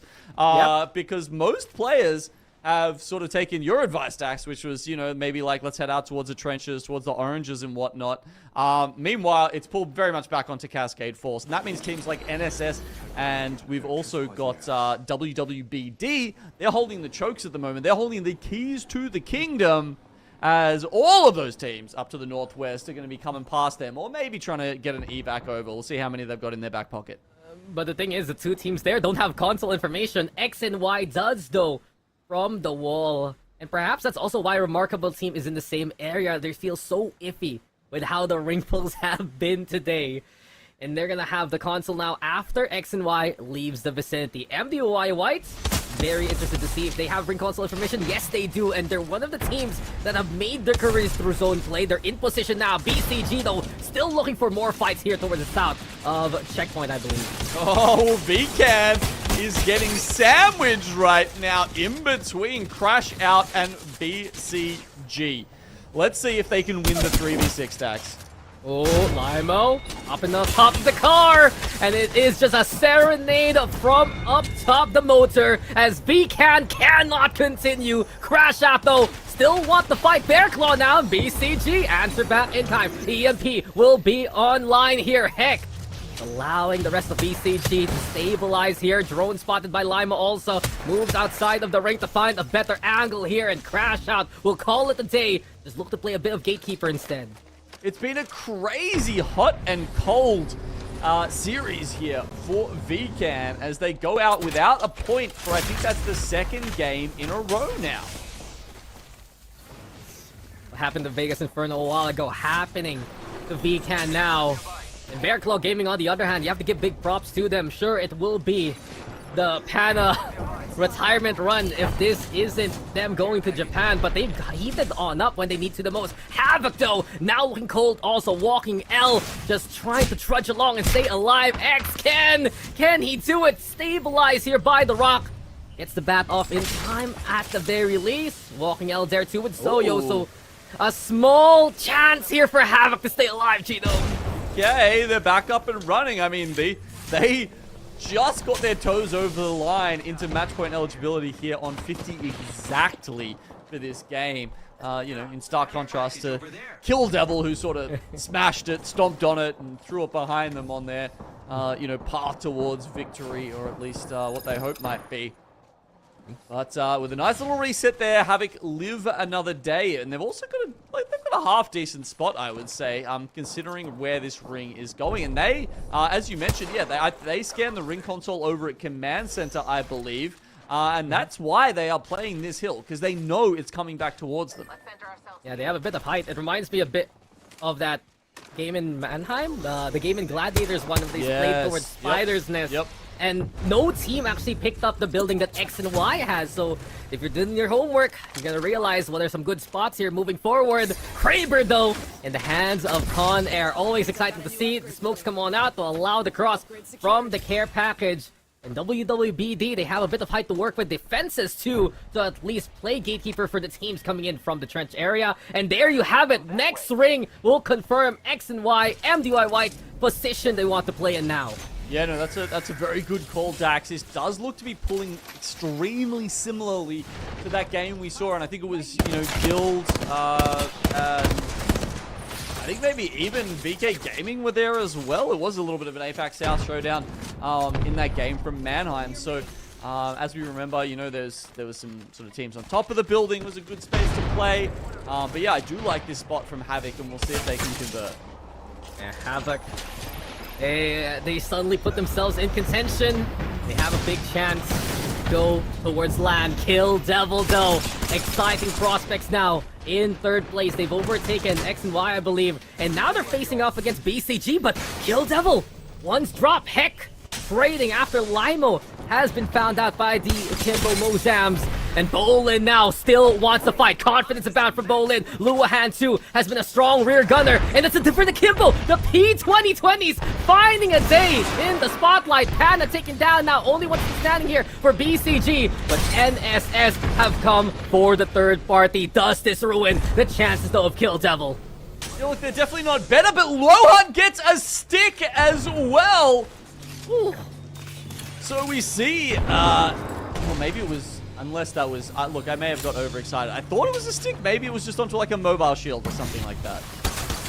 It gets damage done and Kill Devil stabilize anyway. The reset thanks to the castle wall again. And KD have beaten back NSS, who refuse to continue the fight. Instead, it's a scramble towards Cascade Falls. Triple red still for NSS. They have a chance versus Final Dream, as well as True. Just pick apart of this POI. And we see now even more confirmation of our next ring. X and Y, MDY White, Vegas Inferno also ones to watch out for here. Yeah, I mean, X and Y, they already got double purple. Is early in the game, along with having a priority spot here. No. Is fantastic, as Kill Devil is struggling to deal with Roy's band of bandits here, and they will go down. Also going for parkour over those crates. Also tries to find a shield swap along the way. Yaya now putting the pressure on. And we have LLG lonely in the corner. They have the castle set up though. Lonely Lacan eliminated. Evil's Predator 2. But just kind of sad to see Kill Devil fall this way. He used to sub for Dreamfire back in the day, Roy. Why'd you gotta do him like this? Once friends, now foes. There's probably quite a few of those teams in here, not gonna lie, with all of the roster shuffles over the years. Final Dream! Oh, they completely take Crash out by surprise. Didn't seem to be even a flicker of recognition that there was a team directly behind them. Yeah, Final Dream, the last ones in the building and get all the KPN loots to themselves. ECG though, behind the grab cannon fence.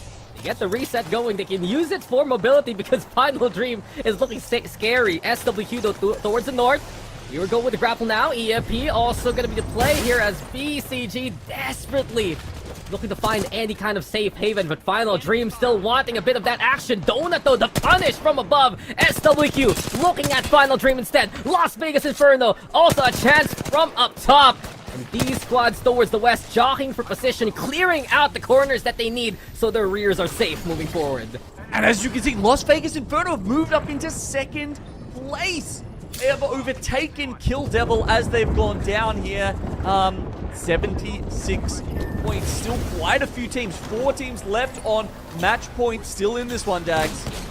And Bearclaw Gaming using the mobility of the Newcastle to the full degree. Panado just slides in after the zip. He's the only one still standing now.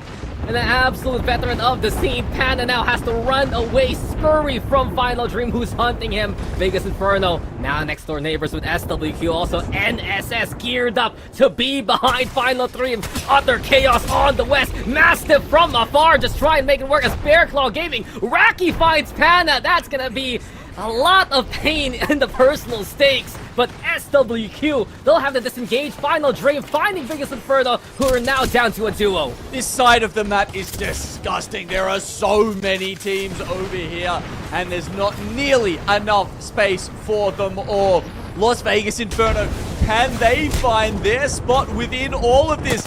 One of them's already gone down. A Flow is just hoping that Sato pulls up a sick clutch there with the Peacekeeper. He's gonna put paid to Final Dream, but that's not it. He needs more. He needs the shield swap, and Vegas Inferno, they don't make it. Sato's PK sings well, and he showed Papa who's daddy with that shot, but it just wasn't enough. True instead now taking the position. Havoc right behind them also, so keep an eye out for the squad. But SWQ, they're running into another team too. It will be WWBD on the triple reds. SWQ though still winning the fight anyway, and WWBD with all the gear they had, they fall at the seams, and SWQ says thank you very much for the Kraber. Donut scoped in, signature gun hits it for 189 from such great distance. Watch out for SWQ. Havoc now down to a duo. He's not the only one with a Kraber, though. We see JR from XNY connect with his as well. And unlike most teams who have to sit in Godspot and just wait their time out, XNY have not wasted time. They've got red, purple here, as well as care package weapons. And XNY hit another shot and are looking to take over the roof. Mingyue, where did you go? X and Y though does get traded. Feiju putting in work with 1 HP and MDY. They fall to YC with 1 HP. What are we seeing from X and Y? They've taken the stop spot on the points now. But they only won that fight with such little health left that they might not be able to get the reset. YC doesn't even go for the res. He plays his life. He has to hope that the other teams provide him an opportunity, but I don't think they will. SWQ has the roof now. Why would they ever fall off it? Ooh! Well, and he also takes out the other match point team energy. Oh no! Ken is not enough this time. YC knocking down one of Havoc's there. And if Havoc took this lobby, it would be X and Y going with them to Japan. But SWQ, 53 points. Their match point eligible coming in the next game. We're left now to 4 squads. True also in the running. Oh my god, Ken's crawling back inside. Havoc might be able to get the res here and get back up to 2. As you can see on the ticker up the top, the 2 teams on match point. X and Y only has 1 member left alive. Havoc are trying to get the res to get the second back up. But the chances of them taking out SWQ or True seem laughable at this point. Yeah, Thermite's such a nuisance. YC has to give up the doorway. And True instead, they have everything they would like except the heights. SWQ on the other hand, Kraber in hand. And Crazy Kong watching out for this. I think they have 2 actually. If we check Donut and his inventory. In any case, SWQ, they have the setup, they have the pylon, and there you go for confirmation. 2 Krabers just here for a squad fully kitted now. 6 bullets left to do with something 5 now as that shot goes astray. Havoc did get the reset, by the way, so back up to 2. YC still a part of this. Maybe if an EMP goes the right way and they catch people while stunned, is there a chance that Havoc can take this out? Yeah, SWQ, they're the Christmas ornament shining up top the tree, but Havoc found instead X and Y, and X and Y, YC, what else can you do here? It's not gonna happen. Left to 3, Raki will continue the rampage of True in the lobby as SWQ just watches all of that from above. The zone, pushing both of these teams out. True wait below the lip of this wall for the teams to jump down at them. But who's going to have to move first? Will it be the team inside, Havoc, or will it be SWQ playing on the roof? Yeah, SWQ, they're going to have to give this up eventually. Nothing can be gained without losing. Even Heaven demands that as this ring looks to close on in. Havoc though. Oh no! Now with the ult, but the pylon intercepting a few of them close by. EMP now online. The drop down now here from SWQ as they decide to be proactive. Mobile shield though coming in clutch, but these Mozambiques up close. Big damage from SWQ. True eliminated. Havoc though, is this their chance? Oh no, they get stuck by the castle wall, and Ken, he's done it! Ken, unbelievable from Havoc! They are going to Japan, thanks to Ken, and the duo does it at the end! They didn't even have EMP, Dax! The drone was broken. Ken actually had to come down. Without EMP, they just had the bang ult. He pulls down. You see them get stunned by the castle wall as well, and they still win the fight. I don't know. Like, as soon as they touch the castle wall right there, Lace is just like, it's over. We're going to another game. But apparently, Ken truly is Kenough. What did we just witness here in the LCQ? I quite literally thought, okay, time to get an energy drink as soon as they got stunned on the castle wall, but just the patience behind that massive shot.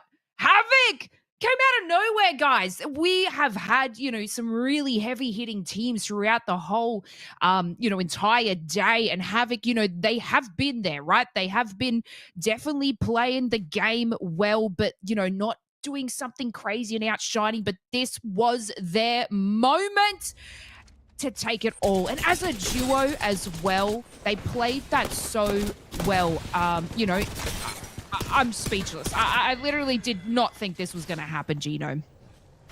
I think there weren't many of us who believed that until right at the moment where it said Havoc wins popped up on the screen, Lace, because that final fight, I mean, look, the fact that the 2 teams sent each other, like, Havoc must have just been in disbelief at that point, crawling into that as a duo, and somehow the other 2 teams just gifted to them. Bro, they tripped up. They touched that castle wall. How did they get away with it? I am honestly speechless. And from everything we've seen of APAC South, what an ending that was. And Havoc as a team, sure, you have a bit of a veteran Fusoyo, but unfortunately, it wasn't the best showings back in his Ash Esports days. And Ken and Walking Hell, these 2 players from the Challenger Circuit. I've seen them around within the lower APAC South scene. But to get the job done at the very end of year 4, guys, I am in utter disbelief with what just happened here today. Yeah, and I feel like X and Y at this point as well, sort of just taking back through the replays, could have potentially had that reset on the roof, Dax, don't you believe? Like, I didn't feel like any team was sort of pushing that. They could have definitely, you know, changed it if YC maybe took the res, but, you know, decided to hide. But, you know, I guess it doesn't always go your way, but it did go Havoc's way. And they have taken the match point win. But of course, and alas, we are sending through 2 teams, okay? It is insane from everybody today. But look at that. X and Y have taken the most points, and they are joining Havoc in Japan. Dax, how are you feeling? Yo, I'm feeling so giddy for X and Y, but also at the same time, why does it have to be the clutch again? It was some of their problems back in Germany with how they're taking these kind of fights, and I do agree with you that it could have been maybe cleaner from X and Y, but hey, the solo gets the job done. Genome was so hyped about it. 1 HP, and apparently that sliver was enough to bring them to Japan. Absolutely insane, but your heart has to weep, for especially for Las Vegas Inferno and VCAP. 80 points, big efforts, but Havoc just shoots up and takes the top spot. Yeah, Genome, I feel like, you know, we've watched Vegas Inferno a little bit, and they always seem to get so close, but not, you know, make it through. You know, they're always kind of teasing us a little bit. I mean, they're going to be devastated, right? They picked up 80 points. Of course, Havoc, you know, they got the win when it mattered, but no doubt Vegas, after having such a great tournament here, are going to be devastated with that result. So close, but once again, yet so far. I mean, Havoc, look at this. It was a decent day for them, but, you know, 64 points. They were... you know, probably far from the best team in the lobby, but it was enough. They come in with those. I mean, look, it was only 2 KP. They only picked up 2 K, and I think that was what the last like 2 kills that they got. It was literally the last team that they managed to take out. The most the most important 2 kills in the entire series. I just want to chip in real quick. The game before this, the one where they effectively looked to play the pincer right on Heroes. That was one of their more impressive games. They found their footing there. And then you go into this one, and they end up as a duo. But with the efforts from map number 7, enough to put them at the threshold. We were all saying it, and I noticed it at the very start. It's like, oh, there's 7 of them now, with them on 50 points exactly. It is just insane to think that this is how we get our representatives to LAN. What? I have to give big congratulations to Havoc after that one. And being a Challenger Circuit team as well, coming up and rising up through the ranks, right? To be able to get a spot to what will probably be one of the biggest champs that we have seen, you know, Japan. It's in Sapporo. You know, if we come out of, I think it was the Asia Apex Festival, they go big. They love Apex. They do everything crazy. And Havoc get to be a part of that with many other APAC South teams. But of course, you know, let's not take away from X and Y as well. They have enough points to take that second spot, Genome, through to champs. And joining many other teams as well. They must be feeling pretty good about that. Have we seen X and Y in a champs before, Genome? I don't think we've seen it in a champs. No, they do have some LAN experience as of this year, but no, not a champs. It's the biggest tournament of the year. I mean, yeah, when you think of the fact that that's going to be the first LAN that Havoc play, they get to go. They get to go to this tournament where you got a $2 million prize pool equal to both of the other LANs this year, and that's their first taste of it. Like, that's pretty damn cool. Straight into the Shark Tank, man, for Havoc. But X and Y, Exactly right. They got their first taste of LAN in Split 2 playoffs in Mannheim, and it didn't pan out the way that they expected. Now coming into champs, that mindset has to be reset. The way that they play can be crafted since it's all the way at the start of 2025 anyway. And it's ample time for X and Y to even mature more. Because we watched this team back then. Was it last year's LCQ when they were setting some KP records, right, in those lower lobbies? And here in another LCQ, they take a record with a big haul of points, 82 here, 100 over 100 on that first day. X and Y is showing that they are one of the newer powerhouses of APAC South, and I am all for it to see them mature and grow even more coming into champs. Yeah, I couldn't have said it better myself, Dax. You know, we're not biased here. Dax isn't biased, but, you know, lots of knowledge there on X and Y. So going to feel pretty good. And then we get to watch Havoc, you know, make their reign. You know, it's a new team that we don't really touch on too much. They get to showcase their skills. Of course, you know, this is ALGS, but never stress. There's still BLGS to happen this year. So obviously we've been talking about champs, which will be in, you know, January 2025. We still have a major tournament to be hosted. So a lot of your teams that you saw today will most definitely be back for BLGS. But of course, you at home as well can sign up to this. I don't know if myself, Genome, and Dax will be signing up. I mean, we could definitely give it a go, but it just shows you that anybody can join in and amongst the action. Of course, go to algs.ea.com and get yourself in there. There are a couple of different times to sign and a couple of different qualifiers, and for APAC South, APAC North, EMEA, and Americas. So it's going to be, you know, a very, very fun, I guess, tournament, but with a big prize pool, Genome. So, you know, it's always good with Nicewig and Greek. You know, they do some fun stuff for them to be able to host a kind of tournament like this, but give, you know, a lot of people a different chance. So hopefully we see some teams that we saw today pop on through. You know, hopefully, yeah. I mean, you say that, but like, you know, with the end of the ALGS year coming up, obviously, you know, rosters that are going to champs are going to be looking to stay and practice together. But apart from that, I wouldn't be surprised if there's some big roster changes. Yeah, and we are going to definitely see a little bit of Rostermania changing, but we have a nice little interview that we're going to have for you guys coming up now. So we've got Eurus joining us. Hello, Eurus. How are you? I'm feeling fucking the wall. Yes.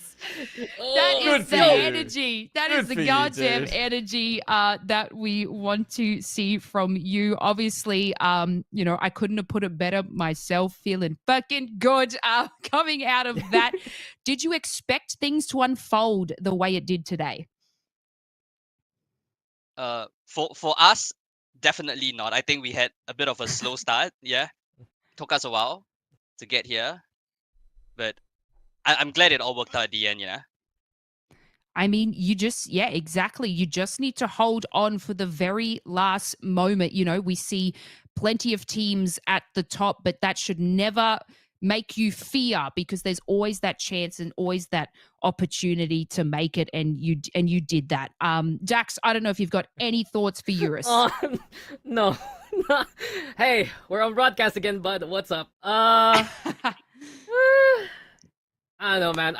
I guess I gotta ask you, any pep talks, any signature Yuri's pep talks to the boys of X and Y in between the games? Just because you said it a while ago, slow start, especially map number 2, map number 3. Anything you said to them to get them back into the running to get all the KP that they needed to win the basically go to Japan? So it was actually pretty funny because yeah.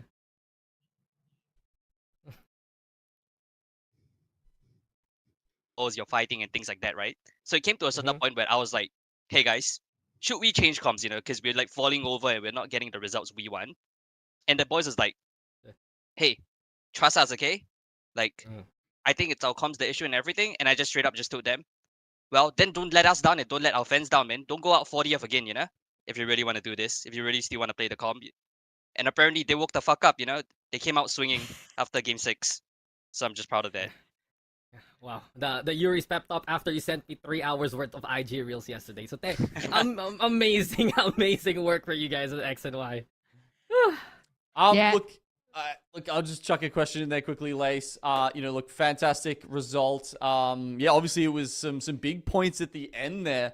I think throughout the year, you guys have relied a lot on JR. It was kind of, the big star, and then we went to LAN, and we were, kind of hoping to see a bit more from him there. Was there any sort of deconstruction post-LAN that, especially riding this high and now being able to make it to champs, that you think you'll be able to turn the fortunes around from what we saw last time? Ooh. I think a lot of it was, it came down to, when we played at LAN, it was very hard on us because it was first time stress and like a lot of like paperwork and like municipal things, they had to sort out for visas and things like that. But what we did in the break before LCQ is that we literally said, okay, boys, let's just take a proper break. We're all a bit burned out. Let's just go take a good proper rest and then play a couple of scrims and like figure it out from there. Because I think one of the things that we figured out that we are a very vibes based team. If the vibes are high, we play we play like some of the best players in APAC in this region. But when the vibes are low, it ain't gonna work out. And we just gave ourselves time to de-stress and also think about if things needed to change, in the team, maybe outside the team, things like that. Yeah. And fun fact, Jared is actually on vacation right now. Man literally took time off his vacation to play in LCQ. Okay, well, that seems like it's working. So basically what I'm hearing is you guys are gonna hop into an onsen like a capybara before champs, and you'll be in prime condition once we get there. Yeah, what can I say? We took a page out of OG from Dota 2, We got Anna over here taking a break in JR, What can I say? Well, Eurus, absolute pleasure talking to you. And of course, make sure you pack the warm clothes because, or jump in an onsen. Honestly, nice and warm. But we will see you over in Japan. An excellent job from yourself and your team today. But thank you so much, Eurus. And guys, that has been the last chance qualifiers. What a day. I honestly did not know how many games we were going to get today. But you know what? It's crazy because APAC South does the wildest of things, okay? We just, when you think it's over, it's going to go again and again. But look, Genome, absolute pleasure having you on board again today. Obviously, this is one of our last little times together here for Longshot for this year. So any final thoughts? How are you feeling after 2024? And, we're going to go into champs soon. Any sort of final thoughts you want to leave us with? But it's been, great on my end being able to be here with you. Yeah, look, I think we've sent two great representatives forward to champs after a really solid split 2. I'm hoping that APAC South comes out even bigger and better when we do get to that final big celebration of the year. I mean, the fact that guilds have come out and just seem to be going further and further through the last couple of lands does give me a lot of hope for our region. Yeah, I couldn't have said it better myself. And Dax, always a pleasure having you with us. Your insight, your knowledge, and your knowledge on X and Y is always so grateful. It's been a pleasure. My name is Lace, and I've been your host here for the Long Shot production. But that was the last chance qualifiers. We have sent through another 2 teams. Guys, thank you so very much. Don't forget, you can sign up to BLGS. So get yourself in and amongst the Apex action of yourself. But it's been a pleasure. Thank you so much, guys. And I'm sure we'll see you again soon.